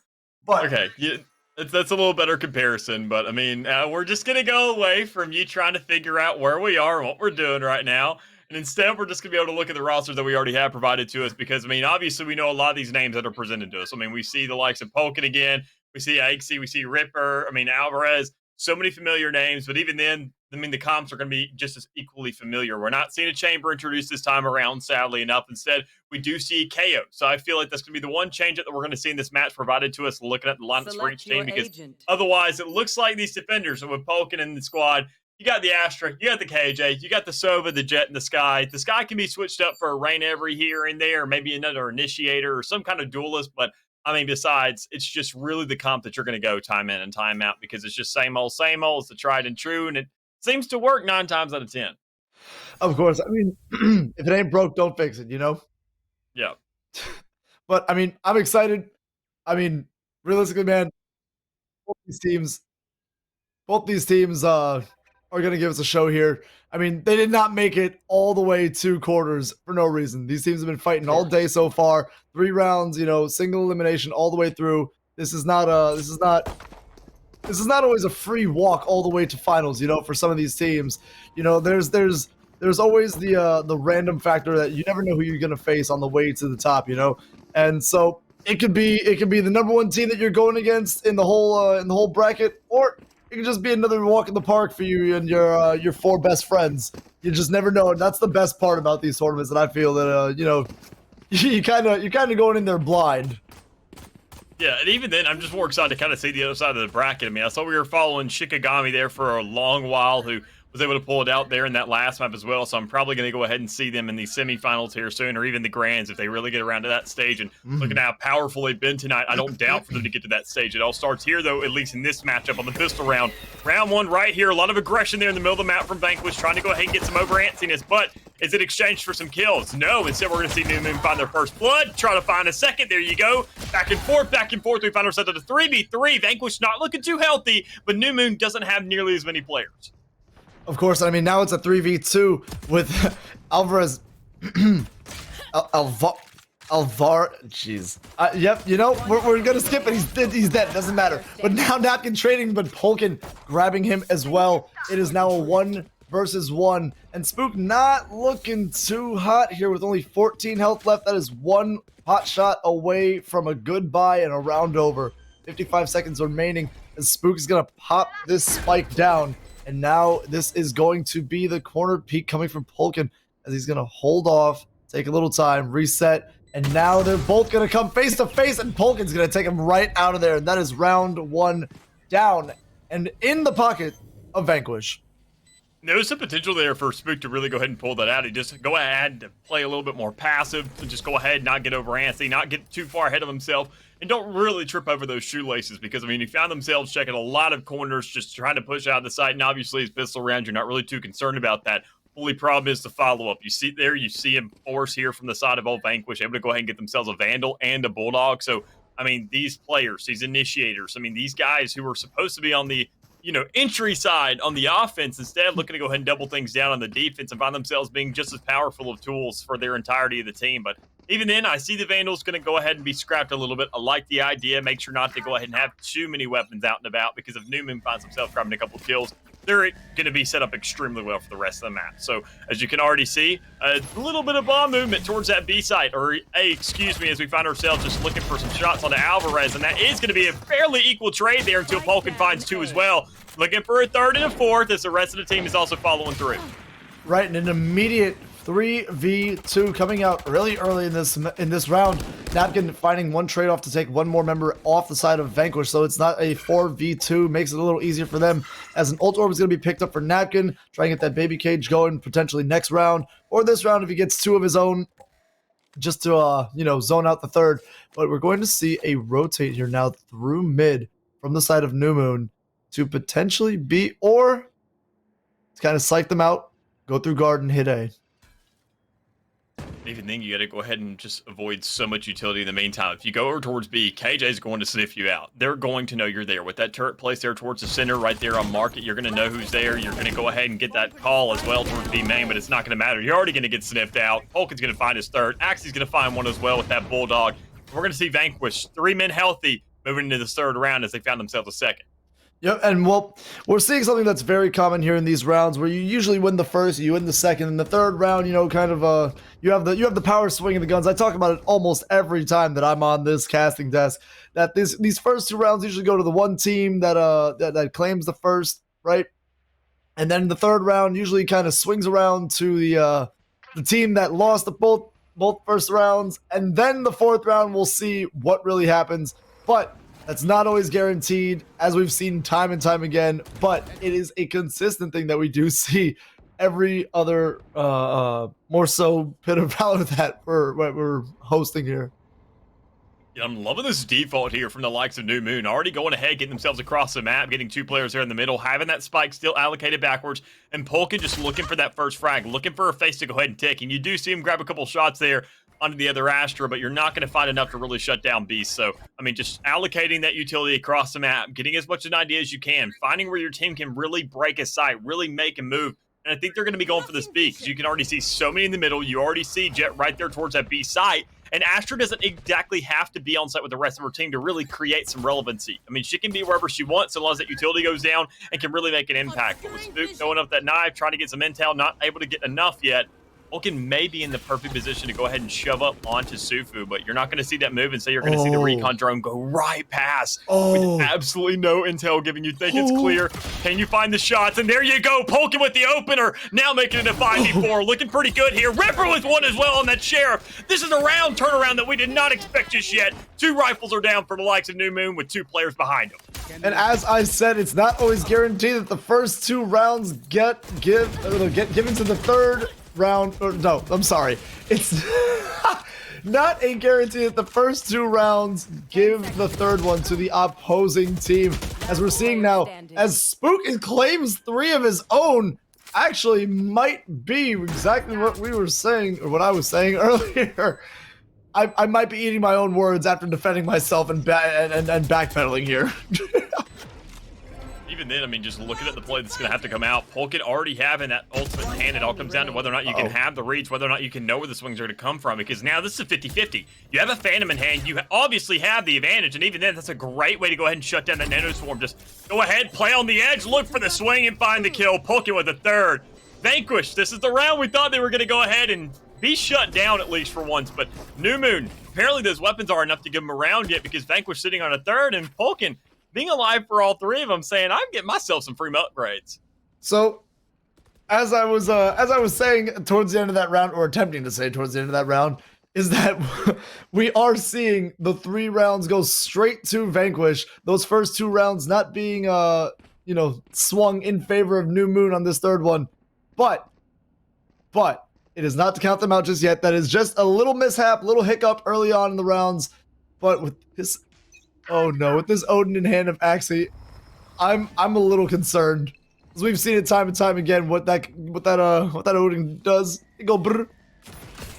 Yeah, I mean, I'm on the same page as you. I'm not even really worried just about the weaponry allocated towards that B side. It all comes just down to the weaponry everywhere. I mean, in all the hands of these New Moon players, they're just at a massive deficit right now. I mean, Vanquish got themselves a lot of buys. They didn't really go ahead and invest too much money last round. They still found the win behind the back of Polkin, who's now sitting at 8-0 as an Astra. So, I mean, there is so much weight on this man's back, and he's carrying it almost as it's weighing like nothing more than a feather. You can already see him grabbing the first pick of this round as well. You see Alvarez taking a couple of shots for it, but if you can grab the heals, if you can go ahead and make sure your teammate's alive, especially that top frag, the way he's got momentum going in his direction right now, go ahead, carry it over to that B side, because it looks like that's where all New Moon's headed.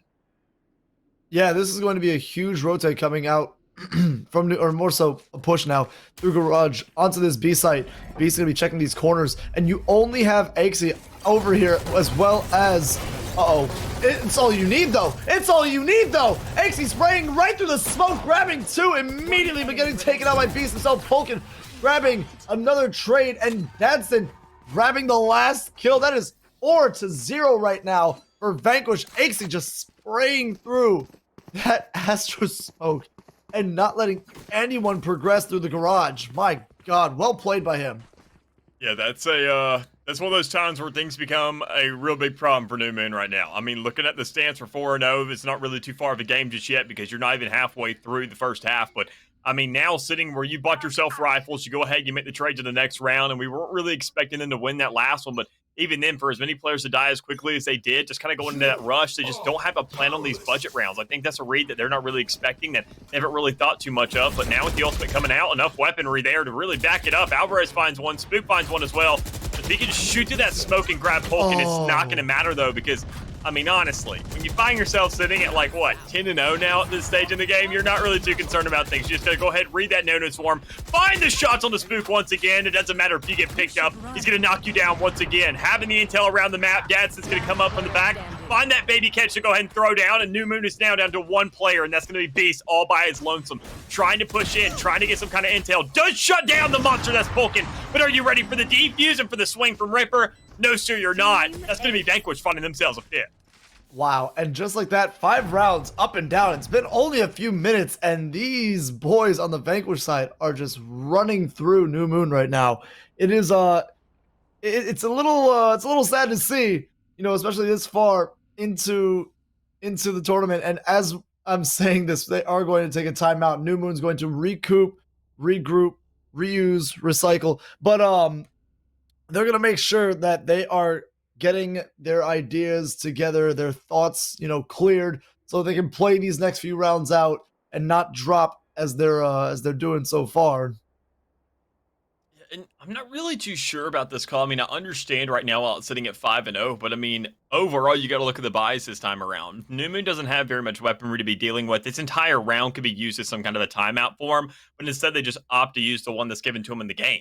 And I'm just not sure how to feel about that. You could literally sit and spawn for the entirety of this round, discuss a plan, and take that time out for yourself. So once you finally do get those weapons allocated to you, once you finally have that money, I mean, this losing streak is giving you enough to buy, I mean, an entire full buy every round and a half. So, I mean, honestly, I'm not too sure about this, but I would love to see them come out with some kind of thrifty.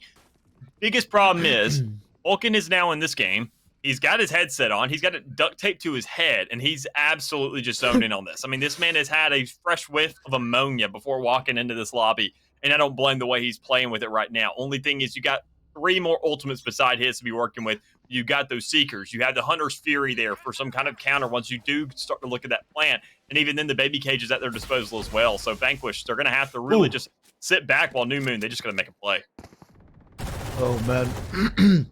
And I mean, you see actually trying to get somebody through that wall. Sadly, there's nobody there for him to actually have those bullets connect to. Everyone is sitting right at the garden entrance, except for 2 members on the side of New Moon. As shots are going to come through from Dadston. He's going to hold him there. He's going to find one. Oh my We're going to hold him there. He's going to make sure that they lay there for good. He puts him into a dirt nap. And now Vulcan also giving suppressive fire from the ace site. This is definitely not what you want as New Moon right now. Even then, you got to consider what these teams have done so far. They went ahead, switched up the composition, so we're going to go somewhere else. But Vulcan finally getting shut down, making sure to go out with a kill, though. A great pick there, an instantaneous headshot in his hands. And it's still going to be enough to shut New Moon down. I mean, they only have 1 player now left. Sufu just looking to find another play on the B side. But, I mean, how much can you do at this stage in the game? I mean, A is wide open, but you know players are there in the back once you hear that dog coming out. And even then, Ripper there up top, you know that Jet's been offing for the last couple rounds. And that flash coming through and Odin coming around the corner, you're saying, oh, God, I just can't do much. They're going to find themselves a 6th. Oh, no. Well, now the updated score, 6-0. We are halfway through the first half of this game so far, and Vanquish just absolutely ripping and tearing right now. Vulcan, 12-2. This is an absolute showing by Vulcan right now here on this Astra.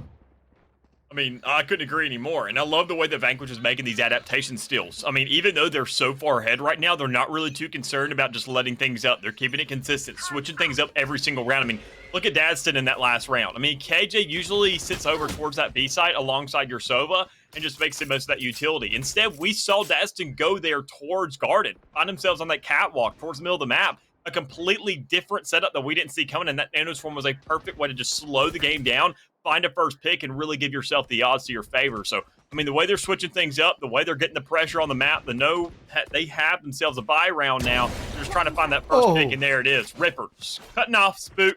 Spook getting a little too spooked right there, and realizing that he's not playing the game anymore, at least for this round, as Vanquish all find themselves with an ultimate in hand now, and Axie finds Chulo going 6 feet under as well.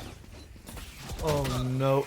Oh, the reposition beautifully played by X. He's going to get that information out as to where the rest of the team is, but he's not. Oh, Napkin, good night. Oh, my God. Dadston putting down Napkin. This is definitely a clinic that that Vanquish is putting on here. 2 members. Oh, my God. 1 member left on the side of New Moon, and just like that, Ripper is just, it's the ripping and the tearing, man. The ripping and the tearing.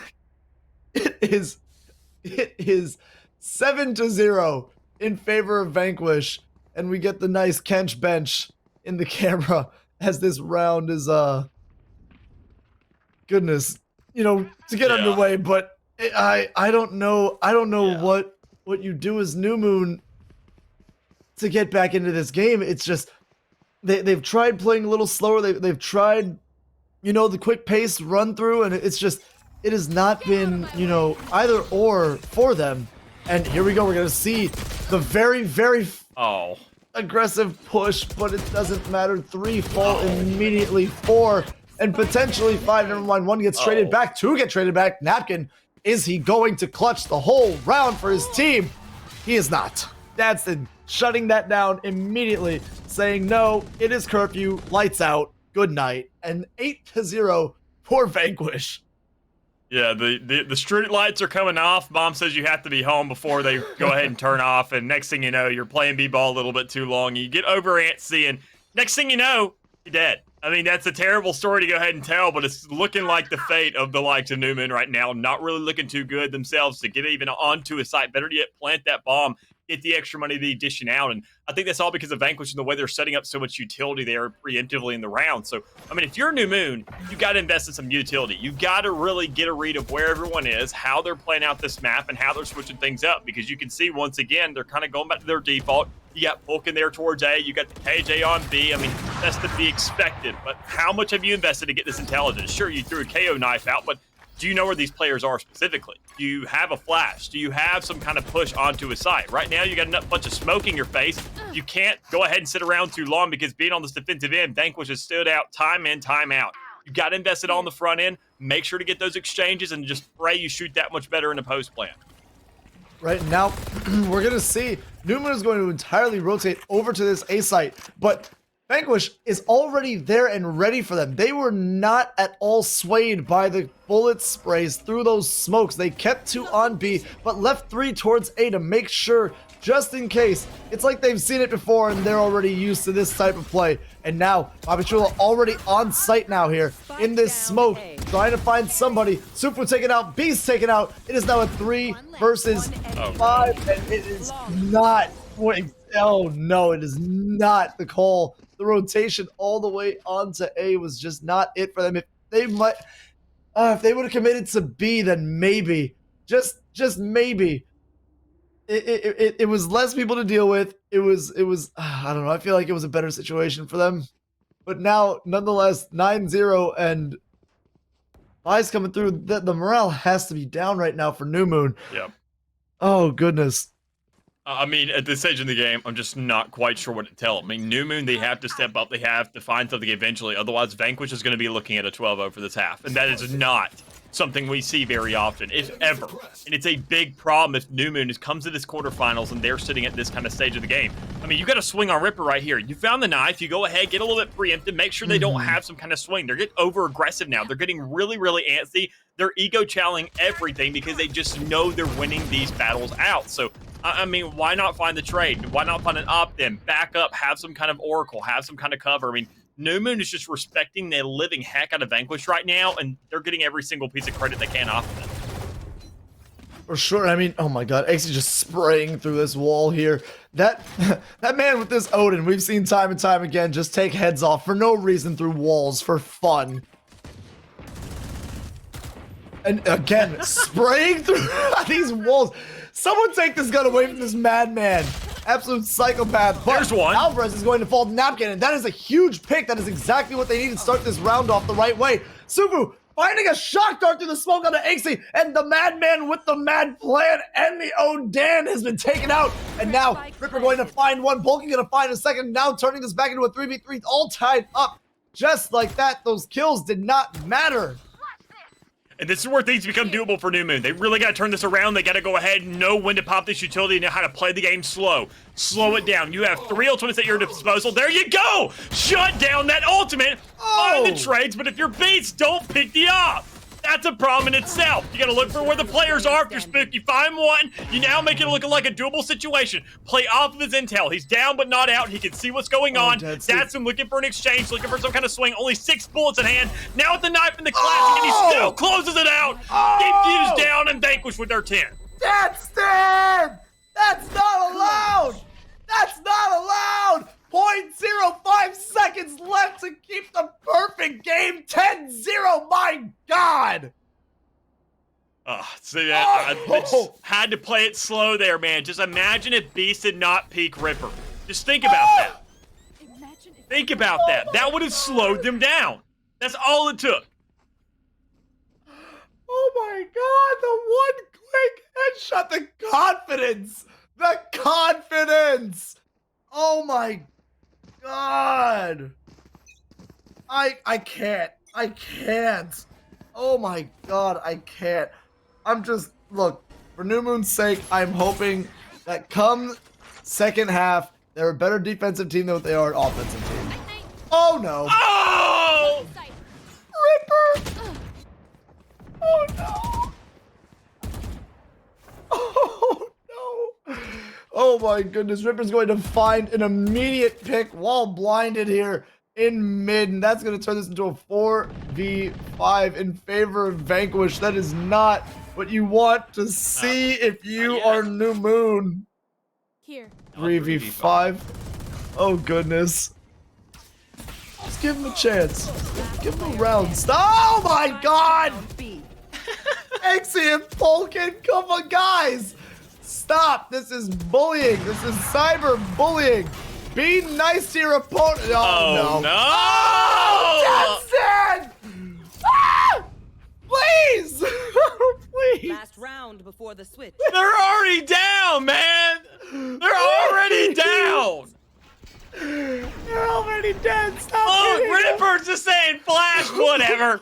just click. I mean, what's the worst that could happen? I don't find a kill. At this stage in the game, it's almost like the bullets are magnetic. They're gonna swing to him anyways. They're gonna trace. They're gonna curve mid-flight. I mean, oh my god, they're out genuinely, here. I feel a little bad. I'm gonna be real. I feel a little bad. I mean, I feel like it all comes down to a couple players here and there because you can look at Spook. I mean, definitely stepping up, able to find kills here and there. But I mean, when you look at Chulo, sitting at 0 kills, finally finding the first one. Maybe it all comes down to us hyping him up. But he finds himself going a little bit too early in this round. Can't really contribute too much, but now sitting at a 3v3, you gotta push aside, you gotta make a move, you gotta go ahead and get the read, because Axie is sitting there looking for kills, only finds one, making it a 2v2. You have A-side all alone, all open. Get this spike down if you're New Moon. Of course. Now, 2v2 here. 2v2 here. New Moon can take this round. In fact, I want to see him take this round. I want to see it. Spike going down. Maybe a little bias here, but I want to see New Moon take this round. I know they can do it. They have fight still in them. The Sova ult is going to come through and take out that baby cage. No. Oh no, is correct. Oh gosh, no. Wait. Wait. Oh my god, that was almost it, Vulcan. Oh! Baby takes it out! Let's go! The comeback starts now! They're on the board! This is what we needed. This is what we needed. Dude, Chulo got 1 kill that round, and so did New Moon. That's all it comes down to. Feed this guy some kills and get yourself some rounds, and that can really turn things up. Problem is, New Moon gonna be switching things over. Now going on to the defense. So Chulo, not the aggression we were able to see in that first half. You can't really see it in the second one either, being on that defense. Makes your job a heck of a lot harder. Only deal is at this stage in the game, Vanquish only being 2 rounds shy of closing this out. This is definitely bring backable. The game is not over. We have not seen a victory defeat screen. New Moon, they have the potential, though, to pull off the greatest comeback in probably all of Pit of Valor history, and I will personally give them an extra 50 on top of their prize pool if I just get to see this alone. Oh, okay. Okay. You know what? I'll throw another 50 and they come back with this. I'll throw another 50 too. I'll do it, bro. I want to see it so bad. New Moon, no pressure, but you guys have a lot riding on this game and these next few rounds right here. Oh, next few, Chief. That's a whole 12 in a row they're going to be playing with right now. I mean, it's got to be... come on. It's like taking a few shots. 12, you know? Well, as we do go ahead and figure out some math, how 12 kills could translate to, I want to say 5 times 12 is 60 kills. We got to figure that out. It all comes down to this first round, though. We see them going ahead, grabbing the kills, able to find 2 off the get-go, so that's a great start for them. Problem is, are they ready there for the push outside Garden? Because they're not really too preemptive for it. As we can see, Axie already on site, able to get that spike down, but Polkin still being alive. That's a big problem. This man's been a menace the entirety of the game. You got to check every single corner. You got to swing as a squad, and there you go. Spook with a double. New Moon with the flawless. Able to go ahead and start this round out with a bang, and their defense may be what we're looking for. Flawless. Beautifully played. Hey, first round, second round coming up. I think they got this. First round of the second half. Second round is going to come in easy for them, and then they're just going to reverse sweep all the way through. They got this. They got this. Honestly, they do. They do. I fully believe I'm on the train right now where they can at least get this game to 8 rounds if they find themselves in the right scenario. And 8 rounds is where we can really start going ahead and getting excited for a possible comeback. It all comes down to this round, though, how well they can hold on to these weapons, how well that Bulldog can be sufficient in the hands of Spook, who's really been doing a great job so far. I mean, I saw him in that first half. Sure, Newman didn't find themselves around, but he found himself a lot of kills to at least make those look somewhat convincing, looking at how many flawlesses Vanquish had. So, I mean, it all starts there, whether you can find the shots, whether Chulo can really go off as well. That's one player that's really been asleep at the wheel so far. And if you can find this kill, if you can find this shot off the get-go, which you just go ahead and miss twice, and Alvarez finds that kill, things are looking a little bit sketchy here, but you still got plenty of players across the map to hold it down. Right, I mean, as you see, Ripper's trying to come around here, and Star's being placed down. Ooh, Sufu! Oh my gosh, gets 2 shots put into his chest, but he's okay, he's still breathing. And he takes out Alvarez. That's what he needed. Ripper now in a very tight spot between a rock and a very angry Russian man with a gun. There it is. Spook takes out Ripper. And Anxie goes down. Polkin, the last hope of this round, is going to look for Napkin. He's going to grab him. Is going to wipe his mouth with him. Toss him in the trash. He's going to reload now. Spook and the gang. Sufu and Beast all left now. Now, this is all on Polkin. He's going to reload these shots. Bulldog in hands. This could still be a round in the hands of Vanquish if played correctly, but time is ticking. 20 seconds left. Spook peeking, shooting, missing. Everything is going in favor of New Moon, though. Even though they are missing their shots, the time is ticking down. Polkin's gonna have to get aggressive here. And he goes down. Spook with 3 kills and a Bulldog. That's another round in the hands of New Moon. Hey, man, how about them dogs, baby? That's something I can get behind, at least for the night. But we ain't talking about no football. We're right getting back into Valor. Look at old New Moon, man. Oh, going ahead, able to step it up now. Looking at 3 rounds, a pretty impressive, I mean, showing so far out of them, at least for this half. But then again, that's only the first round, and that's a force as well. So this is where things really are going to have to turn around for them. They're really going to have to step things up. This is where I want to say Vanquish went ahead and put the nail in the coffin for that entire half, was when they found themselves losing that force round. When they went ahead, handed over some free rifles, New Moon still had money to play with afterwards, and even then, Vanquish had money just across the board, a heck of a lot more of it, and a free weapon for Polkin as well, who was at top frag. So it all comes down to whether or not they can find the right respective kills, whether Chulo can go ahead and find a kill there in the middle, but instead, I respect the decision to back up, knowing that they just don't have enough reinforcements there. Yeah, I mean, if you're watching Vanquish play, they are playing out of their minds right now. You know, and mind you, this is against a team that is fighting for their lives. Ripper, we just saw spraying almost perfectly through smoke, but didn't find any bodies. He was on the hello, right through the wall. Spook, sir. As I'm saying, the Spook finds a little bit of damage through that wall. Oh! Ripper finding Papi Chulo. Poor man. He just trying to stun out here. Just leave him alone. And now rotation coming out towards A from middle. This could be it. This is 5-4 now in favor of Vanquish. This is not what you want as New Moon. New Moon now is going to hear some utility being used. Some moves coming out, a dash, some steps, some shock darts coming through. This is going to be a pulse grenade coming through, but it's not going to find anybody. But Ripper goes down. Hello, 4v3. Wait! It is it! That is, oh my gosh! They're doing it! They're doing it! It is 4 rounds in a row for New Moon! New moon, new half, new team is what I'm seeing right now. They are just bringing this back to go ahead, step up in a round where we see Vanquish. The guys who had shut down New Moon for an entire half, just excluding 1 round, having that 1 outlier. That has been enough of a spark to go ahead and ignite a fire to get themselves back into this game. Sitting at 4 rounds so far, still not the most impressive showing, but knowing that 3 players were still alive in that previous round, able to get free pickups for guns, not invest that money into weaponry and have so much to spare here in these latter rounds. There's so much more that New Moon can do, especially looking at Vanquish's buys so far. So long as they don't make a turnaround, get themselves onto a site in a miraculous manner with all the utility they have, they can see themselves looking at a really good game, especially with Poppy waking up now, finding a kill, and able to translate that to a lead here in the manpower. Beautifully played too. Playing aggressive. They know that Vanquish cannot have any serious firepower in their hands. Still a threat though with these sheriffs and pistols, but not as much kill potential as all these rifles that are on the side of New Moon. And as I say that, 2 more drop, 3 more drop, and now a 5 versus 1. New Moon, I'm gonna lose my voice before finals. My God.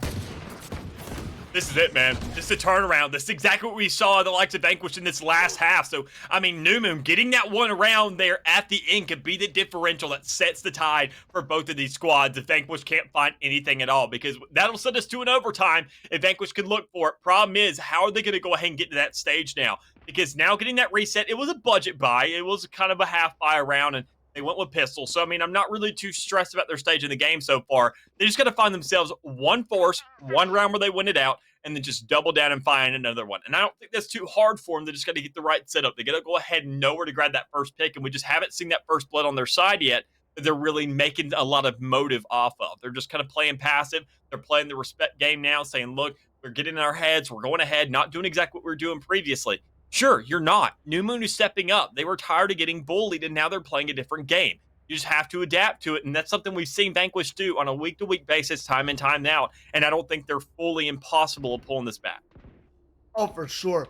And I just got a little bit of word here. There's been a there's more than just our bets of these the 50-50 being tossed in for New Moon if they win this, but there's also a 10 sub offer if New Moon wins this game.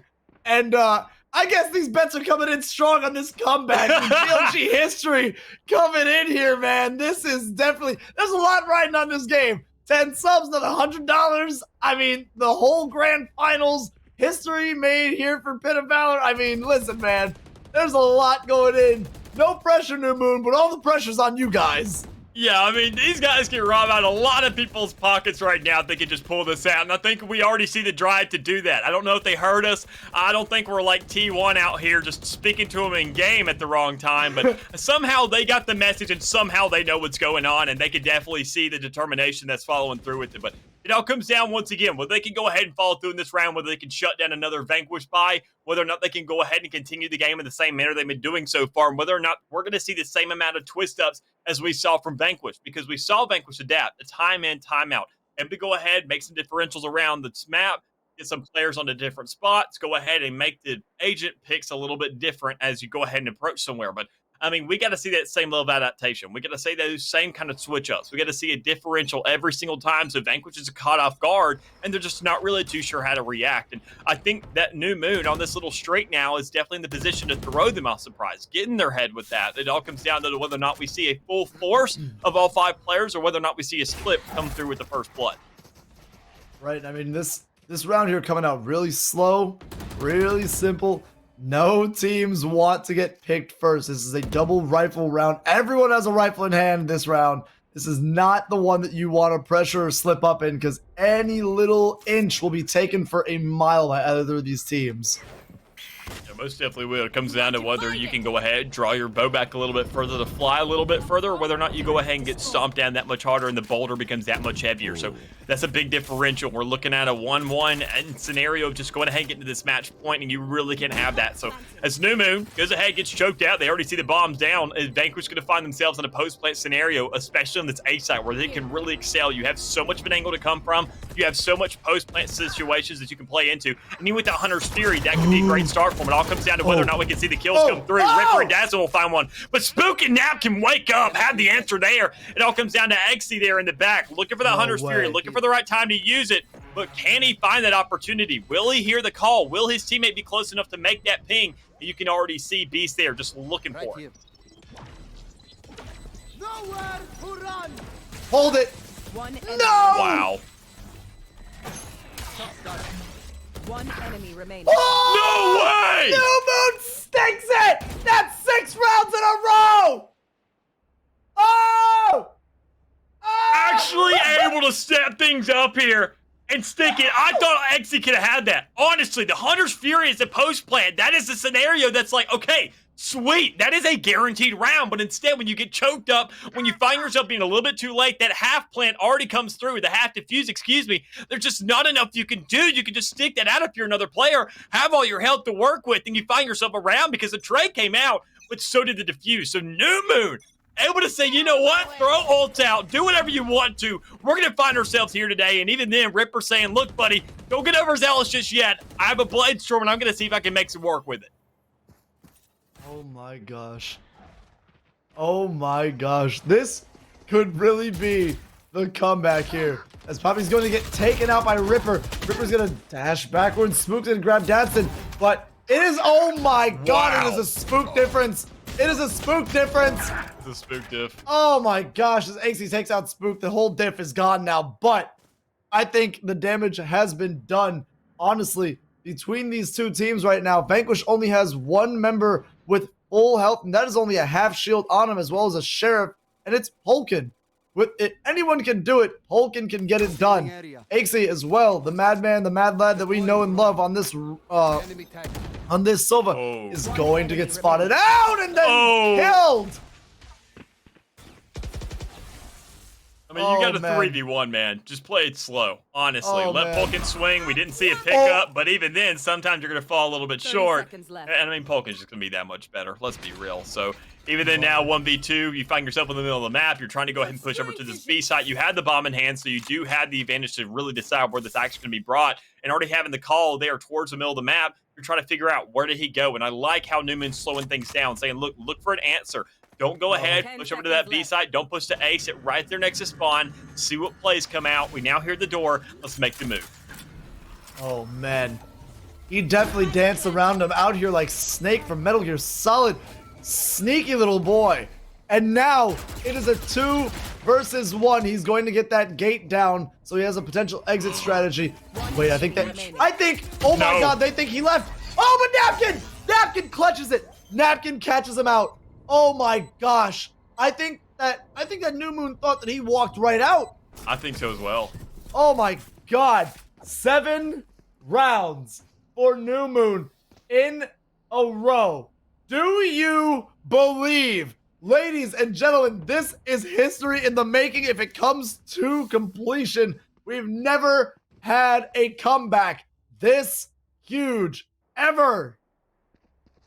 I mean, honestly, I think it's doable. I sat there and said that 8 was going to be the magic number, but I mean, I think it's going to be 7. If we see New Moon once again shut down Vanquish on a buy round, I mean, I wonder where we see him over-investing as well. Actually, he's going to be running that Odin in hand once again on this offensive side, looking for some preempted kills there. So, I mean, if you can find a first blood there, if they can't shut this down, I feel like Vanquish is going to go ahead, have a rally to work with, have that mental reset saying, look, how we let it get this out of control, and they can find themselves closing the game. So you just got to go ahead and keep it going. There you go. A baby cage, a great way to stall things out, but can this nade shut it down? And it will. That's a great hold from Spook. The man Spook. making magic left and right once again. Sign him. Someone sign him. Someone big sign this man. Give him a huge contract or keep him on this team and up his pay. Oh my God. Insane. Monster Energy, where are you? Sponsor this man.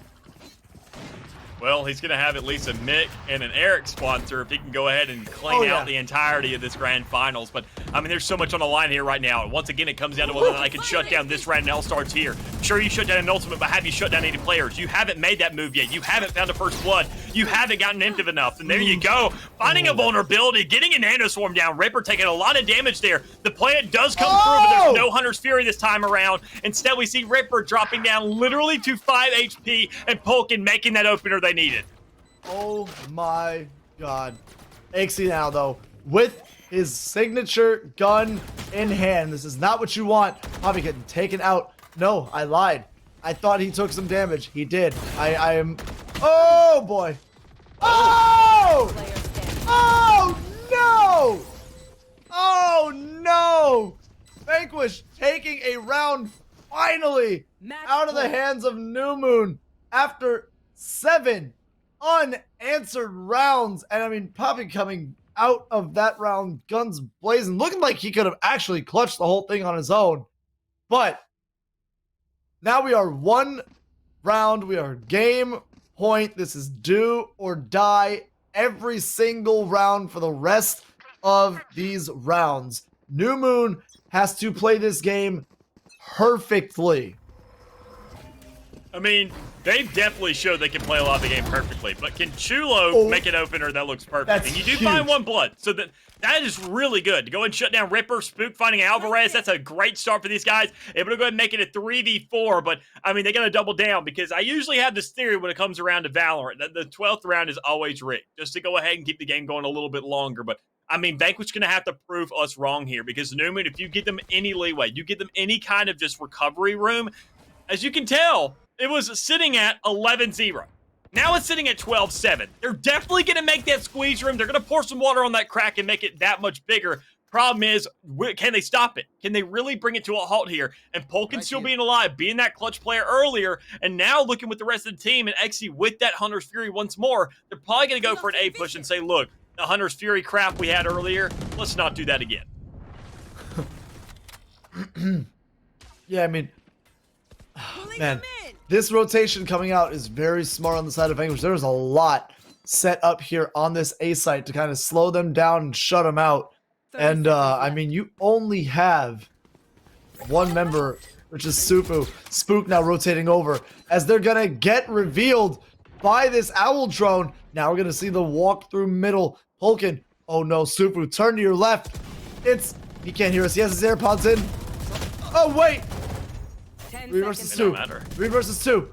8 seconds left. They have to get these kills. Spook shuts down one. And I think Polkin's just going to hold what he can in this rifle. Oh my gosh.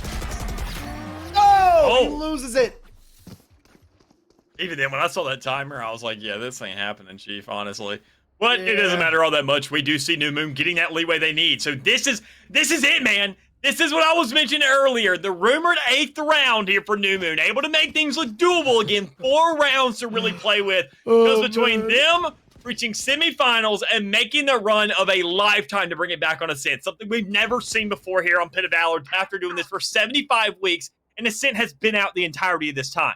This isn't Breeze. We've witnessed a comeback like this on Breeze. But we have not seen it on Ascent yet. And we say it time in, time out of how even of a map this is. But I mean, this is just looking like a one-sided stop for the defensive on every single, opportunity given. But Vanquish, not following suit of New Moon there. Not able to find a second to double up on top of that. Not able to find 7 in a row. But can they rebound eventually? Having the money in hand, having the weapons in hand, they have to find themselves enough to work with. And it all comes down to whether they can pick off Spook or not, if you ask me. Yeah, man. Honestly, Spook has been the MVP of New Moon this whole entire game. That is not a question. No doubt about it. And Spook, as we're speaking of him, takes out Ripper right off the bat. This is exactly what you want, how you want to start this round, and this is looking good so far. But you're looking to take out Alvarez to the wall. This is a 5 versus 3 now. This could be another round right out of the hands of Vanquish as Xe is spraying through, trying to find somebody desperately with this Odin. Wow. Oh my gosh. 2 members sitting on A. 2 members left on Vanquish. It is a 2 versus 2 right now, but reinforcements are on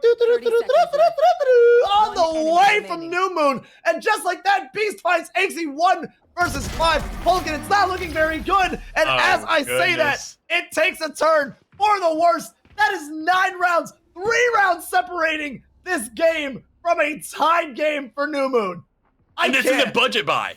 This is Vanquish being on a budget buy as well. That's what I'm saying. They find themselves in momentum. If they go ahead, lock this down that last round, say, look, you had rifles in hand. Not anymore. This is going to be a guaranteed 10th if you just keep playing the same game you've been playing this entire match so far. Well, actually, no, excuse me, the second half. We're not talking about the first half. We're leaving it out. We're not talking about it. But everything after then, looking outstanding. Just keep that up. Keep that momentum together. Keep this mental composed and keep yourself on your toes 24/7 so far. Because, Vanquish, they got to play really tricky to win out this last round. And New Moon, they just can't let it happen. Especially with 3 ults in hand, they can't be afraid to invest them. Oh, not at all. Let them fly. Let them fly. You know? You gotta. Well, you don't gotta right now, but you gotta. Oh, boy. But a beautiful setup here with the Killjoy and Sova all the way on the side of B for New Moon. That is a site lockdown with 3 members on A. This Astro as well holding this corridor down really well. And just like that, Spook, is he going to move? He's not going to move. He's not going to move. He's not going to move. Oh my gosh. Spook, take a second, man. My goodness. He is going to suppress 2. He's going to find them out and figure out who is there. As now we're going to see Polkin push up through mid. This is going to be Alvarez firing through this smoke and spook. My God, this man is an absolute ghost in the dark right now. He is everywhere and nowhere at the same time. He is haunting their dreams like he is Freddy Krueger. He is following close behind like he's Michael Myers. He is in the window watching you like he's Jason. This man is every sort of terror that you can find. And sadly, he's been taken out, but still a 3v2 on the side of New Moon. Vanquish, 2 members, but very, very low on this A side. They're gonna get taken out by Beast. Wow. 2, 4 rounds. There you go. That's all they need. They need 2 more, then they need 2 more on top of that once it gets to this overtime. Thing is, can they step it up once they get back to that attacking side? Because that's where things got lackluster, and now they're not guaranteed a game anymore. They got to go into overtime. They have to switch over, and they have to show their flexibility on both sides of the field. And I mean, we just got to see that last round. They went ahead and pulled through in that first half. But can they get to that stage is the biggest question so far, because now, Vanquish, we know that this was going to be the turning tide so far. We sat there, found 8. The game's looking good now. Scoreboard is looking much better than what we saw earlier. Thing is, can New Moon close this out, invest these ultimates in this round, and say, look, let's get the edge. Let's go ahead and kill them, and let's find ourselves that advantage that we have in hand to go ahead and guarantee this round, make sure they go to a budget buy, and find ourselves in an overtime.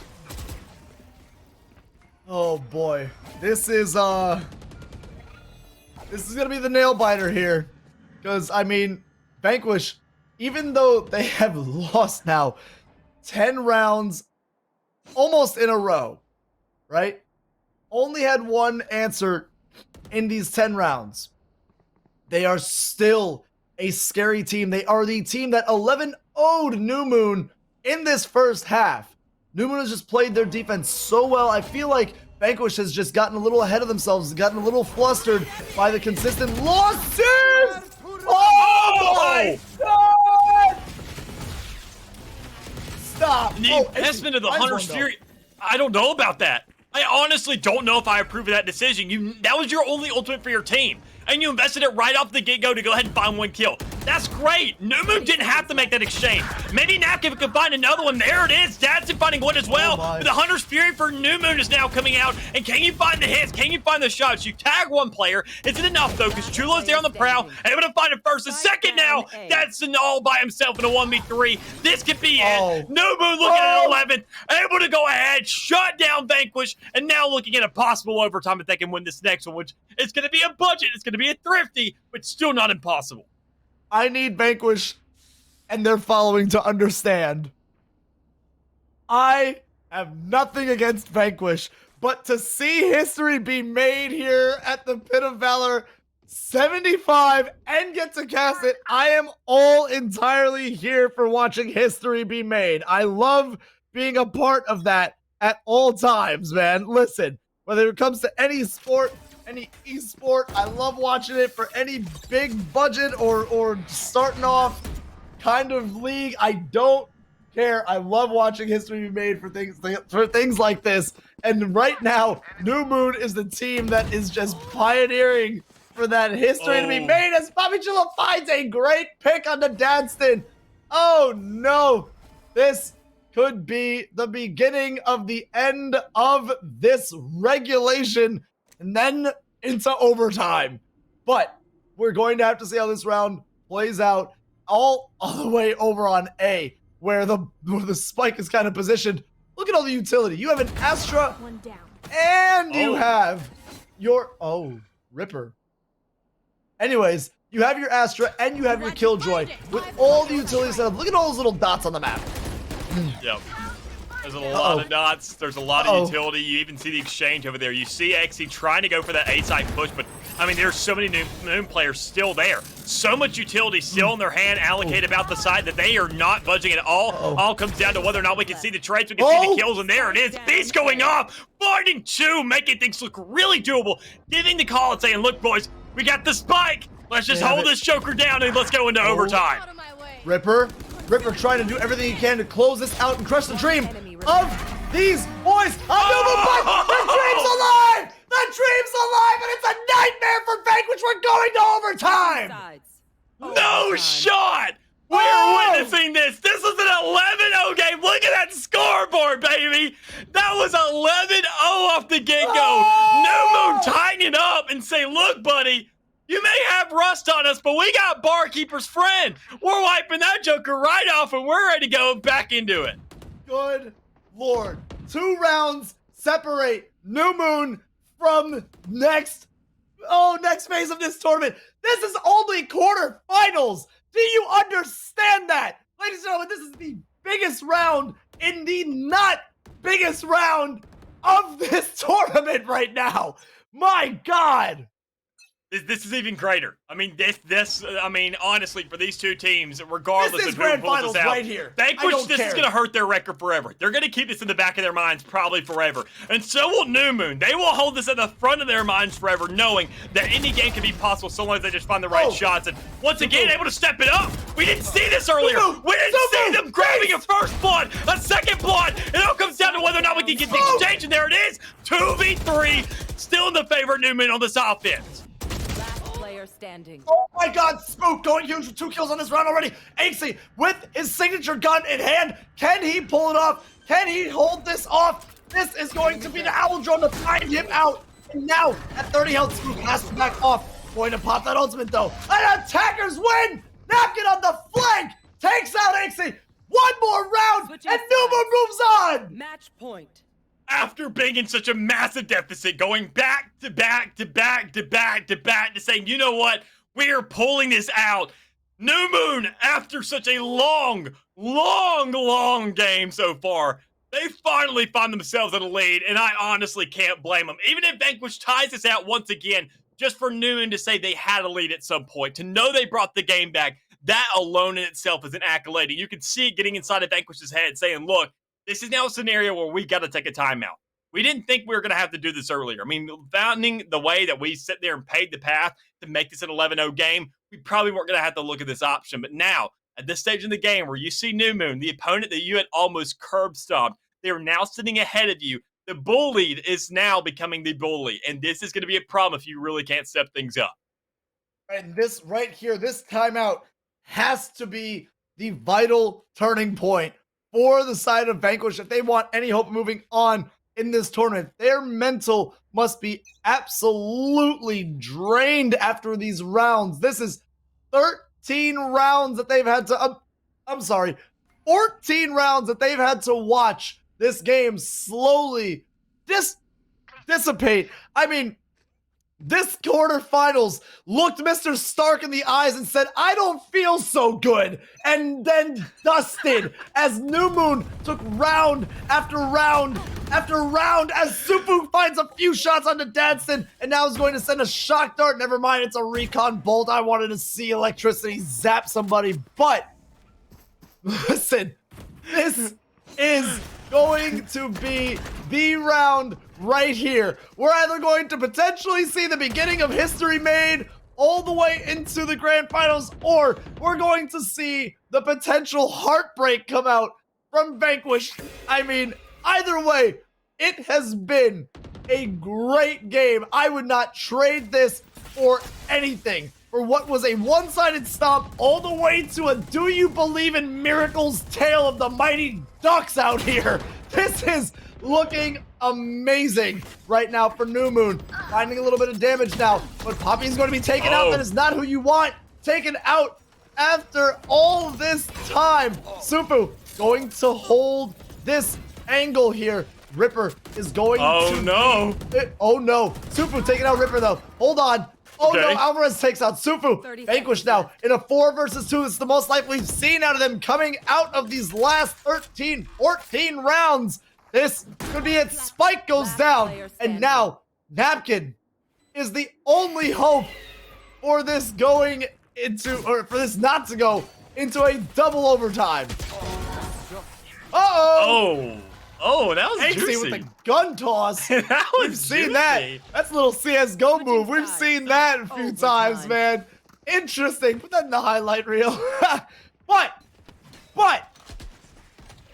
here it is. Toss. Boom, boom. Just a single down. That's all it takes. Woo! Now, all tied up again. We go into double overtime. 2 more rounds. Not counting out either of these teams. both fighting tooth and nail not to give up more than a centimeter of space now in this round. Yeah, this is where things get hectic because both teams that we saw not succeed at all when it came around to their respective half. This is where they both turn it around when things really need to step up. I mean, New Moon finding an attack, Vanquish finding an attack as well. Those are the two halves that we saw each team go ahead and lose on a massive streak with. And they went ahead and adapted around that, find the first blow they needed right off the get-go. But it all comes down to whether or not Chulo can hold things out as the backup there with the rest of his team. Really struggling. He can go ahead and find some space here in the smoke. But, I mean, looking at the rest of the squad with the follow-through, you see the spike in the middle of the map. Spook has it in his hands. And I'm not sure, no, excuse me, it's actually Napkin who has it. So I'm pretty happy Spook doesn't. This guy needs to cover whoever is planning it. He's such a massive player. You can't let things go ahead and get out of his control. And when he's planning a spike, he definitely can't shoot then. It all comes down to whether or not Ripper finding that kill to Napkin, making the spike down. That's going to be a call for the rest of the team. Go for some kind of flank, but there's Beast on site looking for two. Maybe a third, but Spook's there for the follow-up. Now 2v2, spike in hand, on site, and we see New Moon grabbing it down.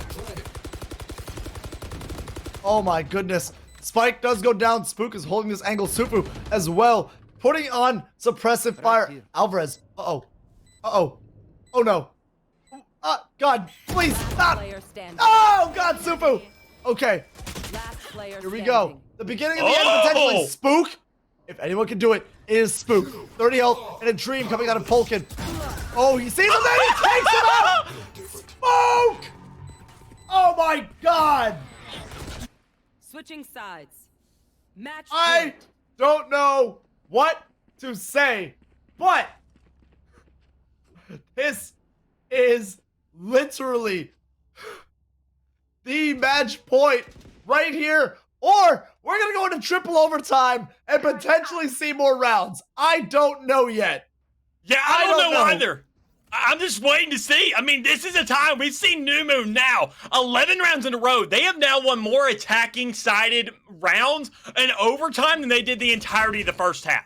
I mean, they are looking for, as a new team, their mental is right to post once again. It's all where it needs to be, and all the check marks are checked as well. I mean, all the boxes are there. They're saying, okay, we got to have utility in the middle. We got to go ahead and have something to back up to. We got to have some kind of retreat. They're respecting us too much right now, and we've got to take advantage of this. And you can even see the turnaround. You can see the mental. You can see Vanquish finally saying, instead of let's get overzealous, let's slow things down because things are not looking good. Yeah, man, I mean... This is the last time that you want to, oh no, Dadson getting some damage put onto him. Poppy holding down this middle angle, doing so much work for his team. Doesn't want to get caught out. He was holding down 3 members on the side of Vanquish. Oh my gosh, still shooting through this wall. Gonna send a smoke over. Not gonna really find what he wants with it, but that's fine. Oh my gosh, again, finding another angle on somebody. This man is holding the whole side of Vanquish off alone on this B site. 30 seconds left.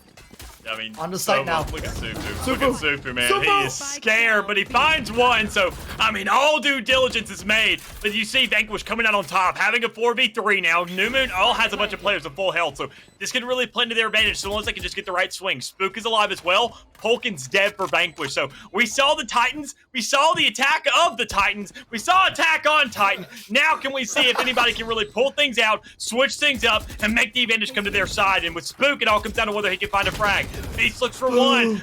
Spook gets shut out. It's now 2v3. Alvarez is stepping up. The Redhead Renegade is alive, but now it's 6 feet under as New Moon has to clutch things out. Enemy remaining. Wait. Oh, no. Stop. Napkin. Napkin, to your left. Oh! No way. More overtime. Ladies and gentlemen, we're going into a triple. 1, 2, 3 of overtime. My God. How many more rounds do we have to go before we get our answer? What team is going to take it? I mean, I would have made the call in that last round in that 1v1, but I started hyperventilating, so I couldn't really say too much just generally. I mean, the stage that this game has gone to is just unbelievable. We have seen nothing like this. Going ahead, such a massive deficit, going to such a large overtime now, sitting at triple. I mean, these teams, once again, doing the same exact thing, stepping up on the half that they just haven't won yet. So it all comes down to who can really start following suit again. Who can say, look, we won defense so many times in a row. How the heck is it crumbling out from underneath us when we needed the most? I mean, that's just all comes down to the adaptation. It comes down to whether or not you can have the right reads. And it also comes down to first bloods and exchanges. And that's really where the tides come. And there you go, a beautiful double peek from New Moon to say, look, I don't care about your op, baby. We go ahead. We have teamwork. We have consolidation. We have cooperation. And that means a heck of a lot more. This is not what you want. Oh my gosh, it is an absolute one-sided stop now coming out from New Moon, taking all these members out on the side of Vanquish. You only have Dadston and Alvarez left.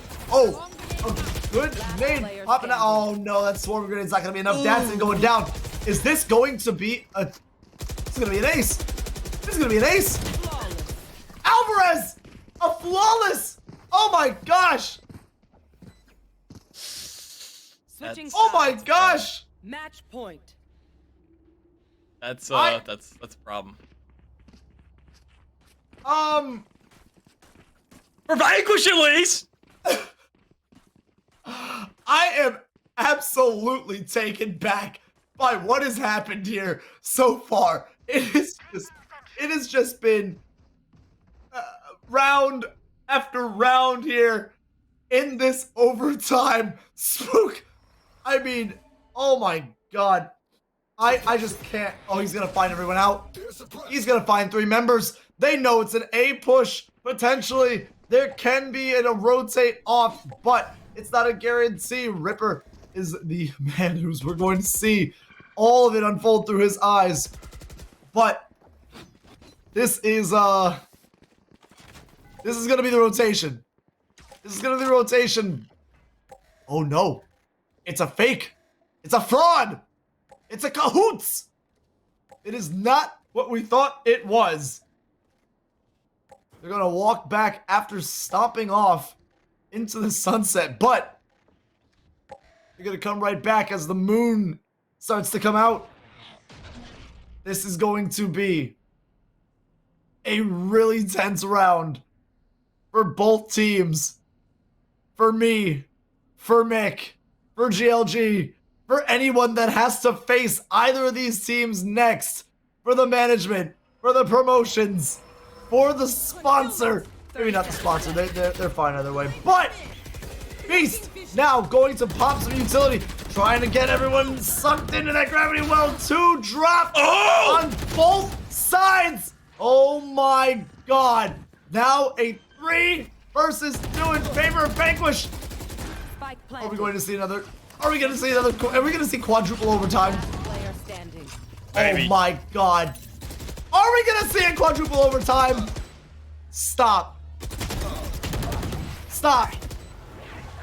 There it is. There it is. A quadruple overtime.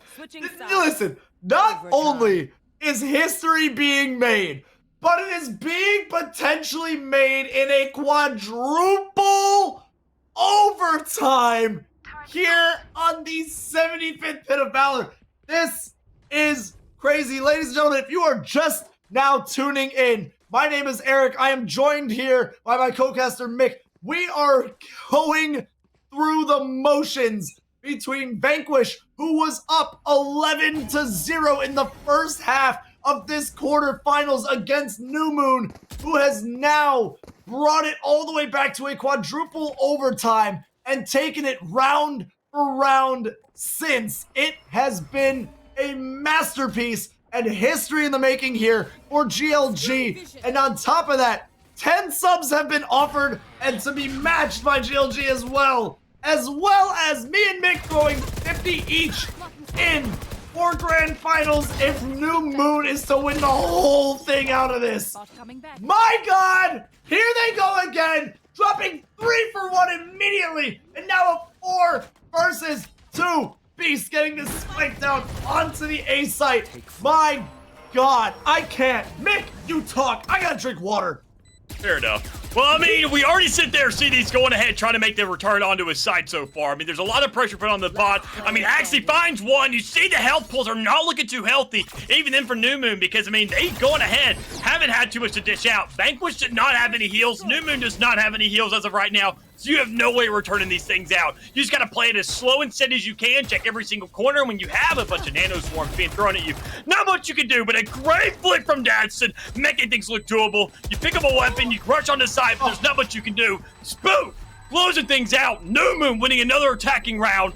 Vanquish once again in the area where the ball is in their court. They have to shoot, and they've always nailed the shot on this side of the court. The problem is, once you come to the other side, we miss it. Time in and time out. So I want to see something. I want to see something different. We haven't witnessed that yet. Everybody's saying, let's go ahead with regular buys. Let's get ourselves a Phantom or a Vandal, or let's go ahead and get a Knob. I want to see something crazy, man. We've seen XC go for this Odin pick on attacking side. Time in and, or no, excuse me, on defense. Time in, time out.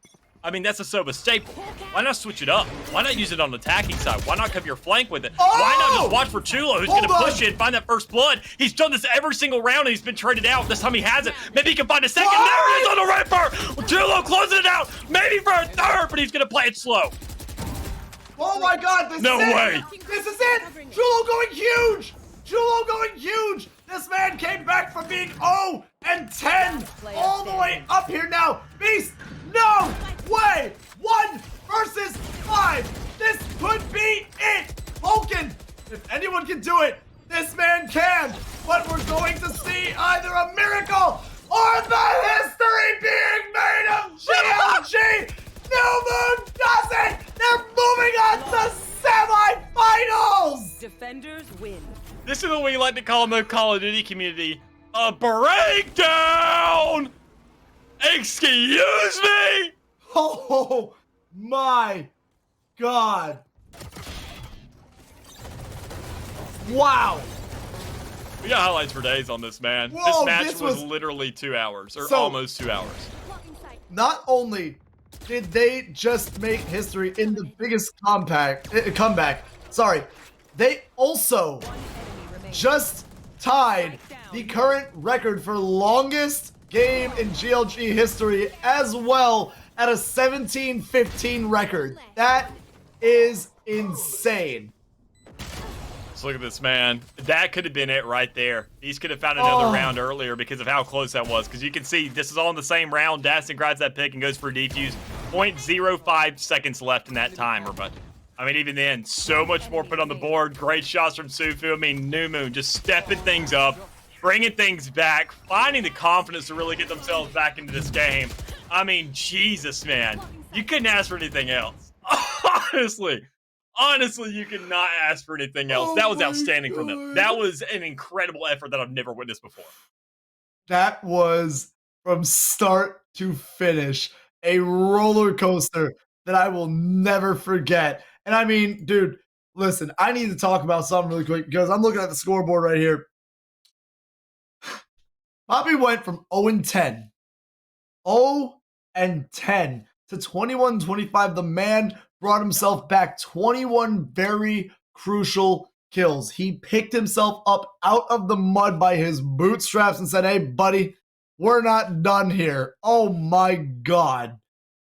But Spook, and we can't talk about this game without talking about Spook. 35 kills, 12 assists, just led the whole game. And he only had 2 first bloods. Only had 2 first bloods. I mean, he doesn't need first bloods. I mean, obviously, you don't need first bloods to win a game. Oh, yeah. You just need Spook. Baby. Oh. That's all it came down to. Because I mentioned him time in, time out. Him and Chulo were the 2 players I mentioned on the attacking side, saying Spook was constantly fragging out, constantly making himself look relevant in this game. But Chulo was 0 and like 10 for the longest time. I mean, it was sitting there, man was not grabbing a single frag. They were on the attacking side. You're really expecting them to really step up and just say, okay, look, we're going to get ourselves to a stage where we can pull this out. We're going to get ourselves into a stage where we can get an actual entry.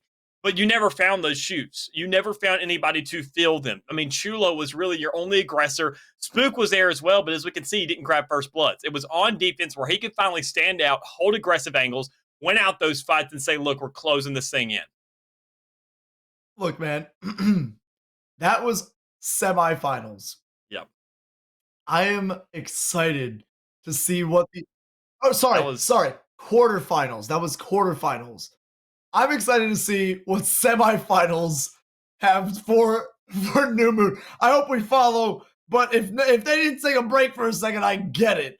I get it. That was a long fought round for just being quarters. That was crazy. I can't wait to see what grand finals brings us, and we haven't even seen semis. We most definitely has. And if a game like that knocked your socks off, don't even worry about it because we got you covered. We got GLG socks open and up, available for purchase. You can go ahead and lock those down because they are left over from our fundraiser we had because we didn't get as many as we really need to. But don't worry, that's just great for the newcomers around here. If y'all enjoy games like that, want to see more, we got them here at GLG. We may be bringing them over to LAN soon as well because we're going to be having the GLG gaming facility opening up in the 22nd floor of Rochester and Innovation Square. Just going ahead, gaming in the skies, man. We can see LANs pulling off things like this, and you can hear me and Eric screaming in real time in person and just giving you that ear-ringing drums of just where you can't listen anymore. And honestly, it's a sacrifice worth making when you have games like this. But all that being said and done, we will have to throw it to a short break. We will be going to the semifinals here soon, and we will be seeing New Moon in these semifinals. I don't know if that's a matchup we're getting, though, because we have another side of the bracket as well to set up for these grands. But regardless of all that, we will catch y'all here in another minute after the short break.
And welcome back, everybody, to Pit of Valor number 75 here on a Wednesday night. We just had ourselves one hell of a quarterfinals. It's going into a 17-15 between the likes of New Moon and Vanquish Gaming.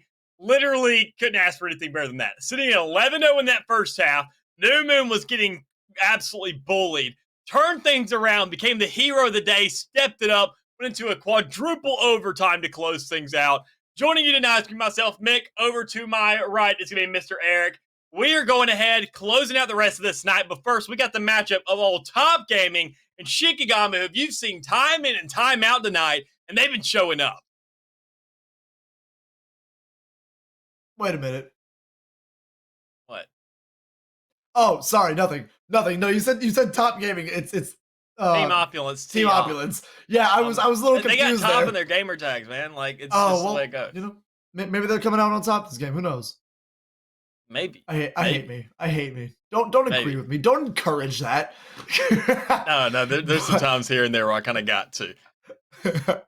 But as Mick is saying, yes, between Team Opulence and Shikigami, we are going to be going to everyone's favorite map, Haven.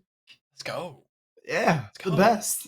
Oh, let's go. But this is your semifinals. I messed it up earlier. I said that we were coming out of semifinals. We just had our quarterfinals, as Mick said. A huge banger of a game where What New Moon? I almost said nighttime. Hello?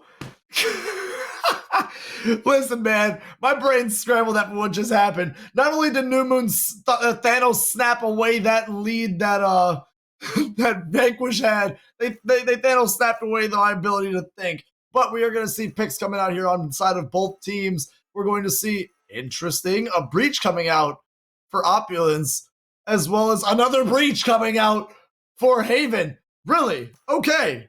I haven't seen a breach in competitive play for a while. Maybe I just haven't been paying attention. I kind of agree with this. I mean, we've been seeing a pretty good presence of breach when it comes around to Haven on VCT here recently, and I think that's because he's kind of shed a new light on himself. He's gone ahead.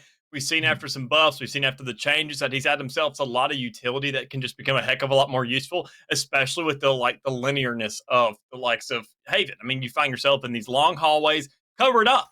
Go ahead, grab yourself a little breach. Go ahead, blind it out. Go ahead, stun it out. Do what you need to do. Give yourself that cover to be working onto a C long or into an A and cover yourself outside from that A main. I mean, there's a lot of potential there. But even then, I mean, looking at the way the lineups are coming through, I saw a chamber there for a second and was hoping to see it, but instead we get choked up a little bit, and we could possibly be seeing, besides the differential of a Cypher and a KJ, this is going to be a mirror matchup. And I think, honestly, I'm not going to make any bets on who could win this out, but I mean, looking at Shikigami, how they performed so far today, I'm excited to see what they bring to the table, especially with the differential and signals that we see this time around. Of course, and I mean, not to count out Opulence at all, because this is the semifinals. They made it here just as Shikigami did. So, of course, two teams now that I'm new to. I'm excited to just see them play. Ready to see some MVPs be made here in this game, and I'm ready to see them shine, do their thing for sure.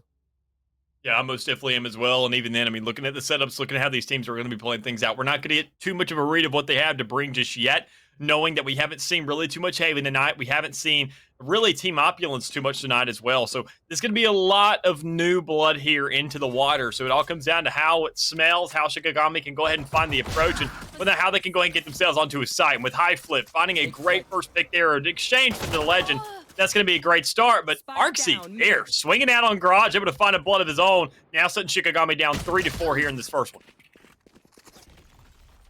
Right, I mean, already there's a 4 versus 3 versus 1 in this first round. And, I mean, what really can Jamekins do but plant this spike and hope for the best? Oh no. Well, there goes hoping for the best. Yeah, rough start, but I mean, it's only the first round. We go ahead, we wipe those off. We don't care about those. We go ahead and go into the next, and we see these forces coming out from Team Opulence, and to be expected. Legend's probably going to go over towards either A, get a little bit aggressive on long, or go ahead and find himself sitting on C and finding that C long setup. But the rest of the team, respect the buys. Go ahead, buy yourself some Spectres. Thank God the Ares meta is dead now, because we would see 10 of those if it weren't for the changes that Valor there made quickly, but not quickly enough. But I mean, all things considered, we're now sitting in the game where, I mean, even then, the Sheriff buys are a little bit of a wild card that I wasn't really expecting too much of. I was expecting Shikigami to go for a full kind of save, buy out some utility, play it slow and simple, but instead, you see him getting a little bit preemptive, looking for some shots, and there you go, Awakens, not really finding any of them to get any damage onto the board just yet. Right, as you say that, I mean, Catboy goes down as well on the side of Shikigami. This is, oh my goodness, Shisui going down as well, and so does Strike Jake. down C. Give him a chance. But, I mean, usually as we do see the first round winners, we see them become the second round winners because of the gun advantage. But that's not always a guarantee. This high flip is going to run around the corner, and my God, Legend taking out 3 with that Marshall. Big old sniper over here. That's kind of to be We love expected, honestly. I mean, they are on the second round, as you mentioned, not only because of the fact that there's just a weapon differential, seeing that these teams had themselves stacked up a little bit more, but also looking at the armor differential. I mean, you go ahead, you don't have too much to really be biting out. You find the Marshall, you get yourself a one-shot, even in the body, that's going to go ahead and find a kill. You don't have to aim for the head anymore. So Legend having a great setup on C-Long, just being lucky enough for those players to go right into his grasp. This is where things really got to turn up, because Shikigami investing in those Marshalls in the last round has really come to bite them. They are investing in half shields here. They're expecting all Team Opulence not to really have too much investment into their bodies as well. So they're just expecting to go ahead and swing in, have the better guns, and really pull these things out. Ooh, little concussion to come out. Not going to do very much as, ooh, Tam is going to take down, that's backwards, Matt. As Matt's going to, oh my God, take out 3 before he goes down. Last player standing. Oh my goodness. Schlam. Cleaning it up now. And only Falcons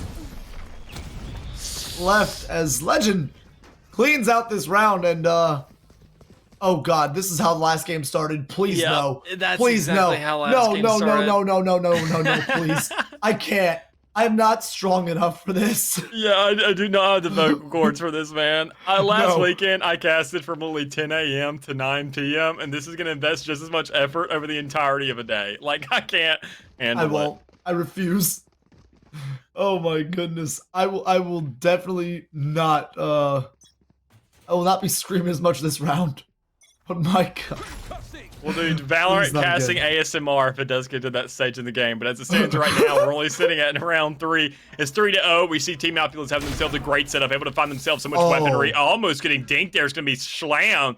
Not really the best start. You don't have too much help to play with either, and you don't have a Sky to heal up. So, I mean, not too much of a problem, though, knowing that you have the rest of your team to back you up. You can just play as a bait, play for a trade, do whatever you got to do. But as it stands so far, Shikigami's the one who really has the ball in their court and has to take the shot. And now knowing that the spike is going to be dropped right there towards that garage section, Opulence is on the prowl, and they're going to surround it. Yeah, I mean, Tiger taking out Catboy. Oh, wait, Okay. but James Okay. is taking out 2 members. Hello. We love to see it. We love to see it. But it is not over just yet. He is not out of the woods. They are still on this spike as Vacans is going to be sprayed down, gunned down. Good night, Arksy. Not giving him a chance here in garage. Yeah, Jamco! Legend! Legend has it, he was waiting there the whole time. It's fulfilling the prophecy at this point. It has been told. Indeed, it has. And honestly, if I had to say it again, I'd say prophecy says that he moves over to C long this time around. And maybe he can deny his own fate. Maybe he can follow through and listen to the wise one that was whispered those words into his ears many years ago. But as it stands right now, we're looking at the 4-0 lead. Team Opulence obviously expected to win out that round. You see Shikigami, they had to force themselves a little bit. They didn't have too much really to dish out in terms of weaponry, in terms of money. This is the first time they've had a full buy. They've had full armor as well. So, I mean, this could be the difference maker if they can just push onto a site, get that post plant, and get themselves that much closely oriented. Because Legend, moving on to that C-long setup with that operator, just if the prophecy fulfilled, just going ahead, checking all the boxes so far, and just looking for wherever you can find that first frag. Oh boy. Nothing being found here by this Hunter's Fury. I don't know if that was the right call to pop that one out there. But okay, it's fine. Worst things could have been done. Oh boy, as 2 drop on the side of Opulence. This is definitely what you want to see on the side of Shikigami. And now, for the first time, a spike goes down. Tiger getting taken out as well. As Arxie takes out Catboy. Excuse me, I had the hiccup. You have to keep hiccuping? No, I usually just hiccup once and I'm done. That's it. We're good. What? Dude, I get lucky. I don't know what it is. It's just random. It happens. We move past it. We don't talk about it. But Legend going to move on to this site. Probably might want to back off here, but never mind. It's too late. Shisui takes him out. Beautifully played. Oh, but high flip. Taking out Arxie. Just like that, they're on the board. Shikigami, beautifully played. This is definitely not how the last round went. So we're good. We're out of the woods. We don't have to worry about it. Well, we are cleared up this time around, thankfully enough. But I mean, Shikigami, good enough. I want to give some credit to them for just making a pretty valiant effort there. Going ahead, stepping onto his site, knowing that C probably was going to be the play once they peaked themselves at an op. Knowing that Legend was probably going to be allocated back there. I mean, they probably read the prophecy as well, knew exactly where the man was going to be. Didn't want to go ahead and peek that and step down themselves on A with some great frags setting themselves up because A is the site to move if you know an operator's there. B, you have yourself so many connectors, you could go ahead and find yourself at some kind of angle where you get picked off. But, I mean, A, not a problem. But then again, it becomes a problem if you see Awakens going ahead peeking out, get a little overzealous, getting picked off in the middle of the map, and the rest of the teammate has to come out, find themselves to trade you, or at least pick up that bomb being you had it in the hand, and get a baby cage down and see if you can push somewhere else on the map. Ooh, baby cage comes down. Shisui's going to push up here now. This is definitely what Shikigami wants to be able to get onto this B side. It looks like they want to take, but Taiga is sitting in the, oh no, sitting in the smoke, not where he wants to be, as Catboy's going to grab 1, 2, 3. Good night. As potential, oh, almost gets the 4th. Looking for the 5th. Oh my god, Legend. Legend. Oh my god. Well, I guess this 1 versus 3 is going to be a little cat and mouse game here now between Legend, Shisui, James is, oh my gosh. Well, now they know where he is. This is 3. Oh! This guy is a COD quickscoper playing Valorant. What the heck? Yeah, dude, FaZe, sign him. My goodness. What? Sorry, did I just date myself on that? Does FaZe even do sniping videos anymore? I don't think so, no. Oh, well. Time for me to go. Ladies and gentlemen, this broadcast is brought to you by Boomers Anonymous. Oh my goodness. 2 rounds now in favor of Shikigami. Opulence. Not doing too well in those past 2 rounds, but it's okay. It's okay. There's plenty of rounds to be played still. Yeah, they most definitely have a lot of money still to invest. I mean, you can see him going ahead, finding a triple buy back to back to back, and even then that's purely because they found themselves so much to really buy it in the beginning. They didn't have to buy weapons off the get-go. You only saw Legend investing in that operator. The rest of the team making an exchange, but this is where things get a little bit scary, knowing that you have a tag on yourself, you have a Hunter's Fury coming out, you're not really too worried about things, but no First Blood to still come out just yet, and still everybody's looking extremely healthy. Opulence has themselves so many defensive or retake kind of oriented ultimates at their hands, so, I mean, they could really be set up for this round, so they just play it slow and steady, find a First Blood maybe, get themselves onto the board, and go ahead and follow through with that, because Shikigami now, sitting 2 rounds in a row, they're looking at an attacking winning streak. Comes down to whether or not I can follow through with this, because you know that Catboy is going to be on the prowl. You're going to find yourself one, looking for a second one. There's Legend, though, trying to come in, getting shut off almost instantaneously, and there you go. Mad not being relevant either, because Shisui's going to find those shots. Slam going to read on the side, trying to hold things down on himself with a 3K. That's going to be a 1v2 now, and you got to rotate, saying, okay, we just let the spike go on the other side of the map. We did our job, but our buddies didn't. Yeah, I mean, this is definitely what you want out of Opulence, for sure. Schlam, I mean, picking up 3 huge kills on his side, but still a lot of work to be done. though he does have Spike, he can defend this correctly. I'm sure if anyone on this team is going to, from what we've seen so far, he's been playing very well. And okay, Spike is gonna go down. Is Catboy trapped behind the Spike? Enemy remaining. Make it 4.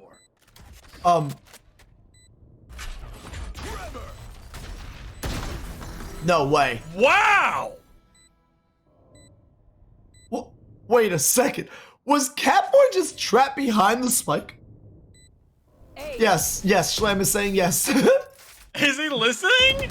I don't Shake your head, know. Schlam. Shake your head if you can hear us. If you can hear us, Schlam, say yes. Now go back to Schlam. Stop floating away. Oh my goodness. Wow. That is an ace here 7 rounds in. That was, hey man, we're starting out early. Opulence really cupping in clutch on that round. Well, more so Schlam coming in clutch on that round. That was huge from him alone. Very beautifully played. Yeah, it most definitely was in the positioning there. Going ahead, swinging out. I mean, even then, the Jet, I mean, that getting trapped behind the Spike, that's an odd scenario we don't see very much of. And that's something I feel like really messed things up for Legend. But, I mean, seeing how things are trading out so far, it's looking pretty good. Now you had the Blade Storm in hand. You already see that coming out pretty preemptively, I'd say. But Schlam, not slowing down at all. Able to find one at least this round. Gets shut down, but Legend is now on the prowl. Looking for one. Can only find that, but I feel it's now to 2v1. Still sitting on top. Taiga handing over to the side, saying, look, not getting overzealous. We're playing defense. They got a Spectre in hand. Just don't stress out. Play far back. And we can find ourselves a 6v working with the guarantee ourselves this half. But in the way they played things out so far, they're just looking so extravagant when it comes around to these trades. They're doing a very good job of being efficient with them, finding the advantage and working off of it, and then knowing how to follow through with it. So, I mean, the positioning as well. I mean, it's pretty unorthodox, I'd say, for Haven, but, I mean, it's working out to their favor because they know exactly where Shikigami's tendencies are. So, I mean, great plays from them so far. It just comes down to whether or not we can see the push, we can see a sight, we can see a plant come down possibly, and whether or not we can see the exchanges afterwards, because Shisui needs to step things up. 30 seconds left. Oh, for sure. Especially if they want to start getting these rounds back.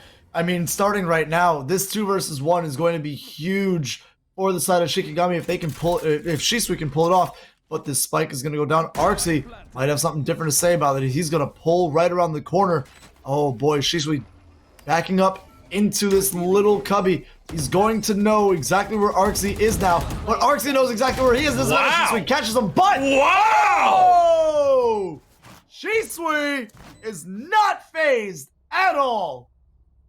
Beautifully One played. needs to get signed to phase, and one apparently doesn't get phased. So, I mean, we got two sides of the board so far, and we could definitely see them competing for who's going to be the better one. I mean, you look at the standings just so far, and everybody looking outstanding. Shikigami being such a more collaborative team effort, besides the likes of Awakened, who still has to wake up, surprisingly enough. But, I mean, everybody else really just doing their job, making sure their due diligence is paying its credit. It's going ahead, getting just everything it needs in terms of its respect. But Opulence looking great so far. You see some outstanding players, Legend, and oh, man.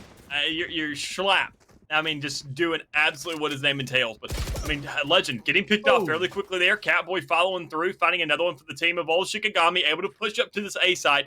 Thing is, they're making it some kind of a trick place, and they don't want to move on to that side. They found the picks. They're satisfied with their fill, and they're going to go towards C.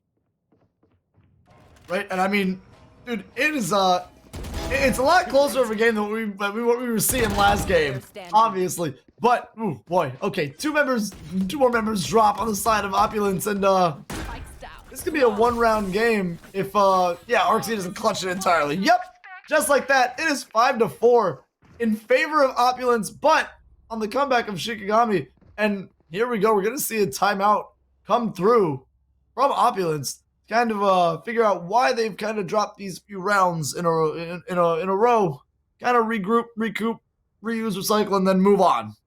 Yeah, and I like this timeout. I mean, I feel like this is an ideal scenario for a timeout. You find yourself getting to a gun round. You gave yourself an entire pistol round where you didn't really fight too hard. I think that's because they were just more focused about communicating, figure out what's going on, and saying, look, let's buy ourselves some extra time, get it right here. We only got 3 rounds left in this half anyway, so we're not too pressed for time. We're not really having our backs against the wall. We just need one more and we find ourselves an even half, and that's a great standing for them. They just got to find a way to follow through with it, a great way to just find themselves to get that one extra round and realize what resources they have at hand to make that. And as it looks so far, they only have a cosmic divide. They have themselves a narrow theft. And honestly, if you find that first blood, go for a narrow theft. Go ahead, find yourself in the back of the map, get a little bit aggressive and swing on it as a team, because we see Shikigami switching it up literally like 10 times on their side. Even then, sometimes pushing all the way into one side, clearing everything, and then backing out again. Even then, when you'd expect to be a free plan at that point. Yeah, I mean, realistically, we're seeing a lot out of Shikigami each round that they've come into. In terms of just, strategy, player placement, how their aggression, their passiveness, it's been really really interesting to see them kind of jack of all trades this whole thing. Yeah. Even then, it also comes down to whether or not they can have the aggression to really warrant things out. Because I sat there and mentioned the aggression, double swinging into the respawn, but I mean, look, I sat there and wanted you to grab a first blood before then. I think y'all should have figured that out by this point. So don't go ahead and blame that round on me. Things are still doable. You see Opulence with 3 players at hand. Those ultimates are still at their disposal, so things could definitely be doable. It all comes down to whether or not they find the right frags, whether you can see Tiger really step things up. And even then, find possibly some kills. Arxie's going ahead on the other side, trying to find whatever information he can, but there you go. Some great shots on the Catboy. Arxie being a little bit too focused, though, on the back to really worry about anything else, but the Shock Dart's going to look good for one. You see 2 players left. Now make that 1, and Matt is in a 1v4 scenario, really back against the wall, but he makes things look a little bit more doable. Lifting a little bit of that weight, but not enough to go ahead and close out the round as we find ourselves at a 5-5. Yep, all tied up here now in the 10th going into the 11th round. Beautifully played. And realistically, man, with how Shikigami's playing, I don't know. I feel like they're a little bit more well put together right now in these rounds. Where Opulence had a good first few rounds, but it's just kind of, swung entirely in Shikigami's favor is what it seems like. I don't know. To me, it just looks like Shikigami potentially might take this one with their composure as they've been so far.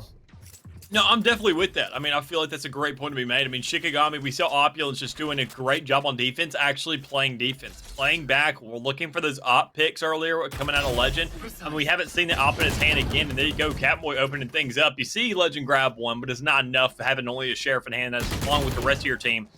There you go, Shlem, not able to go ahead and get that peek, even though he saw the shoulder, not the reaction speed that you really want at that point in time. But, I mean, the way they've been playing the game, Opulence getting a lot more aggressive than what we've seen so far.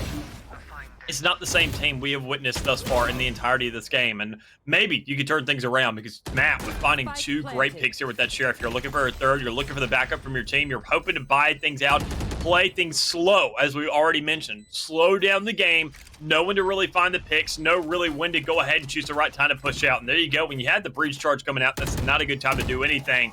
Maybe with your teammate there to back you up, you could go ahead and make a move. For sure. I mean, oh boy, Arxie not in a good spot right now, as he's going to get knocked around by oh my goodness, by Shisui, as Matt has only a Sheriff in a dream. Never mind, he has a Vandal now in hands. Going to check, but is going to be missed. Oh my goodness, Shisui not getting out of here.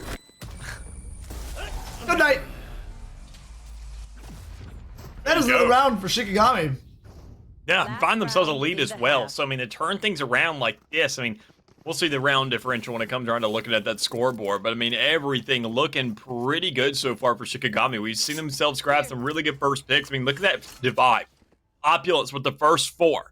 Waiting 2, then finding another one. I mean, I feel like that was almost a stride of luck looking at how Shikigami's really gone ahead and played out these rounds so far. Looking extremely better than what we saw earlier. Not this toughest start, but I mean, maybe they could go ahead and follow that momentum pattern. Say, okay, sure, we start weak, but let us go ahead and roll out a little bit longer. We're going to look that much better, and we're definitely seeing that so far. But a very, very, very early ult out of Arxie. I'm not really sure how I feel about that. You go ahead and get the read, know that players aren't over towards C, but you know they're coming A because Legend found a kill. Yeah, see, here's my thing. It's just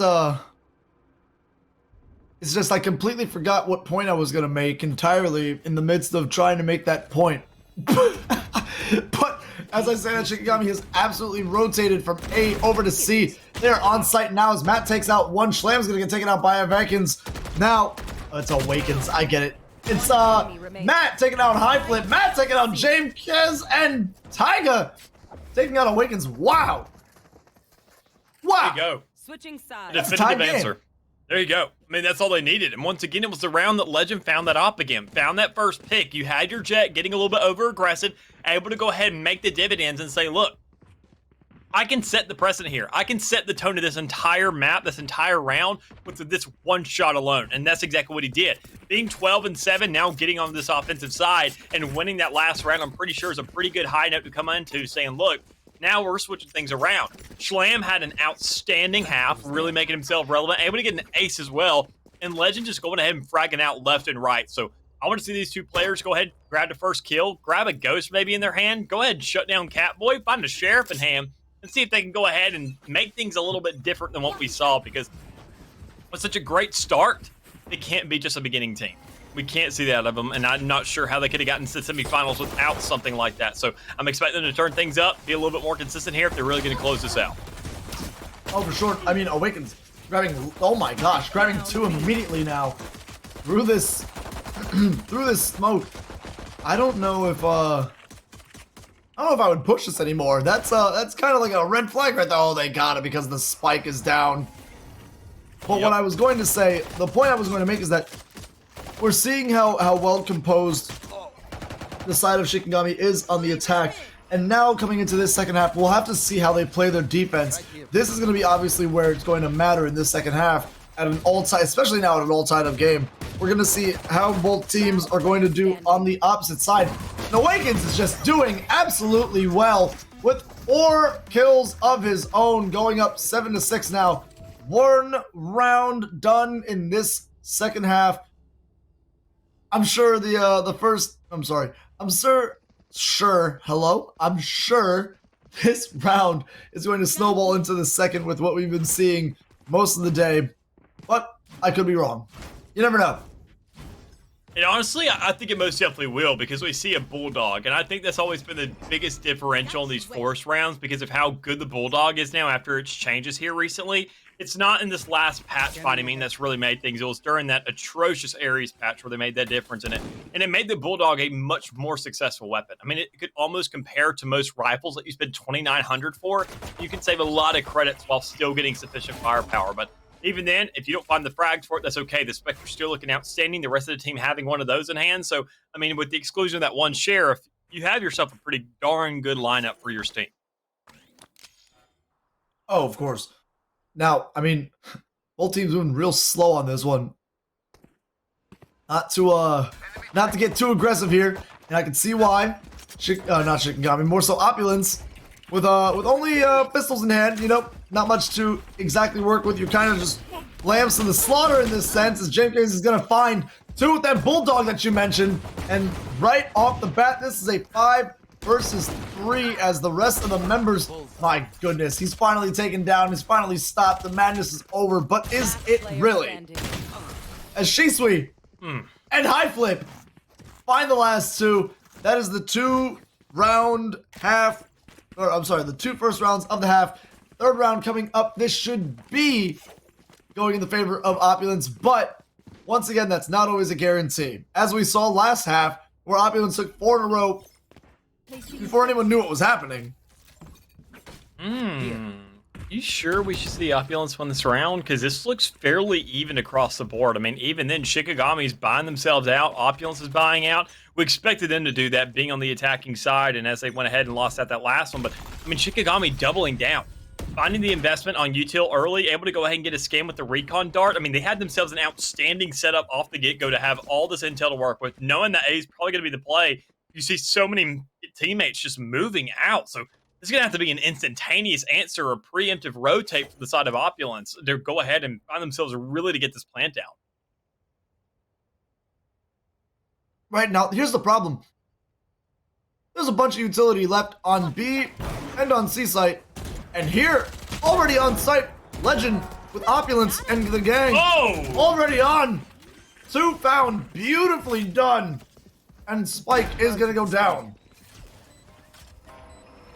There you go, post plant. I mean, that's what we really need to see out of Opulence. We need to see them step things up, able to get a spike on. We haven't seen that in these last 2 rounds so far, but even in this world, we expect them to go ahead and step things up. I mean, we go ahead, get ourselves a full buy. One of their players having a Bulldog, but not the biggest differential, because as I mentioned earlier, it's just such a good weapon now. I mean, to set up for them, the util to come out and swing, just to collapse onto these players coming around these spawns. Matt really doesn't want to get too over antsy, only 5 bullets in that magazine, and Waken still finds that kill. So, I mean, a great standing there, a great way to grab some damage. Grab another one as well. So, sure, you win the round maybe, but how many guns are still going to be in your hand by the end of it? Shikigami looking to save. No, he can't go ahead and get that defused. Doesn't really want to die either with a Vandal in hand. He's going to go ahead and wait things out for the next. As Opulence goes ahead and gets on the board, at least for this half, making it 7-8. Right now, of course, another 1 round, it goes back to being a 1 round game. Shikigami now, you know, kind of has to think of what they're doing in this second half. Make sure that they don't start letting Opulence come back into this. Though they were never really crazily ahead, you know. It was only 2 rounds, a pistol, and then an obvious advantage round for them. So this round now is more so evened out for them in terms of firepower and armor as well. But that doesn't mean anything if you can't hit your shots. That's a really good point you made there. Wow, the more agree you with know. that. Thank you.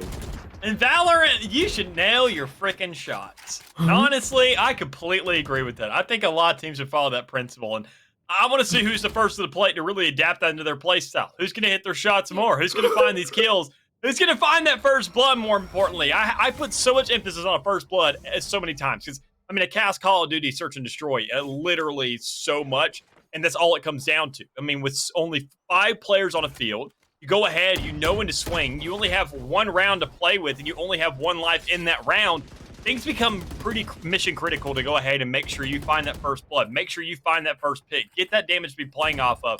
And even then, Catboy and them, I don't know if they're really too aware about Sova moving up C long still. Arksy just looking to get over-empted, trying to go ahead and escape with his life, but takes a little bit of damage on the way out. Hop, skip, and a jump, and he's out of there. Arksy getting out with the skin of his teeth as Legend takes out High Flip. That is not what you want if you're on the side of Shikigami trying to hold these rounds down. Now, Legend grabbing another one. Tiger grabbing a trade in for Schlam. Now a 4 versus 2 in favor of Team Opulence, trying to tie this one up. Spike goes down, and now here comes the retake attempt. Catboy up in heaven, trying to look for somebody as Awakens is going to sneak around right underneath him. But there's only 1 member really on site right now. And oh no, I lied. There's 1 member hiding off to the right. Oh my goodness, Matt grabbing Catboy. And Awakens going down as well. Tied game. Opulence brings it to 8-8.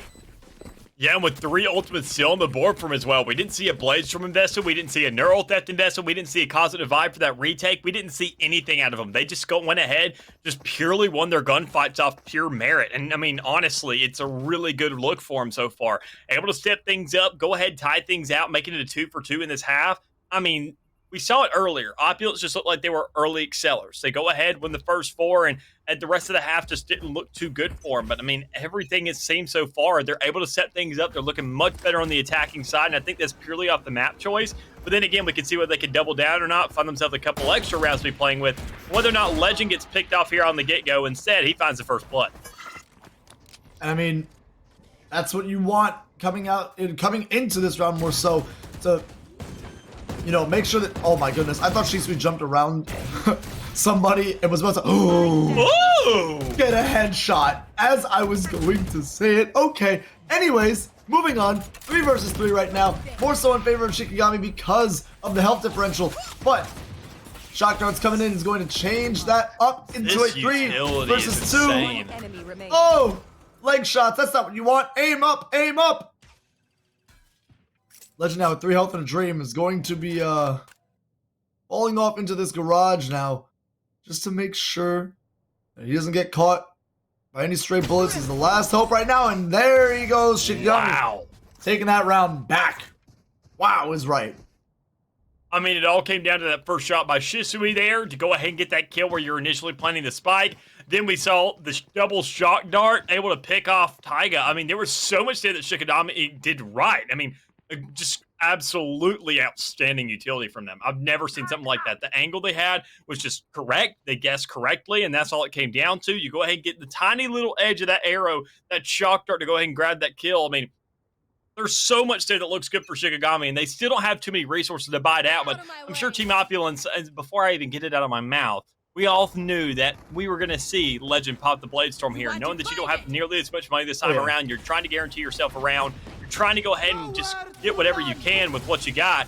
And honestly, a Hunter's Fury may go ahead and be a stall for that if you can find the shots instead. Legend getting over-empted, trying to go ahead and find a kill, but instead you find your fifth self falling. Shisui, and also Awakens finding one, but everybody on Shikigami does not give a darn about what attempts to push you got. They're going to find themselves having 4 players alive and winning the round as well. So much setting up for him there. Yeah, Shisui just, oh my gosh, going huge with that 3-piece for that round, putting them even further ahead, and a timeout is now going to come out by Opulence. We are 10-8 in this second half right now. This is your semi-finals, ladies and gentlemen. Whichever one of these teams moves on, they're going to be fighting for 50 big old dollars. Unless you're New Moon, it's 150. Yeah, if you're New Moon, it's 150, and we're just, listen. They're a whole other story. Which I feel like they deserve it, especially with how long of a game that was. I feel like it's really warranted if they do find themselves closing this out, but it all comes down to whether they can stop one of these teams, even if they can stop the team that they're facing right now on the other side of the bracket. So, I mean, everything stacked up against them, everything stacked up against Opulence right now. Shikigami able to find themselves a flow that's working really, really well so far. I mean, Opulence not really being asleep at the wheel by any means, but I mean, any attempt they've had has just kind of been shut down on this attacking side so far in these last 2. I mean, Shikigami able to find themselves some great picks, win themselves a thrifty in that last one, which really set the tone. And then again, now finding that buy, now shutting down those ultimates. It looks like Opulence is using so many resources that none of it's really getting its fair exchange. Oh boy. All right, start of the round 19. We're finally in double digits after last round, but there's still plenty to be played here. As Catboy is going to find Matt. Again, that op has just been so good in the hands of Catboy. Honestly, in the hand of both of these Jets, but Shisui gonna be taken out by Slam. Shisui gonna take out, Shisui going to take out Slam and Arxie as Taiga takes out Everyone's dying. Everyone's dying, and it's a lot right now. And listen, 3 versus 1 on the side of I think I'm dying. I think I'm dying is what's happening. There it goes. Round 19 in the books. Oh my god. Round 19 in the books. 11-8. Beautifully played. Shikigami now 2 rounds away from taking this whole thing. Yeah, and just doubling down with the score differential they've had. I mean, we sat there and mentioned it earlier, saying, okay, Shikigami needs to step things up. And I think that's definitely what they did. It was right there in the early stages of the game. They found themselves a lot more consistency, winning a lot more rounds. And even then, not really investing too much for those wins, just winning them outright. As you can see, they didn't invest a single ultimate in that last round. They have themselves now 4 to play with. They're having a lockdown. They're getting all the intelligence right off the get-go. And Catboy investing that Bladestorm, finally saying, look, we've gone so many rounds in a row without touching this X button. Let's go ahead and use it at least once. Come on now. We got to do whatever we can. And if it's going to be anybody, I feel like it's definitely warranted to be him. Because on it, the rest of them should be used for retakes. And we don't see that scenario being down yet. You don't, so if we don't see his fight down, I think I'm dying as well. You and I you're rubbing off on me. But, I mean, there's so much really up in the air right now. And it all comes down to whether or not we can see Catboy run in, frag out, and play a lot more pace than we saw so far. And Taiga, once again, kind of getting PTSD, saying, I can't out of these shock darts. I can't go back. Oh, man. Well, big ol' angry ult comes out here. And now they're going to What? Oh, my God. Okay, so we're going to see people dying, is what we're going to see. We're going to see people dropping like flies.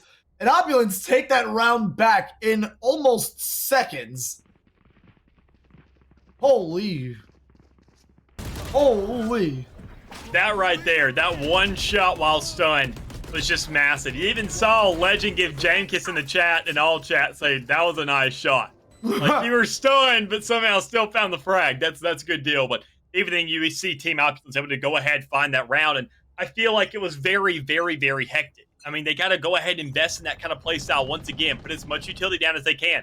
Sure, they don't have an ultimate to invest every single time, especially a breach ultimate that covers the entire site, but they definitely have resources to make that happen. Get your Astra to wake up, because we've seen both Astras be the bottom frag in this game so far for both sides of the field, and that's a problem when that's your main utility. That's going to be the one who controls the site. If they're not waking up, nobody is.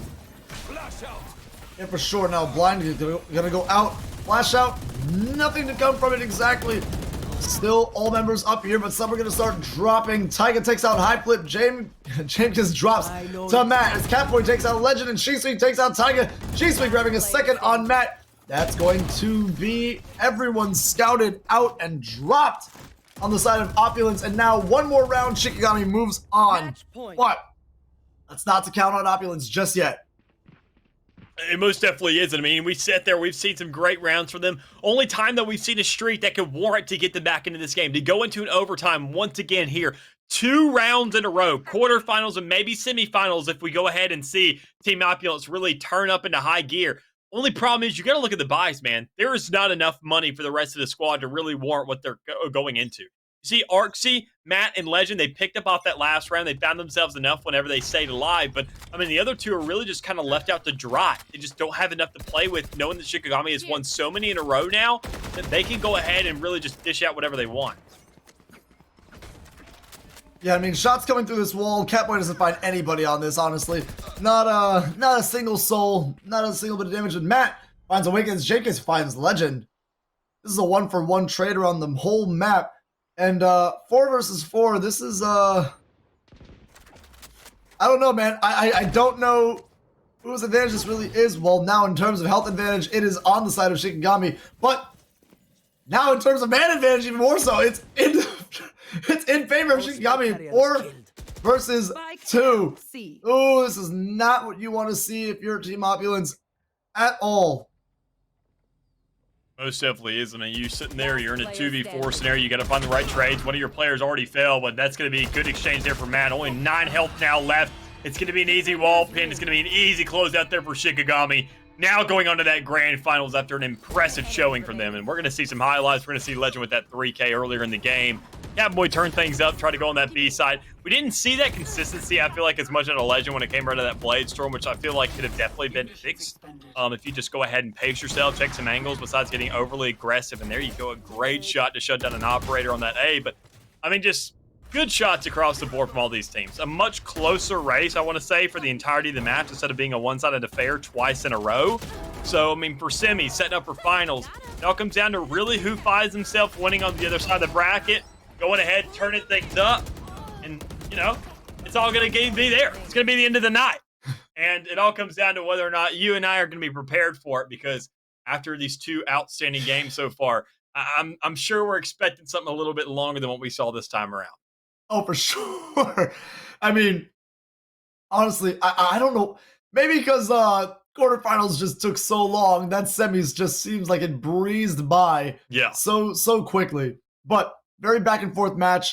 Doesn't matter, you know, it's in the books. Shikigami moves on. Very well played by them. Congrats to Team Opulence for making it this far. Sadly, it is a 1-round elimination, so they will be going home tonight.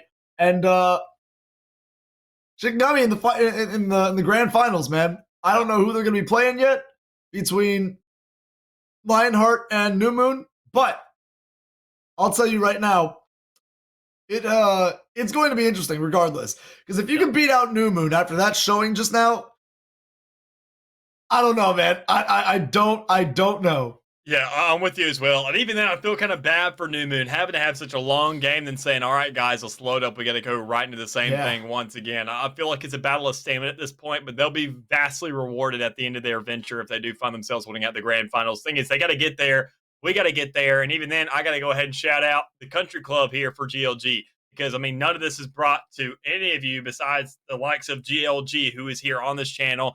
We kind of completely are self-sufficient. So we would like to go ahead and, for the most part, if you want to be a sponsor, if you want to help us out, you can go ahead and reach out to us on Twitter, sponsor one of these GLG events. Even then, you could go ahead and participate, maybe even in a Halo event if y'all are interested in that kind of stuff, because things haven't been looking too good in the scene so far, but we're looking to get it reinvigorated. We're looking to bring some energy, some new life into the scene. So let us know on our Twitter if you want to go ahead and bring that Forerunner's mantle back, and when you possibly want to do that, to go ahead and get yourself involved in that. But overall, the Country Club is also going to be $10 for at least one member. And it's not just to get entry, it's to get prioritized and guaranteed entry to every single one of these competitions, because these jokers are filling up fast. Literally, I can see on the edge of my screen 100 out of 64 teams registered this past week. And if you want guaranteed entry, if you want to come back and you want to win this kind of stuff, make sure to sign up for that. But regardless of that, we got to move on to this grand finals, which can be coming up here soon. Gonna wait for this other matchup to end out and see if New Moon really pulled things out. Whether or not we're going to go ahead and be spending extra $100 out of our pocket for them. So with all that being said, we'll throw here to a short break and we'll catch you here for grand finals.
And welcome back.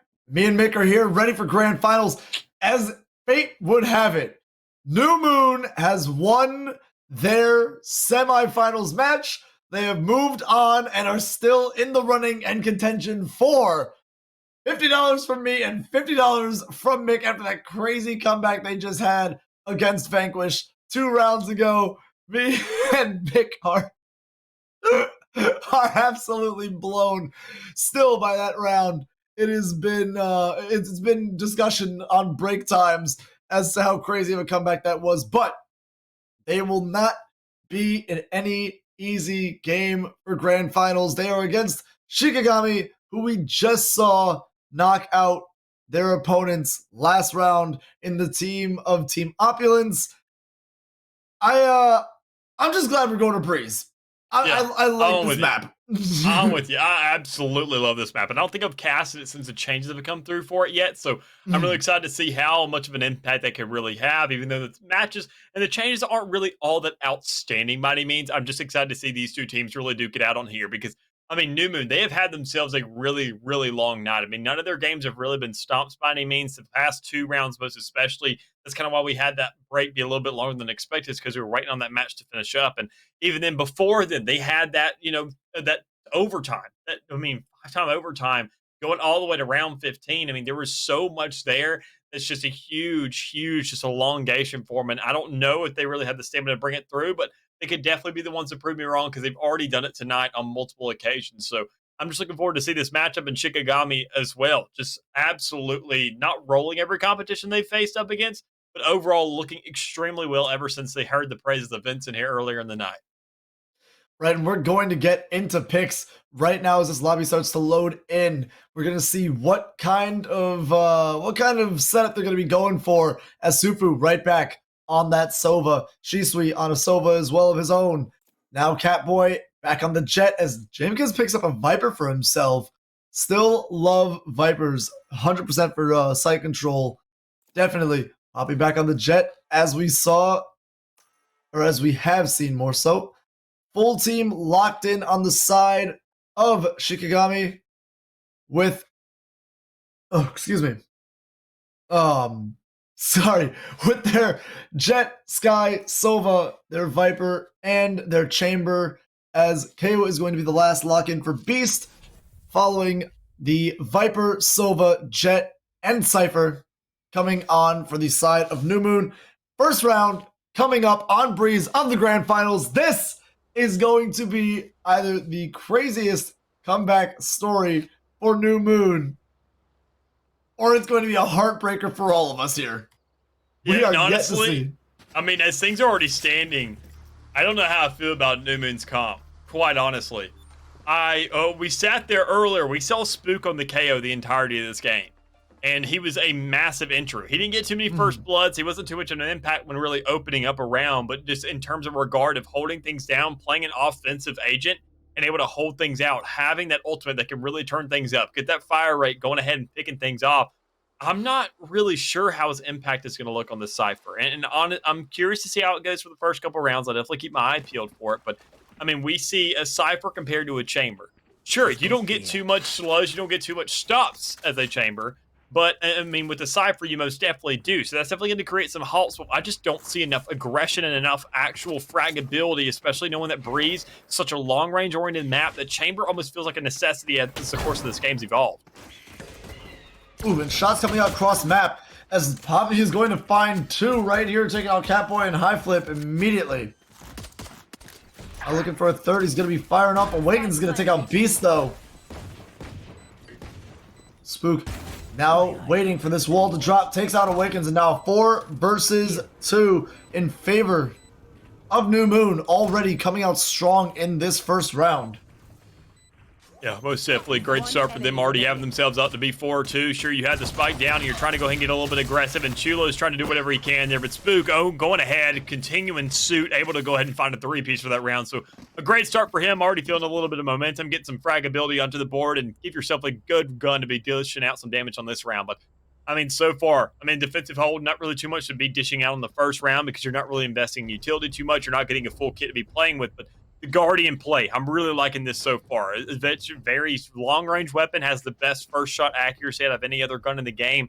So you know that accuracy is going to be reliable. You know those shots are going to matter, and especially knowing that a lot of these players on the attacking side aren't really going to have too much armor to be dishing out, if any at all. Awakens being the only kind of differential there, and knowing that you have that pistol in hand, knowing you can do so much damage with it. It's a one-shot headshot any range. I can warrant that decision. It all comes down to whether or not you can really get the preemptiveness across the map. You get this leverage, you get that presence, and honestly, pushing through tube is going to be massive if so long as Sufu doesn't close out those kills. Of course, now she's been dropping the Bobby again, and I mean, this is already not looking good right now for Shikigami, because one member down, one member almost in the ground as well. And a little bit of a gun disadvantage, you know, looking almost over before it started with that early pick. But we're going to see the side of Shikigami pull off, grab that spike, and then push right back on potentially. Probably going to scout out a little more through mid first before they make that move. As High Flip's kind of already pushed all the way up here. Ooh, almost grabbing Beast. Cannot close out the kill. Does do a significant amount of damage to him before he goes down. But this is going to be a 5 versus 3 now. And 2 members of Shikigami below half health already. Yeah, so not the greatest start for them so far, but they still have a lot of players still alive, a lot of resources still at hand. You know that Awakens is still alive, so you have that chamber still in play. It all comes down to how much of a play you can make with that. Chulo not able to do too much there, besides grab a kill to Catboy. So that's going to be a jet battle one, a third out of them as well. So James is going to fall as well, but it all comes down to Awakens here on the edge, not really able to get that spike down. Probably going to see some kind of exit frags trying to go through, trying to get a little bit aggressive, look for what you can, but nothing to come out. Newman with the flawless round in their second. This is where the buys are going to start coming out strong. For sure. This third round, once again, the first 2 going to the same team. Third probably going to transfer over. Then we'll see the fourth. That will be the more evened out round between both teams in terms of guns and armor. But right now, this has to be a round taken by Shikigami if they want to start having a foothold in this, because they do not want to go in the 4th round with pistols only. Yeah, they most definitely don't. I mean, so the way they're standing so far, not really too shabby. They had themselves a lot of half armor, which is once again what they did in Haven on the attacking side, and it really didn't work out too well for them.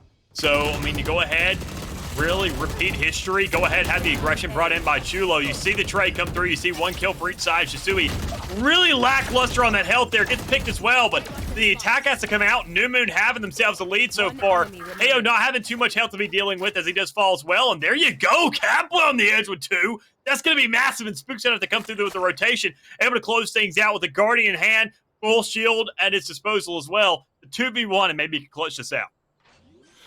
Yeah, this is going to be, yep, the plant coming down. He's going to hear it. Spook knows he's in the right spot, but it does not matter. High Flip with a quick flick, and there goes the last hope for that round in Spook. Over to Shikigami. 2-1 now. Yeah, so, I mean, obviously we expected Shikigami to go ahead and win out that round. It was a pretty rocky, I would say, way they won it out, because it sat there, came down to the last second when you found yourself with 2 players still alive, especially with all that push that came through in that cave sector. But, I mean, it all comes down to how New Moon can make an answer now. You have yourself 3 players on Shikigami's side, only sitting at half armor. No money besides that to really be working with. Chulo's going to go ahead and opt to save here and go for the Blade Storm. So I like that play in itself. It just comes down to how well you can really respond to that, knowing it's going to be pushing through tube. I'm sure Shikigami has no preparation for this at all. They don't have any flank set up. You don't have Awakens putting a trap down there. There's no utility to really go ahead and give a read. And even then, you see the spiking caves. Everybody's looking out to the outside, and there you go. Chulo with a double. Able to make this round look that much more convincing for New Moon. Whew. This is a good start for New Moon if you want to get through this round with no problems. Poppy absolutely doing work to make sure that his team stays ahead. But Sufu also coming in. Awaken saying, I'm not going down without a fight. You see the move towards that. You know you got to pick up that spike. So, I mean, a lot of these Shikigami players, the only 2 that are standing are in a pretty tight squeeze so far. They're just going to find the right angles. They got to play this slowly and steadily and can't really reveal too much. And knowing the High Flip, getting right there on the high ground, is going to be kind of the wrong decision, knowing that you have yourself a double peak, you have yourself a collapse set up towards that cave area. They're just holding this side out. I mean, Chulo going to burn out all those knives, not really concerned knowing it's the last player alive, and you win yourself out another round, getting yourself up to 3-1. I mean, beautifully played, man. Honestly, these are 4 rounds that have gone by pretty quickly in terms of, in terms of pace, with, in comparison to how the other ones have gone, and more so than when we saw New Moon's games. But if I'm being realistic, New Moon's looking really good here. Shikigami a little shaky on the start. Yeah, I could definitely agree with that. I mean, not really too much brought to the table, not really too much, I would say, presence across the map. We've seen them go ahead and rotate. We've seen them have themselves some sketchy defaults when it comes around to this site. And the spike, most especially, where that's getting set up. That's really the worst part, in my opinion, is where they're putting that. They're allocating it over to a site. They're not moving it into the middle of the map. They're not keeping it around where I would say, the girth of the group is. So you don't really have too many players there to pick things up. You get yourself picked off, you're really just striving to move across the map, pray that things work out in your favor, and get that pickup. Even then, that doesn't guarantee a plant. So as we see the move going in here towards this A site, we got to see where the answer comes out, whether Shikigami can make the move or whether or not New Moon finds himself a standing hold. I mean, right now the positioning's pretty good on the side of New Moon in terms of defense on this A site. Not much really gained by Shikigami just yet, as this door is going to open. Awakens just escapes death right there. Beautifully played, as 2 are going to fall on the side of Shikigami. A 3rd is going to fall on the side of Shikigami, and now a 4 versus 2 now in favor of New Moon. 3 versus 2. 30 seconds left. They love to make me a liar out here. Even then, I like the play here. Catboy able to go ahead and make himself slow down the game a little bit, get a pickup, get a gun that would suffice a little bit better, but it's still not going to matter that much when you see an op on the outside able to just pick you off. So New Moon find themselves a 4th round. This is where Shikigami's got to step things up. Or ultimates in hand. They have themselves a buy to go ahead and be working with. It all comes down to how will they want to use it and whether or not we're going to see it be invested this round to really turn things up and get themselves to a stage where they can start fighting back. Go ahead, win themselves a round, get a winning streak on their hands because they haven't seen that money yet. They've seen one switch over where you're guaranteed that round, but since then, things have been a little bit asleep. Yeah, but I will say this. When we were watching New Moon against Vanquish, they were stronger on their defensive side, for sure. This is what they're good at. They're playing their game right now, and having this defensive side be their first half, they're comfortable where they are. They're playing exactly where they want to be. And right now it shows that it's working with this 4-1 lead that they have so far. Yeah, most definitely is. And we can already see the chamber, the 40 force coming out, and I really like that play. Sure, you want to grab yourself some long lineups. You really want to just go ahead and create some space between you and the opponent. You can already see it. You know the bell's rung over there towards that A site, and you know it Jet's over there as well. So you want to find that right angle, knowing that player, that Chulo's running an operator from that previous round. That's going to be your player to pick off. Get that operator out of their hands, give yourself the advantage, get yourself the lead, and Sufu's going to go ahead and open up there, find the first blood onto the Catboy, who's now not really going to have too much in choice when it comes around to entering with the rest of his team. It's all down to the sky, getting the flash out, Spook on the edge, but, I mean, the Seekers are coming out, so the players better go ahead and follow up with them. Right now, all this is happening. New Moon sees Shikigami coming through. Uh-oh. Spotted out. High Flip's taking a lot of damage. And now a Shock Dart's going to come out to take out High Flip. Awaken's taking out Napkin, though. It's a 1-for-1 trade. This is what you want. Oh, almost. Almost. But almost does not cut it. As Shisui is going to take out Poppy finally. Hold on. 2 versus 2 situation now. Last player standing. Oh, no. That was not it. You had to follow up on the kill. No, it simply wasn't. But Sufu had a round right there, picking up a 4K, it looked like. I mean, what a round for him, getting 2 of those kills off utility, or at least engaging them off utility without much damage those shock darts did. But a great standing there, able to go ahead and transition across the map, get a rotation in a timely manner, and really answer up to the likes of Shikigami, who seemed as if they could have gotten themselves onto his side. They just seemed a little bit hesitant about it, I want to say. The way they held themselves towards arches, you go ahead, you pop that ultimate, you don't follow right behind those, so kind of let them take some bullets, seek out these enemies, and you swing up behind them while they have themselves distracted. Just not enough emptiness there, not enough, I would say, oomph behind them, honestly, if that's the best way to explain it. So, I mean, I like the lineup from the Viper. I like going ahead covering up that top bridge. It all comes down to whether or not you can get onto the site, whether you can grab these 2-3 players that are on site, and even then with the KO, that's going to be a big retaliation from New Moon, especially with Sufu grabbing that first blood. Yeah, that's a huge pick already from New Moon. They're just playing so cool, calm, and collected in these rounds right now. It is just smooth sailing for them so far. But I mean, Shikigami still has taken a round off them, meaning that they can take more off them easily and swing this back in their favor if they need to do so. Which, let's be real, they do.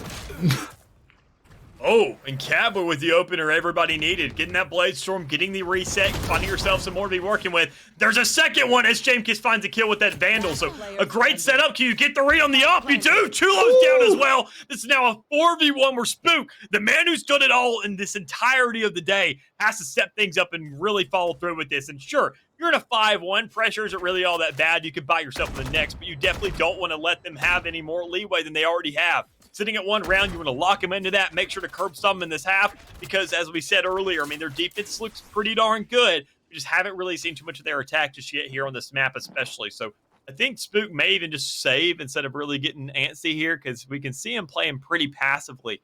So I understand the decision if you do want to do that, knowing you're walking into an ultimate, 2 more possible ults, but which would be great to bait out, but I doubt they're going to do that. Yeah, of course. And I mean, just like that, 5-2. Another round comes back into Shikigami's favor, but they're still not out of the woods yet as a full new buy has to come out through the side of New Moon. Shikigami's going to be still holding up in terms of gunpowder and armor. They will be right there with the side, of New Moon, but it is going to be an uphill battle for them from here on out in this game, at least for this first half. Yeah, and even then, I'm looking at this op matchup because we can see Catboy running it up, we can see Chulo running it up, and we know Catboy opening things up with a bang, able to go ahead and have that Hunger Games ring up in the air. You hear the cannon, you know somebody's probably going to die. Instead, this time around, New Moon goes ahead and sees himself lacking a man there on the get-go. Oh boy, and a sneak up through this cave coming from Catboy. Not really a sneak. I'm sure they're expecting the full team rotation that's coming out right now onto A site. This has to be a strong push though, as this Hunter's Fury comes out from Supu. Almost catching a few there. Not hitting any marks though, as Shikigami is now onto this site. 3 versus 5, as now 1 drops on the side of each of them. 4 versus 1 now, and Shikigami, oh baby, this is looking. You already saw. This is looking good for them right now in this third, well, more so in this 7th round. Their 3rd win in this half, though, if anything. Yeah, that's most definitely going to be a 3rd round. You can already see Napkin dishing out, saying, I'm going to grab this up. I'm going to go ahead and save it for the next one. We haven't really taken too much of a hit, but this is Shikigami's 2nd round in a row if they do win this out. So they're going to go ahead and start having themselves a win streak to be playing with, have some extra money in their pockets, especially with 4 players still standing. That's going to be really good for them if they can just go ahead and hold this out. I mean, over there towards the edge, you can see Napkin just trying to be as far away as possible, trying to save out that op. So all these players are going to survive, not have to spend any money in the next one, and besides just for armor and utility, a good sitting for Shikigami now to get themselves back into the game. I mean, and here comes the timeout now, coming out on the side of New Moon. Okay. I don't know if they needed to take this timeout. I think they were doing fine with what they were doing. They just, a few rounds just didn't go in their favor. But then again, it could be a timeout for a different reason. They could be more so ironing out the idea of their strats that they want to push forward with. But in terms of anything like needing to be, reset or anything like that, I don't think they needed to take this time out or anything or regroup. But maybe I'm wrong. I don't know what's going on over there. So we will wait out this timeout for 1 minute. Now in 15 seconds. But honestly, I think that New Moon kind of has this if they keep playing defense, you know, the way that they were in the first few rounds of this half, maybe the fact that they weren't doing, you know, flawless on this side of defense is what they're kind of, you know, rehashing or revising. If they had the flawless defense, they would have ended that match, that last map, a lot quicker. I think they're just looking to figure out what kind of kinks they can iron out a little bit. Because, I mean, when they did find themselves in that last round, we saw in those earlier stages that they were getting pretty. They were either over investing when it came around to the aggression to the attacking side towards their spawn, or it was them just really having some pretty good trades for one of their players. But once you see that Shikigami, Catboy going ahead, getting that operator in his hand, doing a better job of it, going ahead and grabbing that first kill, you know that's going to be pretty scary for the rest of the squad. So you can see them already moving themselves onto the B side. A great setup already, looking to get that spike down. Thing is, they got to grab that first blood, and you peek out Beast there in the back. You grab the kill, though, knowing that there's going to be players all over the get-go. You have one of your players going ahead and tagged out, but right behind a pillar, there's just not much you can do about it. And I mean, this is just kind of a stalemate here in terms of action. Just shots coming through smokes and walls and whatnot. Flash is going to come out. Now we're going to see the first kill come through. 2 traded out. 2 more traded out. Another one comes through. This is a 3 versus 2 in favor of Shikigami right now. As one's going to turn the corner, Napkin is going to find high flip. But the thing is, this angle is already held. He didn't even need to do that. Uh-oh. This is no problem. Oh, wait. Oh, wait. There it is! Oh. Goodness! Shikigami pulled another round back, 5-4. It is a 1-round game now. Beautifully played. Looking a heck of a lot better. I mean, even then, we saw the stalemate. We saw New Moon giving Shikigami a lot of respect there. I think it's honestly just a mental thing because we've seen them step up. We've seen them have themselves some pretty good rounds so far. And even for them to take that time out, then go ahead and really just stall out that wall. I mean, you even said it. There was a stalemate there. They were not moving at all. They were saying, look, we'll give them that sight. Spikes down. That time is ticking, and you're going ahead and making your defuse job a heck of a lot harder. Even that is considering you win out the gunfight. So we see New Moon being themselves on a half buy this time around. Not too much to really play with in terms of money. There you go. Chulo to find one, but high flip going at even in the odds. Say, look, an ultimate's great and all. It's a great little budget way to get yourself to win the round. But if I can go ahead and shut that out, that'll be a great way for us to guarantee a dub. Yeah, right off the bat, big aggression coming out from the side of Shikigami. I mean, they're already on site. They're already taking members out. Napkin drops. And I mean, this is not at all what you want as New Moon. Not that they can do much about it. They only have really pistols in hand. Spike goes down. And here comes some heals. Supu does find one. Beast finds another. Oh. This is a huge turn of events right now. But the angle is being held here on the side of Shikigami. They don't need to be on this site anymore. Most definitely don't. You just got to play things slow and steady. You can already see high flip getting a little bit over antsy, just trying to play that aggression game. As an initiator, you should. And on the outside, Catboy holding just a gorgeous angle, playing things slow and steady, looking for that angle, trying to find whatever shot you can, knowing there's no smokes in the hands of these New Moon players. They had no way to open up that site to really defuse. So a great answer here from Shikigami, bringing things back now on a 4-round-in-a-row spree. So I mean, I mentioned that winning spree earlier. They've sat there and had players survive every single time, and most especially having Catboy survive every single round. With that operator in hand, you're getting yourself a lot more momentum off something like that, looking at Shula, who's buying it now and doesn't have any backups. Yeah, and dude, those last few seconds played by High Flip and Catboy were so well done in terms of peeking out, getting the utility out for flashes, getting out the big old puppy, the big old Tasmanian terror, and really getting those last 2 kills out to close that round. Beautifully played, and now, as you said, 5-5, all tied up here. This is anyone's game now. Most definitely is. So it all comes down to who, once again, can find that first blood. Because you see the operators trying to go ahead and duke it out, trying to find whatever first shot they can. Even then, Catboy got a little overzealous, almost killed Sufu through a wall earlier when it came right to that first shot he took. So, I mean, it was almost inches to the left. So, as you go ahead, pan out the round a little bit more, it all comes down to whether Awakens can read these kind of plays. Whether you go ahead and get caught in that tripwire, and there you go, a great shot to lock things out. But do you know about where the cam is? Can you be prepared for that? Can you shut this down? You give yourself some more time to be bought. You do get tagged a little bit, so you go ahead and get that read if you're all if you're Mr. Spook in the back, who's done almost everything when it came right to that last time in the quarterfinals, but I mean, with the trades coming through, with the shots coming out, Shikigami find themselves already down 2 players. Spook getting a little bit over-aggressive, looking for the swing, and there it is. Chulo, Spook for 1 at each respectively. Catboy alive, well towards the center of the map, not looking to get over-aggressive. Knowing the game's in a tie, you back up, you save the up. Well. Or do you? Well. Oh man. I would have loved to see that. That would have been gorgeous. That would have been crazy. That would have been infuriating, but that would have been great. Well, back into the swing for New Moon. It's 6-5 here.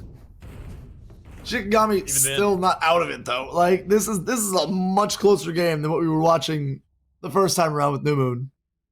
Yeah, it most definitely was, and even you can already tell that this is the last round of the half. So, I mean, all that money that's up in the air right now, you're not really too concerned about it. You can see 2 operators for Shikigami. Awakens running 1 with the chamber, and also Catboy running 1. Instead, having that Blade Storm, I like that option a lot better. You can get a lot more aggressive. You can have your backup. If Awakens just finds the right shots, can really go ahead and keep those lineups to keep you safe. Everything should be fine and dandy for Shikigami this time around, but I mean, with that push onto A side coming out right now, knowing there is a lot of presence from these New Moon players out here so far, you see the flash coming, dude, that's a little bit of an investment of that utility, but how close was it? How preemptive was it? Because you get the scan out, you get yourself at least 2 players off that, knowing where Spook is and where Napkin are, and Awaken's kind of in I'd say a really tough predicament to go ahead and get closed out. So now 5v4, New Moon looking at a pretty good round so far, an even better one with that kill. It all comes down to whether Catboy can get on the site, find some kills with this Blade Storm, and turn things up. Oh Lord. Well, 3 versus 5. This is not it for Shikigami for sure. You would want to go into the next half all tied up, but they're gonna have, like I said, once more again, a little bit of an uphill, a little more of an uphill battle, as Catboy just this man with this op is just so dangerous. Uh-oh. Catboy to the left. He can't hear me, of course. But first half is over, and now we're gonna have to see New Moon play on their weaker side from what we've seen on offense. And Shikigami now take to the defensive side. I'm curious to see how it goes. I'm interested for sure, but I am worried for New Moon. Yeah, I am as well. I mean, looking at the way New Moon, they sit there, had themselves a pretty good defense. That's what we already expected. I mean, that's where they won the majority of the rounds on Ascent earlier, which, of course, is a different map. You're going to have your different favorite sides. You're going to feel a lot more different about these approaches. But, I mean, going on to the attacking, they just don't have nearly as much utility, I feel like. When you have a Sky, you have those blinds, you have yourself a lot more intelligence, and you have the Sova as a backup in a chamber. Going ahead there in the back out of Awakens. That's going to be a massive role here in this half. Obviously, Spook's slayed out, but I mean, is that as much as getting a free off every couple rounds to lock down these players? It all comes down to whether or not you can find these first shots here in the get-go.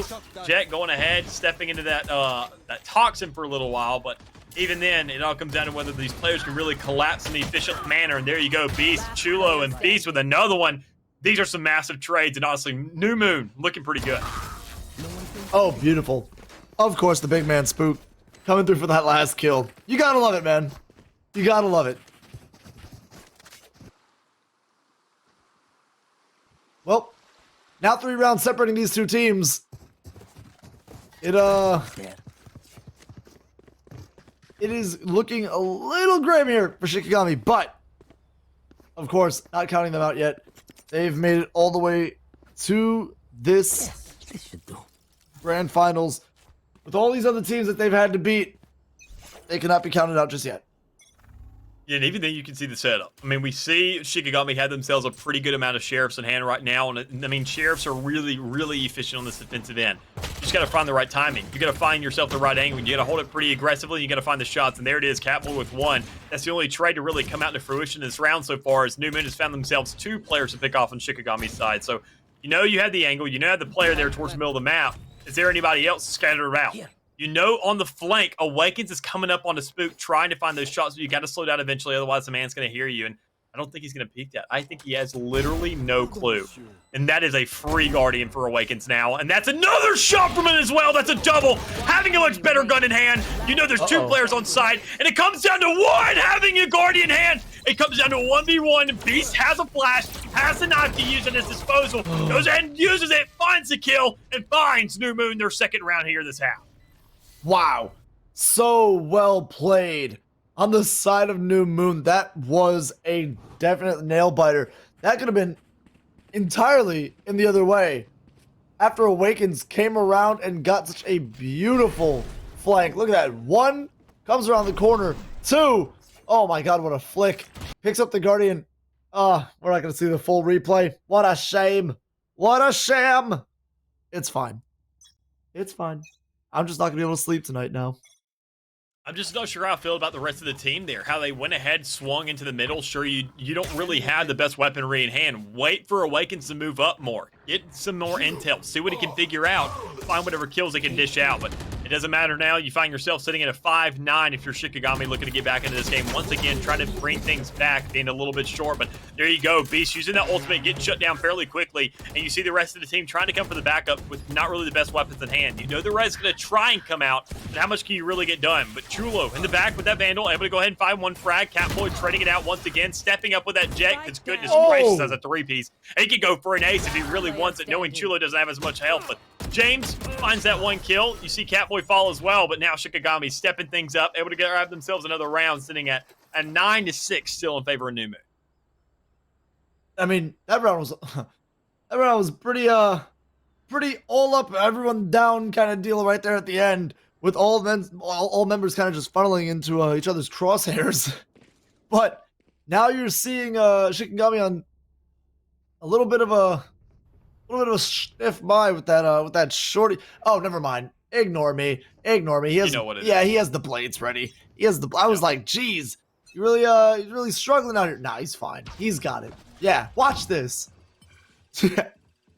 Definitely has the money for a buy, but not going to opt for it, obviously, knowing you had the ultimate in hand. You want to find the kills. If you can get them as efficiently as you can, go ahead, save some money while grabbing yourself a free round. That's also pretty good. It all comes down to whether you can actually find the kills and go ahead and shut down Chulo, who's been going off in this game so far, sitting at 22 kills. So a great standing. Man's really feeling himself after kind of being asleep at the wheel for the longest time during that Ascent matchup, but he's found himself an entire round to wake up in the meantime. And with a couple shots coming out of high foot, able to find some shots and get some damage off. You know, the spook's right around that corner, but, I mean, Shikigami isn't as aware. So, with the damage going to the side of Shikigami right now, they got to hold down the middle of the map. They got to hold down this B site, knowing that Viper is all by his lonesome, and whether or not he can hold it out. All goes out. High flip finds nobody on it, as the members of New Moon are pushing onto this B site fairly quickly, and all you have is James to kind of defend it. But 1-for-1 trades here going out, 2-for-1 trades here. Oh boy, James in a very bad position here. Flash comes out, doesn't find. Oh! Spike down B. Last player standing. 2 health and a dream. 2 health and a dream. Spotted out. This is not good for Napkin. If anyone sneezes in his general direction, he is gone. Watch this fight. Seconds left. Oh no. No way you missed those. No way. No way. Oh, Shisui picked it up. Okay. I was gonna say, there's no way, dude. There's no way, dude. I was actually going to scream. I would have been like, that is just not allowed. You should not let that happen as a semi-pro player. But Oh my God. it doesn't matter. You see Shisui pick things up, able to go ahead and make it now a 7-9. So things not looking nearly as bad as what they did earlier. And this is what we saw to Shikigami earlier. Trying to go ahead and get that step up, get themselves a little bit of momentum, answering now 2 for 2. So a much better start than what we saw in the first half. I mean, you could see being 5-1 there in those early stages, making things a lot more even. Thing is, Shikigami now with this lead, now with this winning streak on their hands, are they going to be able to really make a good setup with this? Are they going to go ahead, continue that momentum for the rest of the game, and especially carry out the rest of this half to really just close things out? And it all comes down to whether or not we can see Awakens with that whole setup on the chamber, getting overzealous. I love these kinds of plays, and even then, I also love when Catboy finds a kill with the Yob. There you go, Awakens finding one, making out like a bandit, snapping his fingers and resetting for another. Right, I mean, that's 2-3 down. Where did the third go? Wait a second. I only saw 2 drop. Am I just not paying attention? Anyways, so 3 down on the side of New Moon already early out here. Shikigami, all 5 members up and healthy as One enemy remaining. another one bites the dust. Just Napkin here now, kind of sitting in the laying in the dirt. That was a flawless round by Shikigami, and now 1 round. 1 round separating these 2 teams again. It is it's getting a little close here. And another timeout coming out for New Moon. This makes sense. This one definitely makes sense. I don't blame them here. I mean, yeah. you just got shut down in that last round. You bought yourself an operator if you sat there and looked at Chulo. Didn't really have too much of a chance to use it that time around, knowing how you got just closed out by Shikigami. You see the rest of the squad really stepping up, everybody doing their due diligence, and even then, most especially, I mean, you see Catboy really going ahead and coming to light, having some moments here and there, especially in that last one, because jetting that up, I mean, sure, you can find some momentum, you can find some kills with it on the offensive side, but I mean, when you're on defense, you're just holding an angle, you don't have to press that keyboard at all. You just get to stand still, and they come into your hands. I mean, that's why we saw New Moon have themselves such a definitive lead on that defending side. I think it all comes down to Catboy once again on this defending side to really step things up and match Chulo's energy. And if you can do that, I think the rest of Shikigami can just follow suit. Having that Tour de Force in hand, you have a free operator. You still have the one that Catboy has in hand. If you just hold down these sight lines, go ahead, play it passively. Don't get overly aggressive. Even then, I mean, we saw Awakens want to do it in that last round, and honestly, it was warranted. But now having a Tour de Force in hand, just line up. Cover A, cover B with these op that you have, these one-shot weapons, and call it around. Yeah. You know, it entirely makes sense to me. Instead of pushing too hard for anything, I mean, just let it come to you, man. But Owldrone gonna come out, gonna search, but not destroy on this A site. And you only have Jamaica's that is kind of holding down all these members, though, funneling into this little tunnel for mid. I don't think they're gonna like what they find on the other side of that Viper wall. You have Shisui waiting here. High Flip already catching 1 out. I mean, probably not being able to see that Shisui is here as well. He's gonna get seen and pop through the smoke. Good night. 3 members left now. This is not what you want as New Moon. No, it's most definitely not. Even then, those Seekers gave a lot of intel for the rest of the team, saying, look, they're all towards this B side. Sure, we got Awakens all the way in their spawn, just being held hostage by a tripwire. So, you know the rotation are going to come through. Everybody's going to move to the middle of the map. You have 2 operators, or at least 1, looking at you in the middle. It all comes down to James, who's there on the site, just looking to find whatever angle he can, swing around, free kill. There you go. 9-9, Shikigami bringing this back very, very convincing. Yeah, what a shame he did not know that he snuck around. Honestly, that Viper wall might have hurt them a little bit more than it helped them. But regardless, all tied up, right? All tied up? No, I'm wrong. Yep. Yeah, all tied up. It Okay. is. All tied up. Sorry, I was looking at the top where it wasn't up to date. It's okay. But all tied up now.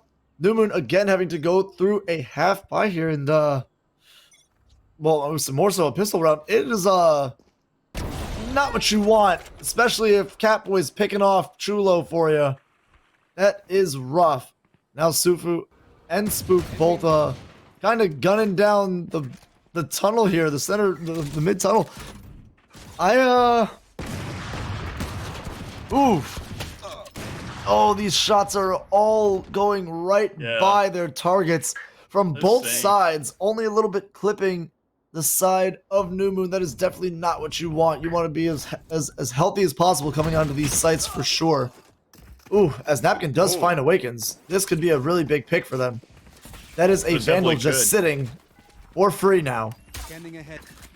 It all comes down to who really picks it up and who can really find the position to make the most of it. Because you go ahead, you pop that Viper roll, that's going to be absolutely massive. Knowing that the operator, Catboy in the back, but it may not matter all that much. You see High Flip over here on the side, grabbing a lot of efficient shots onto that Viper. Now sitting at like, what, 8 health? Not really too much to do, but Sufu picking up the Vandal, making some work with it. High Flip finds the third, able to pick off that man. It's now a 2v1. Can you find the swing? You don't need it. You've already done so much damage earlier. You can just fire into that smoke, find yourself a free kill and a free round to go ahead and compliment.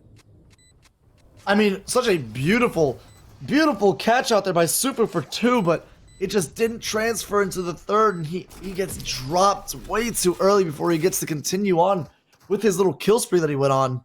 But it's okay. There's still rounds left to be played. It is not over, but we have now moved into double-digit rounds in terms of Shikigami and their score. 10-9 here in favor of Shikigami. It is looking a little more, well, a lot more even now in terms of guns and armor. Now here in the 20th round, it's kind of come full circle. No more pistols in hand and praying that you get some picks to pick up their guns, you know? Well, are you sure about that? Because sure, we have the shutdown there from KO, but how much is that going to do? James finds 2, already picks off Chulo. You see High Flip following up. I mean, all these Shikigami players coming to life, but the res is going to be coming out, or at least trying, but there you go. Spook out to pick it up, pick up the man, and to kill as well to complement it. So you got 2 players still alive, and they're both oppers. So it all comes down to whether or not you can find the right angles, whether or not really New Moon swings out into you. And it may not matter. Awakens with a massive pick there on the side, able to find one. Knowing that Spook's now going to be on the outside, the rest of the players just trying to play towards the middle. Beast having no armor at hand, already having that resurrection, and Catboy saying, I got to ditch the operator. I got to get a little bit closer to him. I got to get pretty aggressive, and I know exactly where they're going to be. The smoke does go ahead and not reveal that position. You do get that coverage. But, I mean, honestly, being revealed, that's a big problem right now. You got to find yourself the right angle. You have to have a weird approach. And honestly, I like the way Beast is playing this out. Just going ahead, shaking things up, playing things slow. And even then, Catboy even slower with maybe a second. Getting a little bit scary, but with the frag grenade to come out, you just got to get aggressive. And there it is. The shots are whipped. They're a little bit high. And even then, New Moon now on a new high, able to pick themselves up, get right back into a tie game with only 1 member remaining. Oh boy. See, man, for me, I love clutches. I love watching clutches, but I can't be biased on this. It's always a hold your breath kind of situation, I swear, when it comes to them. But just like that, 10-10 tied up, all or nothing these next few rounds. We will be seeing in potentially the next 6 rounds either overtime or a done game. Yeah, but I mean, even then, the way things are looking so far, Shikigami to go ahead and get one of those ults on the side, able to lock down that entire B entry area. I mean, that's huge. You go ahead, linger towards the back. You can see it right there, just playing it slow and steady, saying, I'm not really too worried about this. I'm more worried about Awakens, who could go ahead, get peeked on that head, and Beast can find those shots, and you can see him playing it slow. There you go. I mean, just mistakes like that, man. You can't let up these kills, because now Catboy over there towards the edge are saying, look, I mean, tunnel's open now. We really don't have too much opposition here. You do see James in the back trying to find some shots, trying to find a lineup, trying to cover up that as much as possible. But, I mean, things are looking really good for A now, knowing you have a player sticking B the entire time with that ultimate. It's essentially a 3v5. Yeah, and I mean, now... Oh, boy, with this Viper Wall, this is not going to be fun for Catboy. He's going to have to run if he wants to live. But wait a minute. Shisui grabbing 2 right now from, I don't even know where, from the side. They were not paying attention. 30 seconds left. Spike is going to go down. Uh-oh. Wall's going to fall, and you got to assume that some kills are going to come out here. And here comes a Hunter's Fury. Yep. High Flip grabbing one of his own. Oh my goodness. Wow. Cleared out in seconds. Very well played by Shikigami to take this round again for themselves. Even better played there by Shisui. I mean, over there towards the side, you go ahead, get that double frag, turn things around, especially after Awakens got a little bit overzealous in the start. I mean, I feel like that round was completely accredited to him. For sure. Saw the kills come through, even then stepping up. The guy's kind of been asleep at the wheel, being 7-15 before that round. Now making things look a lot more doable, being a lot more relevant in this game. I mean, on the defensive end, Sova, you can only do so much. You got to wait a pretty darn long time for your dart to come back up to get any sort of intel. You got to wait and use that owl drone, which is extremely expensive and really doesn't go that far. Is also very loud. So on the defensive end, you're not really pushing anybody back. You're not really biding too much time. You're not really stalling the opposing side. But if we're talking about stalling, there it is. Awakening throwing that trademark there pretty close up, able to go ahead and get a slow field if things do come out their direction. But I mean, New Moon just doesn't have the money to really fight this time around. They're going to be really scrappy in the middle of the map, looking for whatever picks they can, but nobody's there. They're just letting them push aside, and they're just going to fight them. Right, and this is looking a little grim. If we're talking hypotheticals here, Shikigami, let's say they take this round, right? This round is looking like an uphill battle more so for New Moon because of their guns and what they have available to them. So let's say New Moon drops this one. Shikigami is then in a coin flip next round with, in terms of, you know, gun and armor equality. So it's crucial for New Moon to take this round now and then go ahead in the next one. Yeah, most definitely. I mean, even then comes down to the answer. It comes down to how well they can use whatever ultimates are at their disposal. If anybody really goes off in there, because Awaken's not able to really come to light in this round alone. You see the Classics and the Sheriffs, coming out in the live so far. Able to find 2. You got 3 players still standing. A lot of damage done on New Moon, but no real frags to come out yet. And there you go. Cowboy coming on the side saying, I got a Vandal now. I got a lot of people who are pretty darn weak. Let me see if I can hit the shots. And you missed those! New Moon turns it around and finds himself at 11th, essentially for free. 4 players still alive, and they didn't even spend any money. Oh my god. And just like that, that could be exactly the turn that they needed. They're now evened out. No, they are now in the advantage. They are now in the advantage. This is a crazy turn of events. I mean, what do you expect? Into the hold still. You're still sitting at 11-11. We can see Shikigami step things up because it only goes to match point then, but there you go. Awakens finally coming to life there. Finding a kill with that Torrid Force. You find another one. No, you peek into Chulo who has the hold. So things looking really rough there. You find a 1-for-1 and nobody can pick up that operator off of Chambers' body because that's something he conjures up on his own. But you could move to the middle of the map. You could find that pickup there towards that angle, but everybody's holding it. Everybody's looking at B, and you see over there to the side. I mean, Viper all by himself. So, I mean, whether or not the answer comes out, whether or not you have players there to rotate quickly enough, you better allocate your resources a little bit more sparingly and get some players to that B side if you really want to hold out for this game. You are powerless. Powerless, but this is going to be the push on by New Moon. Yep, James is going to be found out there. Oh no, not what you want. Oh goodness. Napkin hiding in his own bubble of anger as this Viper's pit is out. Oh boy, shots spraying through. New Moon holding this site well as this Owl Drone is going to get some information. Oh my goodness.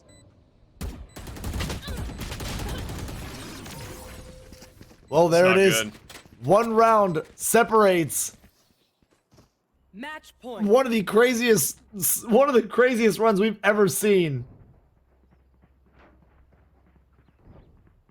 But it's not over yet. As Awakens picks up an op of his own. I mean, no ultimates. Sure, you get an op for Awakens there. I think Catboy will be a little bit happier with something like that. I think, honestly, that player would be a much better decision. I understand you got James there towards the side. You want to get that Phantom. You want to go ahead and have a player who's holding out a sight by himself to really be fully equipped for a situation like that. But even then, you already get the peak. You need to call this rotation instantaneously. You've got to have your players there. You've got to get this answer right now, knowing that, I mean, y'all have been slacking on that B side this entire game. It's been your biggest weakness. You better be there immediately. And you can already see the Owl Drone coming through. You know the backups here. You know the players are there to reinforce. But James, go ahead and find that first kill on the Spook. He's going ahead, rotating, looking on the outside. Doesn't miss those shots necessarily. So you know where the player's at. And the shock darts are kind of lingering around that area. With so much on the line right now, Spook getting that first kill, it all comes down to these last couple kills. Shisui's going to look to pick it up, not really make the impact. It all comes down once again to High Flip, trying to make this play with the Hunter's Fury chasing him, a Neural Theft as well. It's a 1v5. It's a Attackers game win. closed out. It's New Moon winning this entirety of the Pit of Valor. Wow. And I mean, from the craziest comeback we've seen in all of GLG history, that is definitely a crazy Cinderella story to win it all the way out as they did. Congrats to them for sure. Yeah, most definitely. Great way for Newman to go ahead and step back in. I mean, the way they really had made themselves relevant once again. I mean, we saw that quarterfinals. We saw the way their semifinals was really, really close. I mean, just so much stacked up against New Moon here. I mean, we've seen their squad before. We've seen how well they've really sat there and kind of competed thus far in previous Pit of Valors. But for the most part, we've seen an entirely new squad here today. And for them to come out swinging and win this one, it's pretty impressive. Yeah, man, it was fun to watch their quarterfinal match for sure and be able to cast that. That was wild. That was wild for sure, man. But either way, congrats to them.